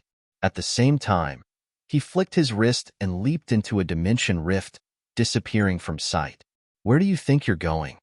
The deity immediately chased after Zhang Xian, determined not to allow the latter get away. Just like that, the two of them vanished from sight. If not for the countless lacerations in space left in the sky as a result of their fight, they would have thought that everything that they had seen a moment ago was just a dream. You said that they are very likely powerful experts? The head of the stone village looked at the village bell, Xiu Ru, and he shook his head. How could that be possible? If they are really as powerful as you've made them out to be, do you think that it's possible for them to maintain such politeness with us and even offer to compensate us for the losses in our fields? It was as if the village belle's mind had not been working right ever since she returned from the short journey with those three guests. As soon as she returned, she had gone around telling everyone that the three guests that had been there not too long ago were actually Saint Realm experts. Of course, there was no one in the stone village who would believe such ludicrous news. There was no way that a Saint Realm expert would be so courteous to them, going to the extent of offering to compensate for their losses. Besides, if they were really Saint Realm experts, they could have just flown all the way to Fan City. Why would they waste their time riding on Xiaoru's tamed aerial spirit beast? In their view, Saint Realm experts were domineering and authoritative. They were being so far above them that even crossing them would have warranted the death penalty. They simply could not imagine an amiable Saint Realm cultivator. It's true. Why won't any of you believe me? I saw them flying in the sky without any external support with my own eyes, and they flew at an incredible speed.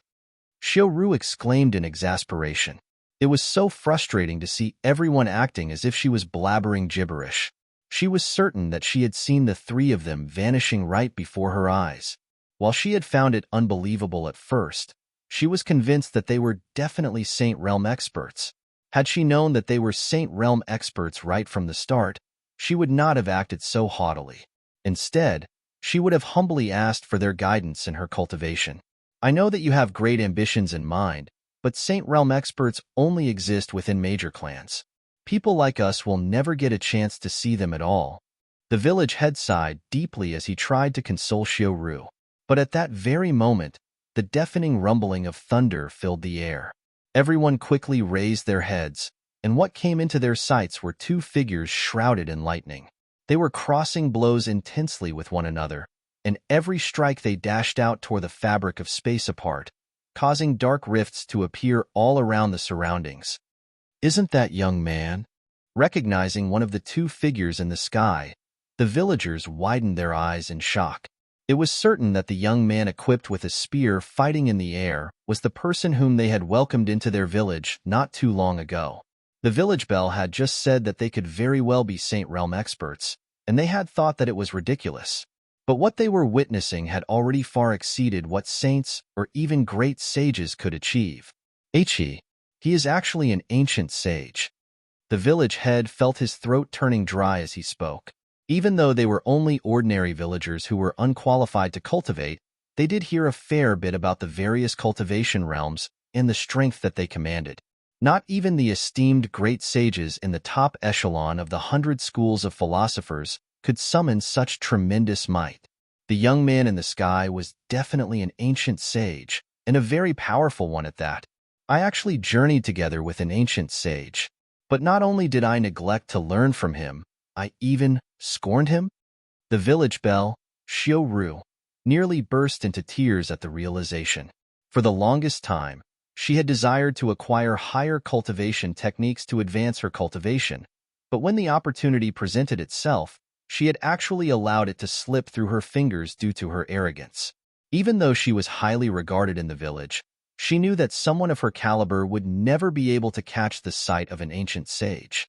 In an instant, her guts turned green from regret. On that very day, almost everyone in the 100 schools of philosophers witnessed the intense fight in the sky between those two top experts, and their silhouettes were imprinted deep in their minds. Even tens of thousands of years later, the incident would remain an undying legend. Why can't I find anywhere that's empty? Zhang Xian frowned with a troubled look on his face. He did not run about just to show off his strength. It was just that he was unable to find a sufficiently remote place to release all of his finishers at once. The world that the 100 schools of philosophers lived in was simply too crowded. He did not like the idea of exposing his trump cards even to his own comrades. Thus, he could only continuously retreat while fending the deity off. Sometime later, they finally arrived at a relatively empty mountain range. Finally, Zhang Xian heaved a sigh of relief. It seemed like effort did pay off in the end. He quickly threw down a bunch of formation flags and sealed the surroundings so as to prevent his aura from leaking out. Oh, You aren't going to run anymore? I assume that you have resigned yourself to your fate. The deity scoffed when he saw that the young man was not escaping anymore. He had not been blindly chasing Zhang Xin around. During his pursuit, he had been able to fully ascertain the extent of Zhang Xin's abilities, and he was confident that he would be able to kill the latter easily as long as the latter stopped running away. Resign myself to my fate? Aren't you jumping too quickly to conclusions? Well, it just happens that I have a twin brother who wishes to meet you. As Zhang Xin said those words, he flicked his wrist. Who? A figure identical to Zhang Xin appeared right next to him.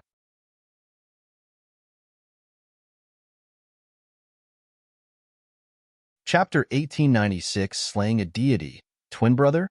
Seeing the appearance of another figure with an identical appearance and soul aura, the deity was stunned for a moment before a knowing smile crept onto his lips. This is your clone, right? Spectacularly made, I must say. For a clone to possess strength identical to the main body, it must have been made using some kind of invaluable material. Wonderful, I shall claim it for myself.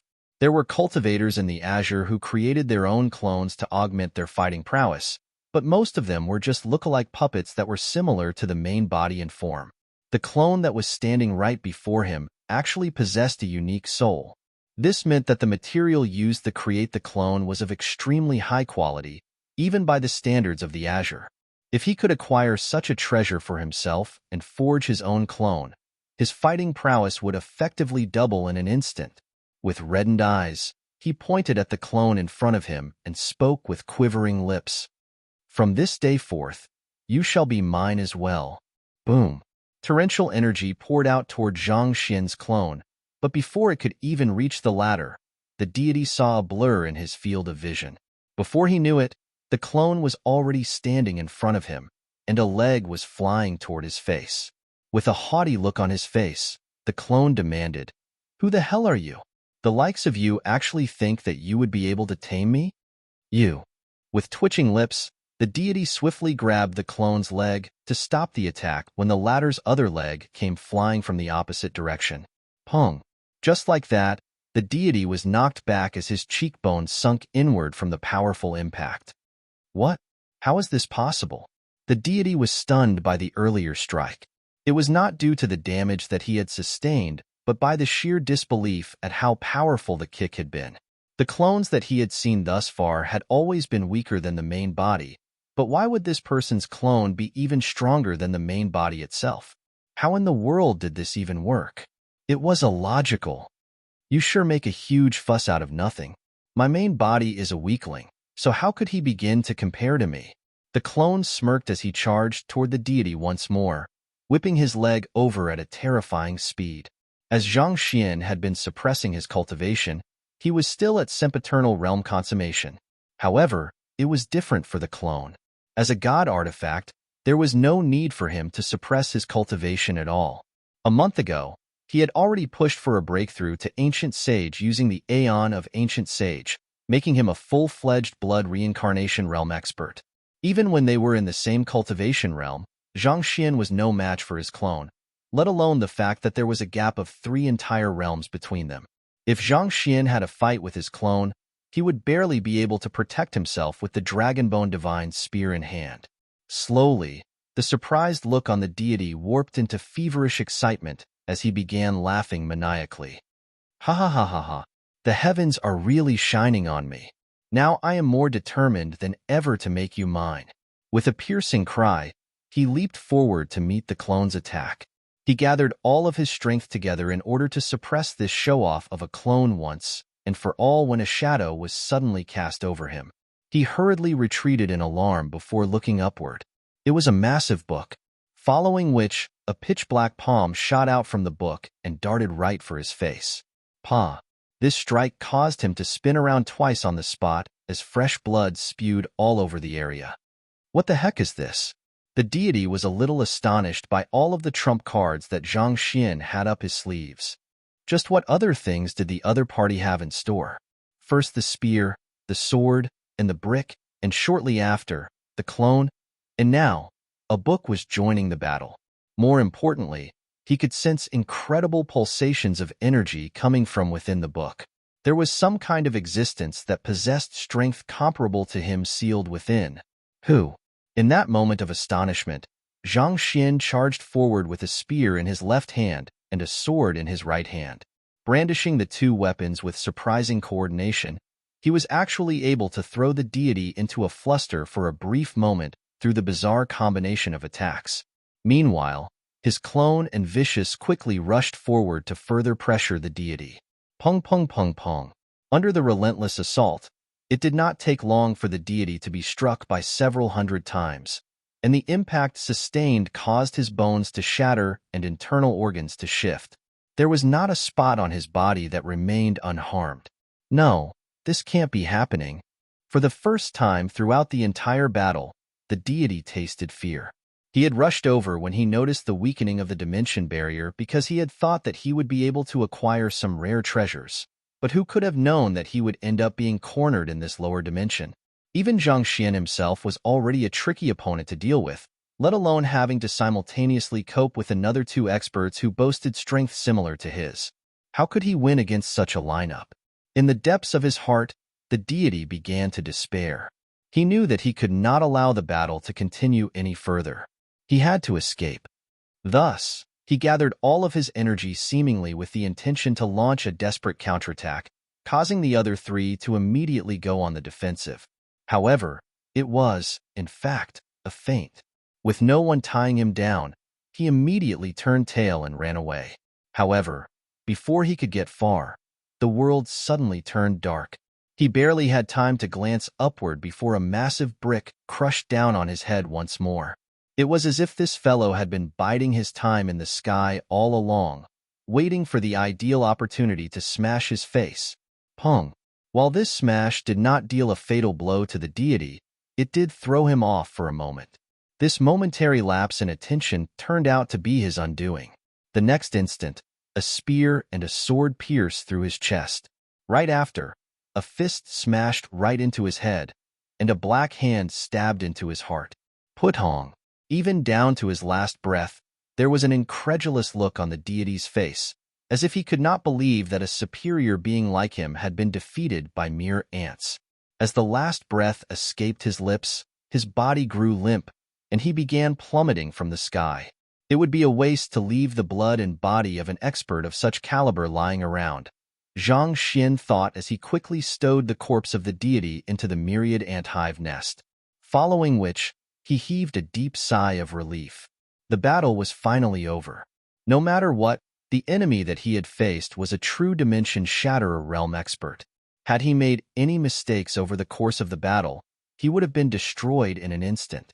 As such, he had pushed his concentration to its very limits throughout the entire duration. Nevertheless, the rewards from the battle were well worth the fight. The deity's blood and body would surely prove vital for his breakthrough to Ancient Sage in the future. Placing his clone and Vicious back into the myriad ant hive nest, Zhang Xian turned his sight to the mountain range where the void was and stared silently for a moment before making his way back. On the elevated platform in the midst of the mountain range, Ancient Sage Yanqing finally struggled to his feet. He looked at the massive rifts around him with a worried look on his face. At that moment, Kong Shiriao suddenly flew over and asked, "Ancient Sage Yanqing, was that young man the celestial master teacher you previously mentioned, Zhang Xian?" Having overexerted her bloodline ability, her face was horrifyingly pale as well. It took everything she had just to maintain her flight. "That's right," Ancient Sage Yanqing replied with a nod. "He's truly an extraordinary individual." Kong Shiriao nodded in awe. She had been blessed with a powerful bloodline at birth, so there had been no one who was able to compete with her in terms of talent. She had been confident that there was no one beneath Ancient Sage who would be stronger than her, but from the earlier battle, it was clear that the young man's fighting prowess exceeded even hers. Ever since she heard of Zhang Xian's existence, she had been wanting to meet and compete with him. She had thought that she could have a duel with him after achieving a breakthrough to Ancient Sage. However, from the looks of it, there was no need for that. Even after using her bloodline ability, she had been unable to stop the deity's movements. On the other hand, the young man was able to battle the deity on equal footing and even lure him away. It was apparent from this that there was a gap between their abilities. There's no denying that Zhang Xian is formidable, but he's still lacking in comparison to the deity from the azure. I fear that he's in peril. One of the ancient sages remarked worriedly, given our current condition, there's nothing we can do to help him. Even stabilizing the formation is impossible for us at the moment. The ancient sages had already been reduced to a skeletal rack at the moment, and they would die soon enough without any aeon of ancient sage to replenish his energy. Given their states, there was nothing that they could do to help. Knowing this, ancient sage Yin Qing also shook his head. While the deity had been lured away by Zhang Xian, it did not mean that the danger was over. The formation that was sustained by ancient sage Ziyuan's corpse had been opened, and the mercury-like energy was rapidly pouring in. If they did not seal the rifts quickly, everyone in the Kungsu domain would soon die from taking in that incredibly heavy energy. Their entire populace was at stake. It's fortunate that this energy doesn't diffuse too quickly due to its weight. What's more urgent is for us to get rid of that deity, or else anything we do will be futile, Kong Shiyao said. As long as they sealed their acupoints, they would be able to bear with the mercury-like energy in the short term. However, as long as the deity remained alive, his existence would be like a guillotine hanging right above them, ready to snap down at any moment. You're right. Even at the cost of our lives, we must eradicate that deity. Everyone nodded grimly in agreement. Gathering the last bits of their strength, they were going to move in the direction that Zhang Xian had disappeared in when a young man approached with a nonchalant look on his face. He was dressed in a clean white robe that was completely devoid of dust. There was no hint of blood or wounds on his body, making it seem as if he had left earlier not to battle, but to go on a leisurely holiday. Who else could that young man be other than Zhang Xian? Why, you're fine. What happened to the deity? Did you kill him? Everyone asked anxiously.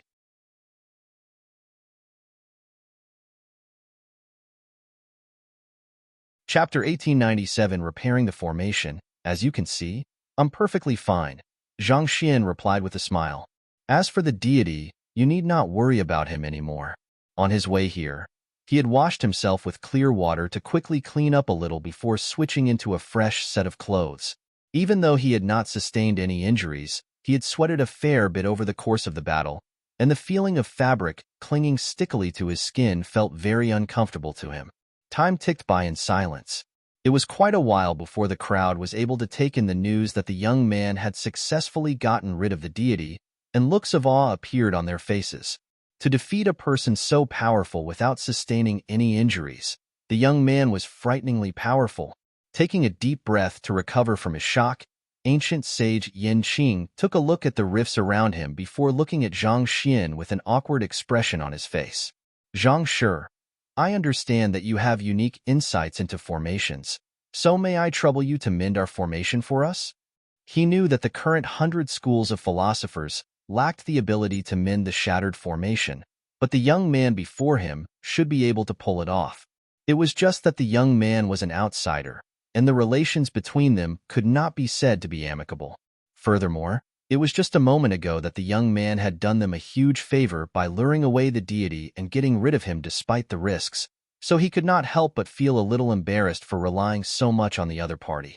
It's no trouble at all, but do you have the blueprint and repair method for the formation? Zhang Xian asked. This was the first time that he had seen a formation like this. Using the corpse of ancient sage Ziyuan as its core to seal the passageway leading to a higher dimension, its complexity was way beyond any of the formations that he had seen before. Even he would have had difficulties trying to set it up without the blueprint. We do, ancient sage Yin Qing replied as he passed a jade token over. Recorded in here is the structure of the formation, as well as the notes that generations of our predecessors have made while repairing the formation. Taking the jade token, Zhang Xian quickly scanned through its contents. It did not take long for him to have the entire formation in his grasp. The name of this formation was very literal, Floating Coffin Heaven Mending Formation. It was said to have been created by Kong Shi himself in order to seal up the passageway linking the higher dimension to their world. Once it was in place, even Dimension Shatterer Realm cultivators would have trouble trying to breach it. Is he going to attempt to mend the formation after learning it on the spot? Could it be that his talents and his supporting occupation are on par with mine? Is he able to master anything within moments of coming into contact with it, too? Kong Shiyao frowned in intrigue. Possessing the purest bloodline of Kong Shi, her ability to absorb new information was amazing. Be it for a supporting occupation or a battle technique, she could understand and master it swiftly after learning the principles behind it. She did not have to devote too much time to refining her skills. It was bewildering to her how the young man had the confidence to accept their request without any hesitation despite having never seen the formation before. It could not be that he possessed the same talents as her, could it? But even if he has talents comparable to mine, such a complex formation should at least take him 2 to 3 days to master. Will he be able to make it in time at this rate? Kong Shiyao thought worriedly as she looked at the mercury-like energy gushing in from the rifts. Recalling the fact that the young man was a celestial master teacher just like Kong Shi, it should not come as any surprise that the young man was extraordinary. However, there were still limits to what a human could achieve within a limited time frame. The floating coffin heaven-mending formation was so complicated that it had taken her 3 days before she was able to grasp how the entire system worked. Even if the young man was more gifted and could grasp new information 2 times swifter than her, he still would not be able to mend the formation in time. The mercury-like energy had only suffused the elevated platform that they were on, but at the current rate it was flowing out, it would drown at least a third of the Kungsu domain's land by the end of the day. That would cause a rapid change in the quality of the spiritual energy within the world, and the green sprout wheat that they had cultivated with great difficulty would swiftly die off. Everything that the 100 schools of philosophers had built up over the past tens of thousands of years would be reduced to nothing. Then, everything would be for naught even if they did manage to repair the formation. Besides, they were betting on the possibility that the young man would have some way to repair it, but that was unjustified optimism on their part. It could be said that making this request to the young man was really a last-ditch gamble. But as Kong Shiyao continued looking on worriedly, she saw Zhang Xian passing the jade token back to her. Following which, he turned to the crowd with a confident smile on his face.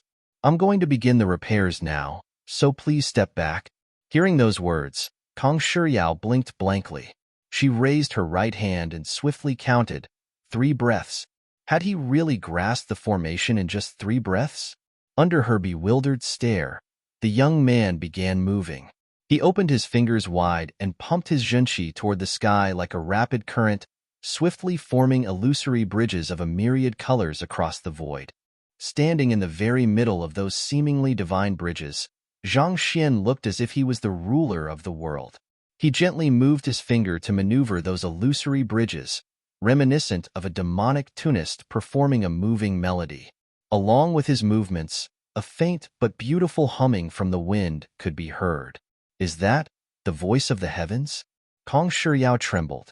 Legend had it that if anyone achieved the level of perfect harmony with the heavens, no matter which occupation they were from, the voice of the heavens would emerge. The young man had only browsed through the blueprint for 3 breaths, but not only did he manage to grasp the formation perfectly, he was even able to elevate it to a much higher level. Was she really so lacking compared to him? But she was the descendant of the legendary Kong Shi, possessing a bloodline that none could match. With deep indignation, she looked on and saw Zhang Xian's fingers moving faster and faster, and it did not take long for afterimages to appear in the midst of his movements. The illusory bridges danced elegantly in the air, crossing one another to swiftly form an intricate design. He's speeding up? Isn't he afraid of making a mistake? Kong Shiyao shuddered at the sheer speed that Zhang Xian was moving at. Given the complexity of the formation, she had thought that even if Zhang Xian could comprehend it, he would need their help to form the primary structure to seal off the inflow of the mercury-like energy before slowly reinforcing it. All in all, she had expected the entire process to take a whole month. However, at that moment, Zhang Xian's hands were moving so quickly that she could hardly keep up with them anymore. If he made a single mistake, not only would his previous work be unraveled, he would also suffer a severe backlash from the formation. A few breaths passed, but not only did Zhang Xian's movements not slow down, they continued still to grow swifter. Unable to stand the tension any longer, Kong Shiyao flicked her wrist and took out a mirror. She gently reflected it against Zhang Xian. This mirror was a family heirloom passed down in the Kong clan, and it was known as the profound Empyrean mirror. Through analyzing the intensity of the pulsations of energy coming from the formation, it was able to determine whether the formation master's movements were correct or not. If the formation master's movements were correct, the characters, correct, would be reflected in the mirror, and a white light would emanate from its surface. Incorrect, and the characters, wrong, would be reflected, with black light emanating from its surface. Wong Wong Wong. Upon reflecting Zhang Xian's silhouette, the profound Empyrean mirror immediately emanated a brilliant white glow as lines and lines of characters swiftly flowed across its surface. Correct? Correct? Correct? As the profound Empyrean mirror in her hand got filled up with the characters, correct, its surface glowed so brightly that it seemed to become a mini-sun that blinded everyone in the surroundings. Kong Shiyao's lips quivered in disbelief. She had seen plenty of geniuses in her lifetime, and she was one herself. But to master such a complex formation within 3 breaths and repair it so quickly without making the slightest mistake, was that young man really a human? Who? Her astonishment did not last for long before the fingers of the young man in the air came to an abrupt halt. He gracefully placed his hands behind his back before gazing into the void. What's wrong? The formation's repairs mustn't be halted halfway through, or else you will have to start anew. Kong Shiyao yelled anxiously.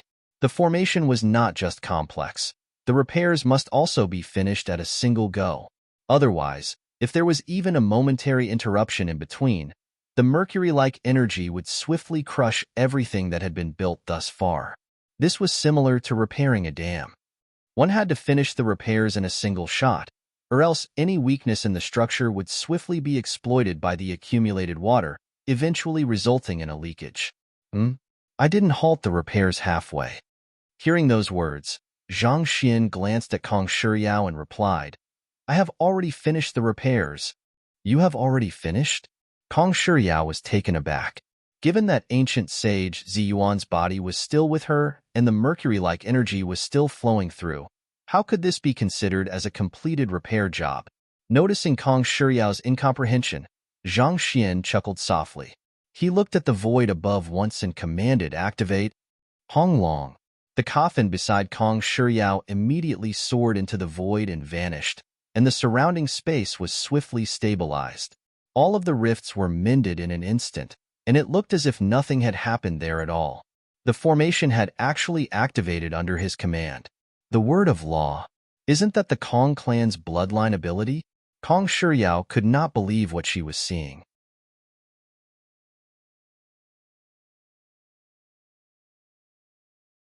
Chapter 1898, The Prowess of the Otherworldly Demonic Try. To be able to repair the formation with a single word, could it be that the other party possessed the same bloodline as her, allowing him to use the word of law ability?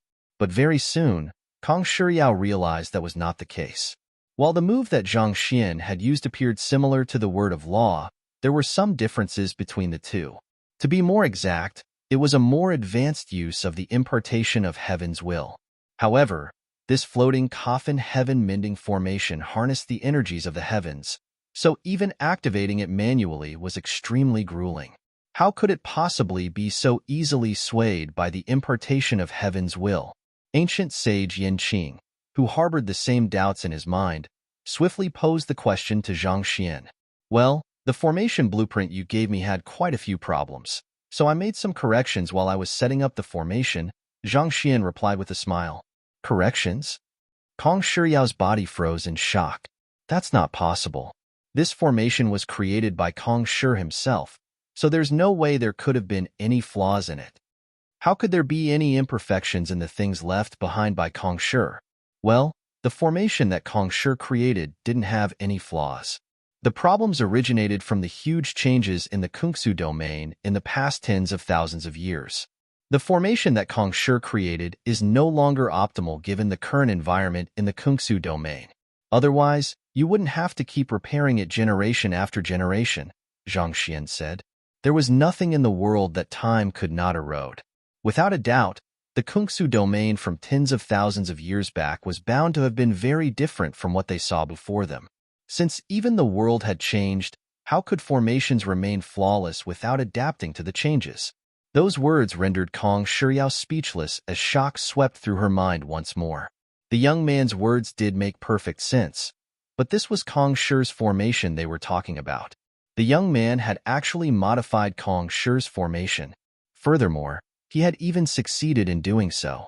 Kong Shiryao felt as if the world was whirling around her. All along, she had never doubted her own talent. She had felt that there was nothing that she was incapable of as long as she gave it her all.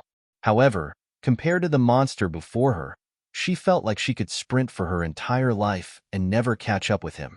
On the other hand, seeing that the mercury-like energy had been completely sealed away, Zhang Xian heaved a sigh of relief. He turned his gaze away from the stupefied Kong Shiryao to the relatively calmer ancient sage Yanqing and said, "I guess the situation is stable for the time being." Ancient sage Yanqing, may I trouble you to explain the situation to me? He felt like Kong Shiryao was making a huge fuss out of nothing. It was as if she had never seen the larger world out there before.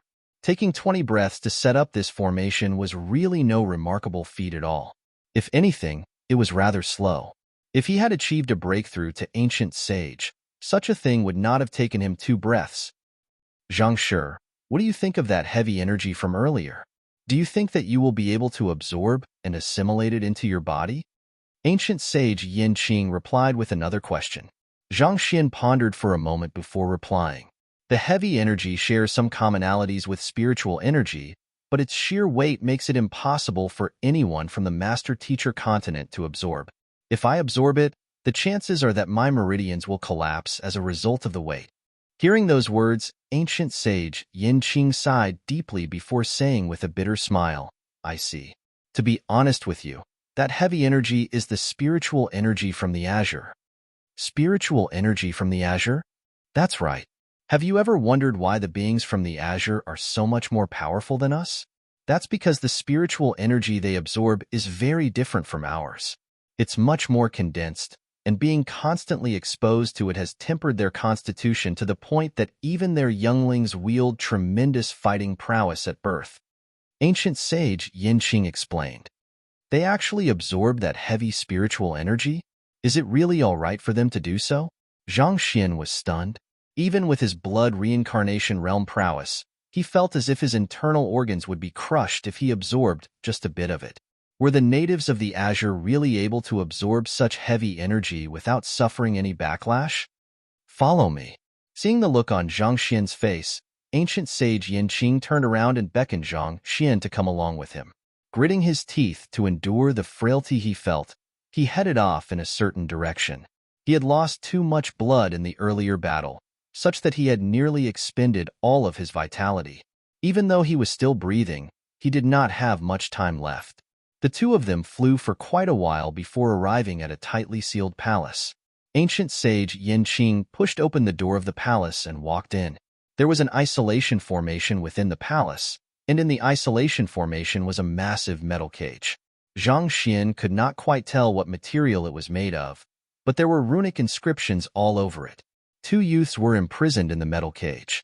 Upon seeing ancient sage Yin Qing, their eyes immediately narrowed in fury. If they could, there was no doubt that they would have killed ancient sage Yin Qing.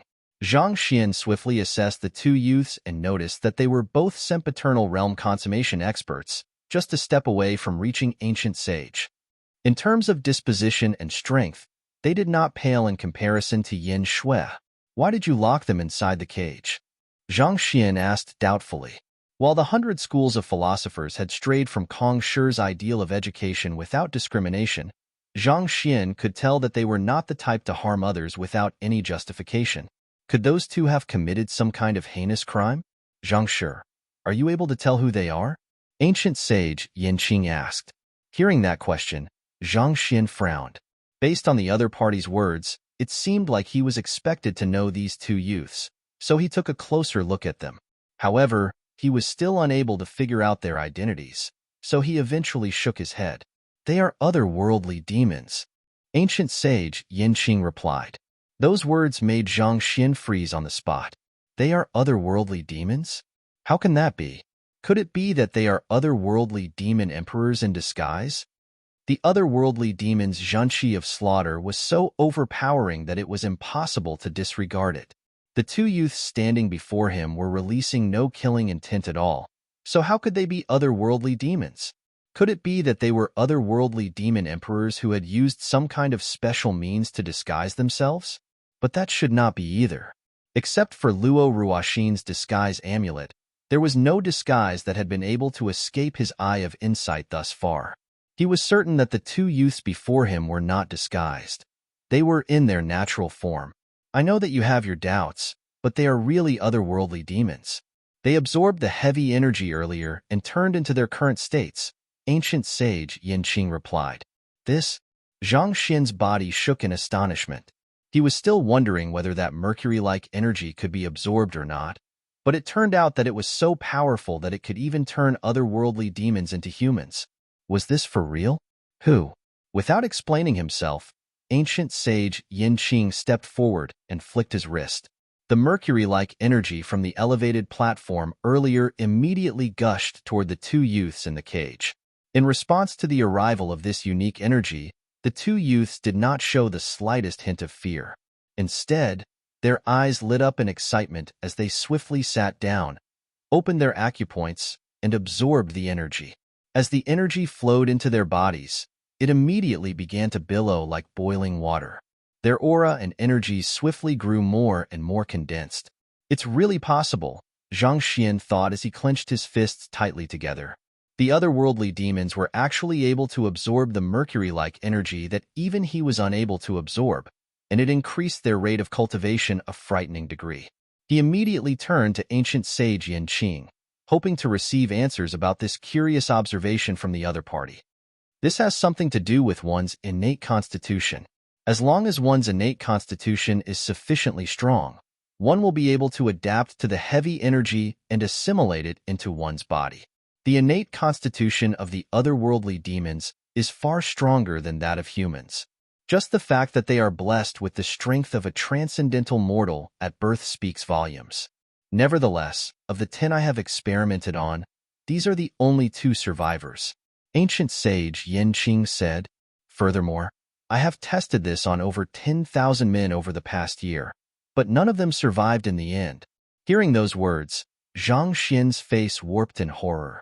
What he was horrified by was not ancient sage Yanqing's callousness, but the significance of what he had just said. He had thought that while otherworldly demons had a head start in front of humans due to their innate constitution, they would be on equal footing with one another in the later stages. However, it seemed like the rift was much wider than he had thought. If this mercury-like energy one day covered the entire master-teacher continent, would mankind not go extinct and the otherworldly demons rise in power? Alarmed by this notion, Zhang Xian asked, "Is this why Kong Shi used ancient sage Ziyuan's corpse to create that massive formation to block the dimension passageway? Is it all to prevent the heavy energy from leaking into this world?"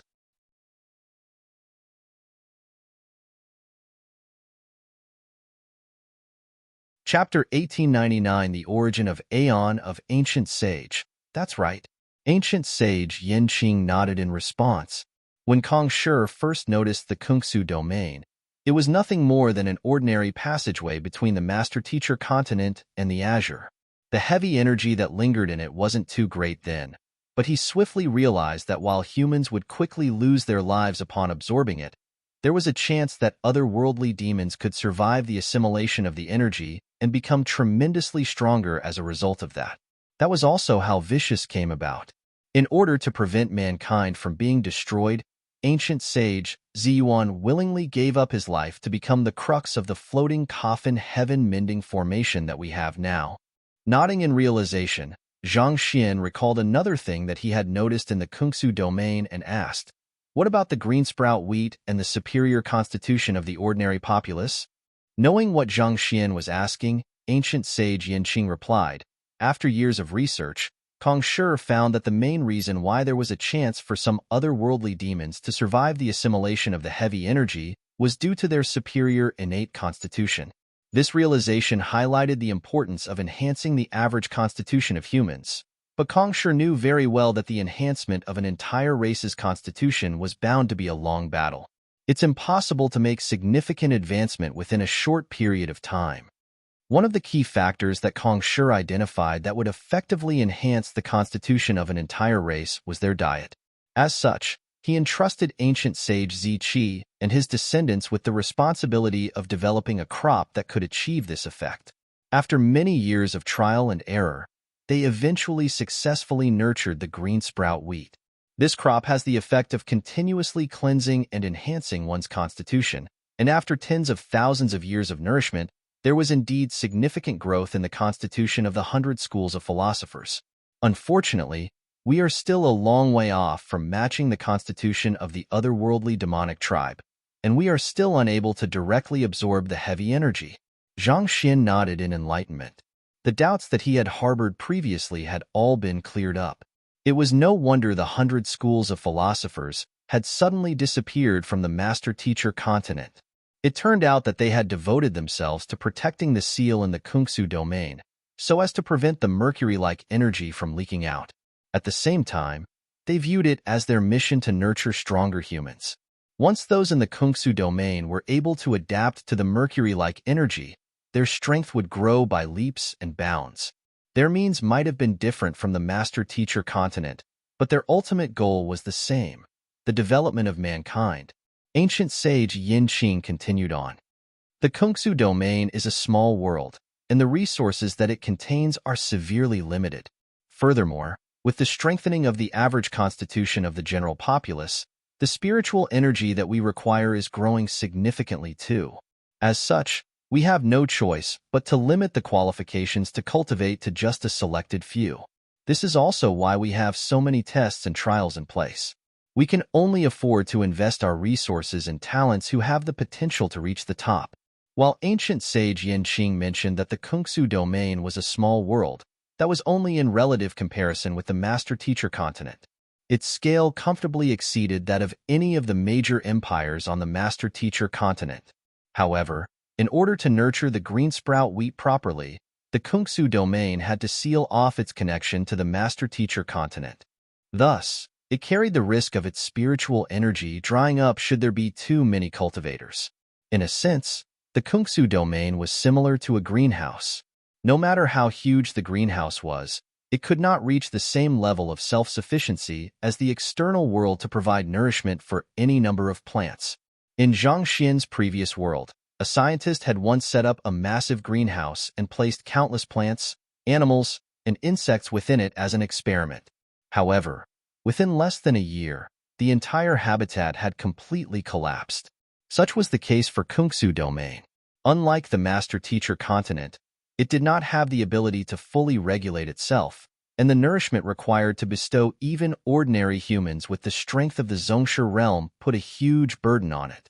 So, it was inevitable that they had to limit the number of cultivators.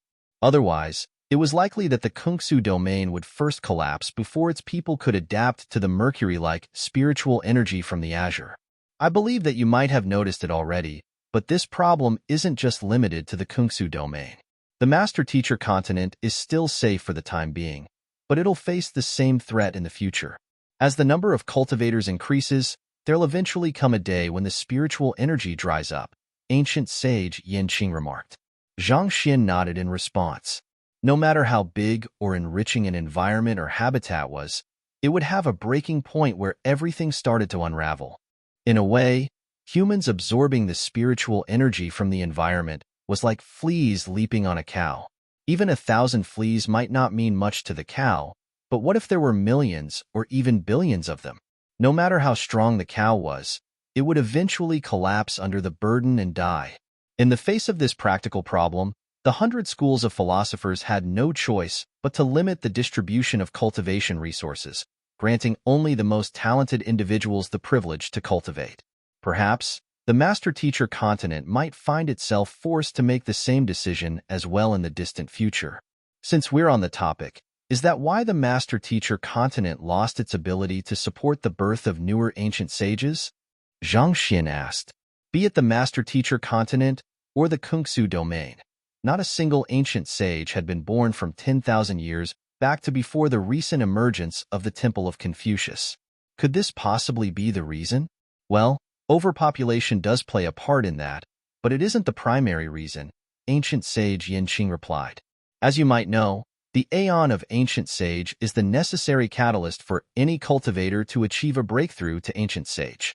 However, the aeon of ancient sage is not something that naturally appears in the master-teacher continent nor the Kungsu domain. Or to be more exact, this entire world doesn't have the ability to create the aeon of ancient sage. It is an energy that is unique to the azure. The sealing of the heavy energy meant that the aeon of ancient sage is unable to flow down to our world anymore. As such, with the birth of more and more ancient sages, it eventually came to a point where it dried out completely.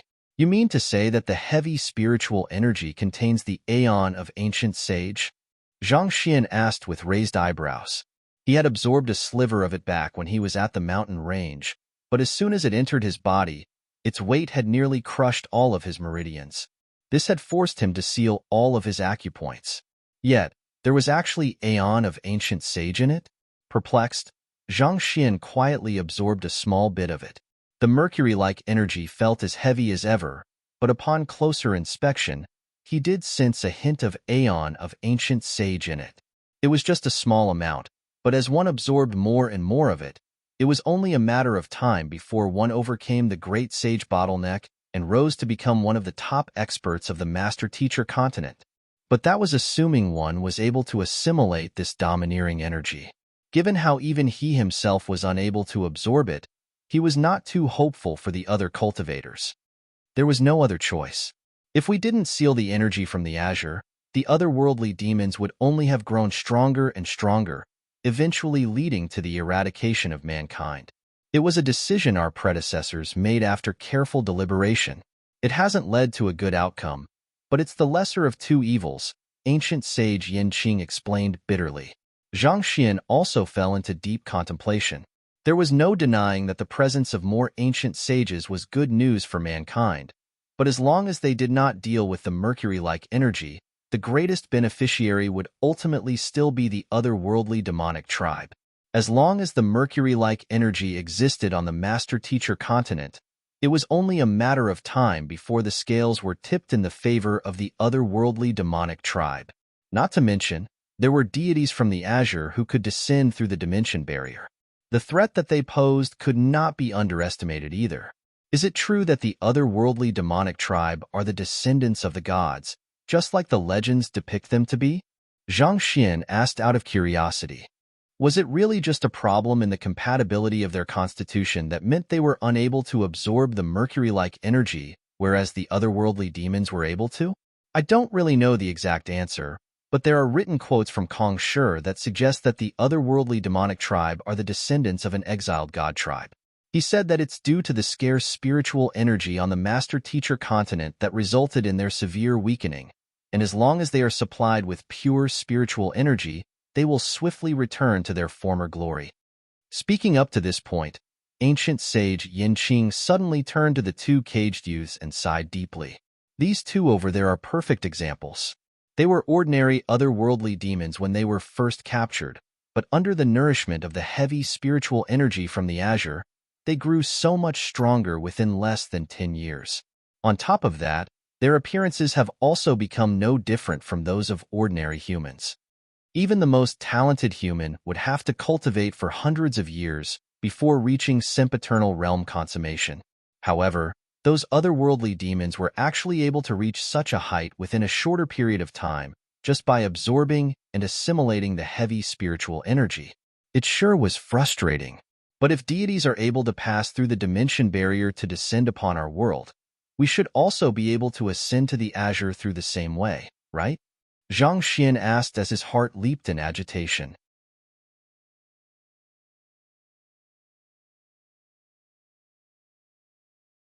Chapter 1900 Sacrifice. The reason he had gone through so much effort to enter the Kungsu domain was to find the passageway leading to the azure in order to reach Luo Ruoxin.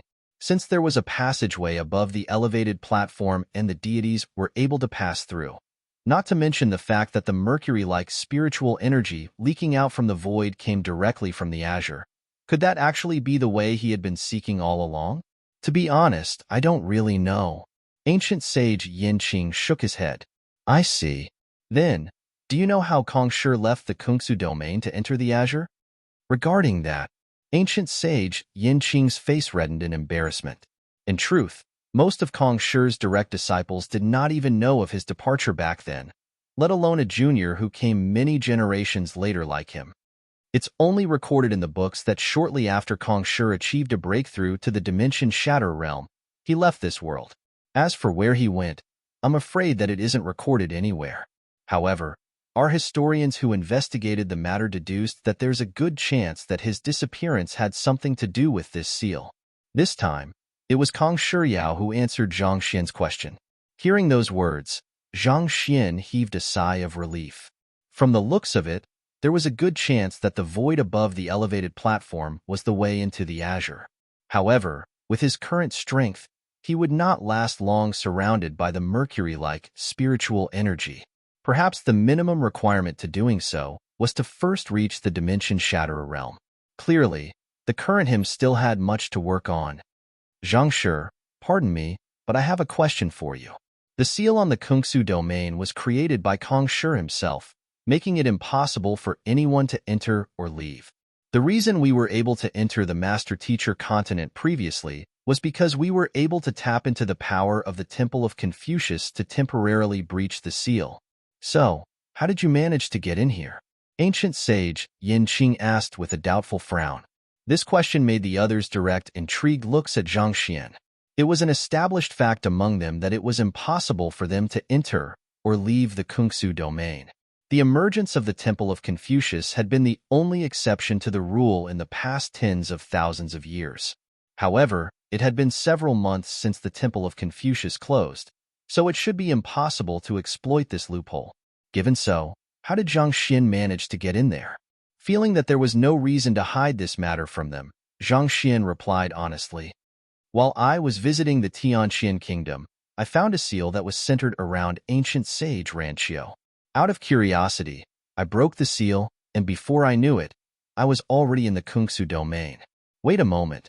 Did you say that you broke the seal? You broke that seal? Ancient sage Yin Qing and the others shook in agitation. What's wrong? Quick, let's head over to take a look. With no time to explain, ancient sage Yin Qing swiftly opened up a dimension rift and leaped in. The others quickly followed suit.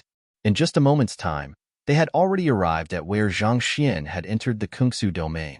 The seal was still standing firm, but the hole that Zhang Xian and the others had entered through was gradually expanding.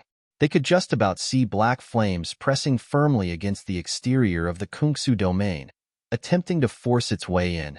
Zhang Xian was taken aback. What's going on here? He knew just how powerful the seal was, and he had needed to make use of the powerful ordeal of lightning armament in order to open up a small hole to open. Why would there suddenly be such powerful black flames pressing against the seal? Not to mention, they bore an uncanny resemblance to the Empyrean heavenly flames. This is the backlash from the heavens, ancient sage Yin Qing grimly explained. Backlash from the heavens? While we have isolated the Kungsu domain from the Master-Teacher continent, it still doesn't change the fact that they are actually one entity. What we are doing here, the cultivation of the green sprout wheat and the enhancement of the fundamental constitution of mankind, is going against the laws of nature, thus creating a distortion in this world.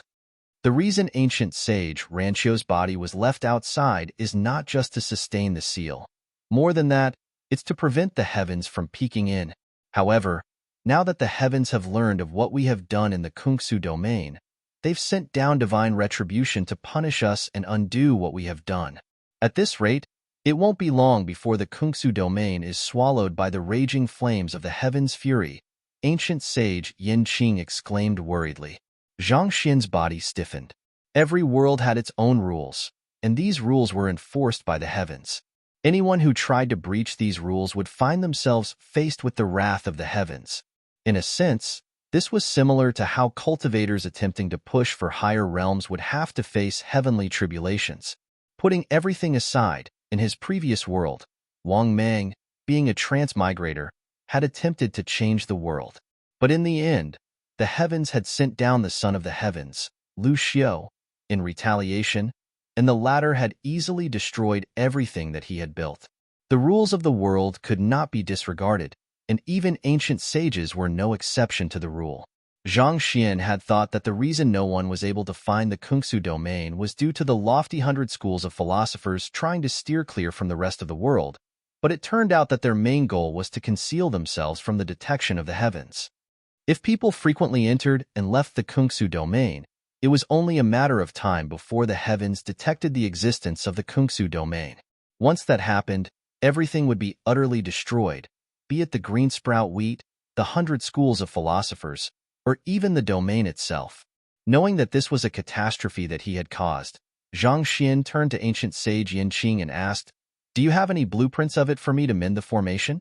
I'll seal off the Kungsu domain once to prevent the heavens from peeking in." "We do have the blueprint to the formation, but it's of no use." Ancient sage Yanqing shook his head. "What has been breached isn't just this seal but the illusory formation that was set up outside too. Previously, if the heavens attempted to peer into the coffin, Kong Shi's body would appear, which would lead the heavens to think that Kong Shi has passed away, thus halting their investigation right there. However, the fact that the black flames have reached this seal means that the illusory formation has been undone. The heavens are already aware of everything. Any reparation work done now will only delay the inevitable." Zhang Xian fell silent. On his way to the Kungsu domain, there had been 2 stone coffins. One of them contained ancient sage Ranchio's body, and it was used to maintain the illusory formation. As for the second coffin, what Zheng Yang saw was Kong Shi's corpse, whereas what they saw was Zheng Yang himself. It was the breaking of the illusory formation that had brought the seal isolating the Kungsu domain from the master-teacher continent to his attention. With these 2 preventive measures breached, the eyes of the heavens were already fixated on the Kungsu domain. Even if they mended everything right now, it would make no difference at all. Is there nothing that can be done? There's only one way out of this. We have to deceive the heavens once more, like Kong Shi did. Deceive the heavens? Back then, when Kong Shi first developed the Kungsu domain, a hint of the energy contained within leaked out, and it swiftly caught the heavens' attention.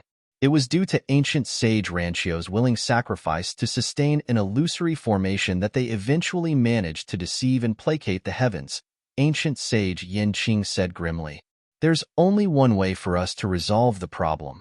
We have to find a Dimension Shatterer realm cultivator who is willing to sacrifice himself to die under the hands of the heavens.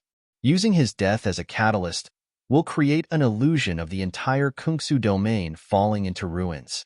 While the heavens punish those who have failed to abide by the laws of the world, it would be inaccurate to say that they are a sentient force.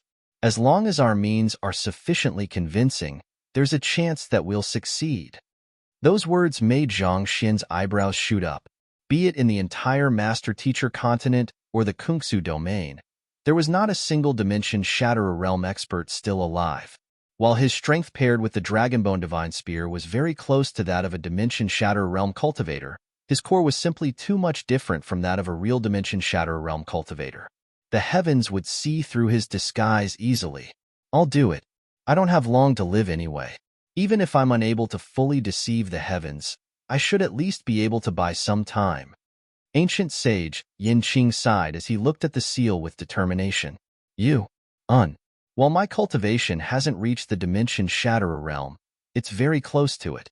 Through igniting my soul and my physical body, I should be able to temporarily draw forth a might comparable to Dimension Shatterer realm cultivators, and perhaps I might be able to deceive the heavens temporarily through that."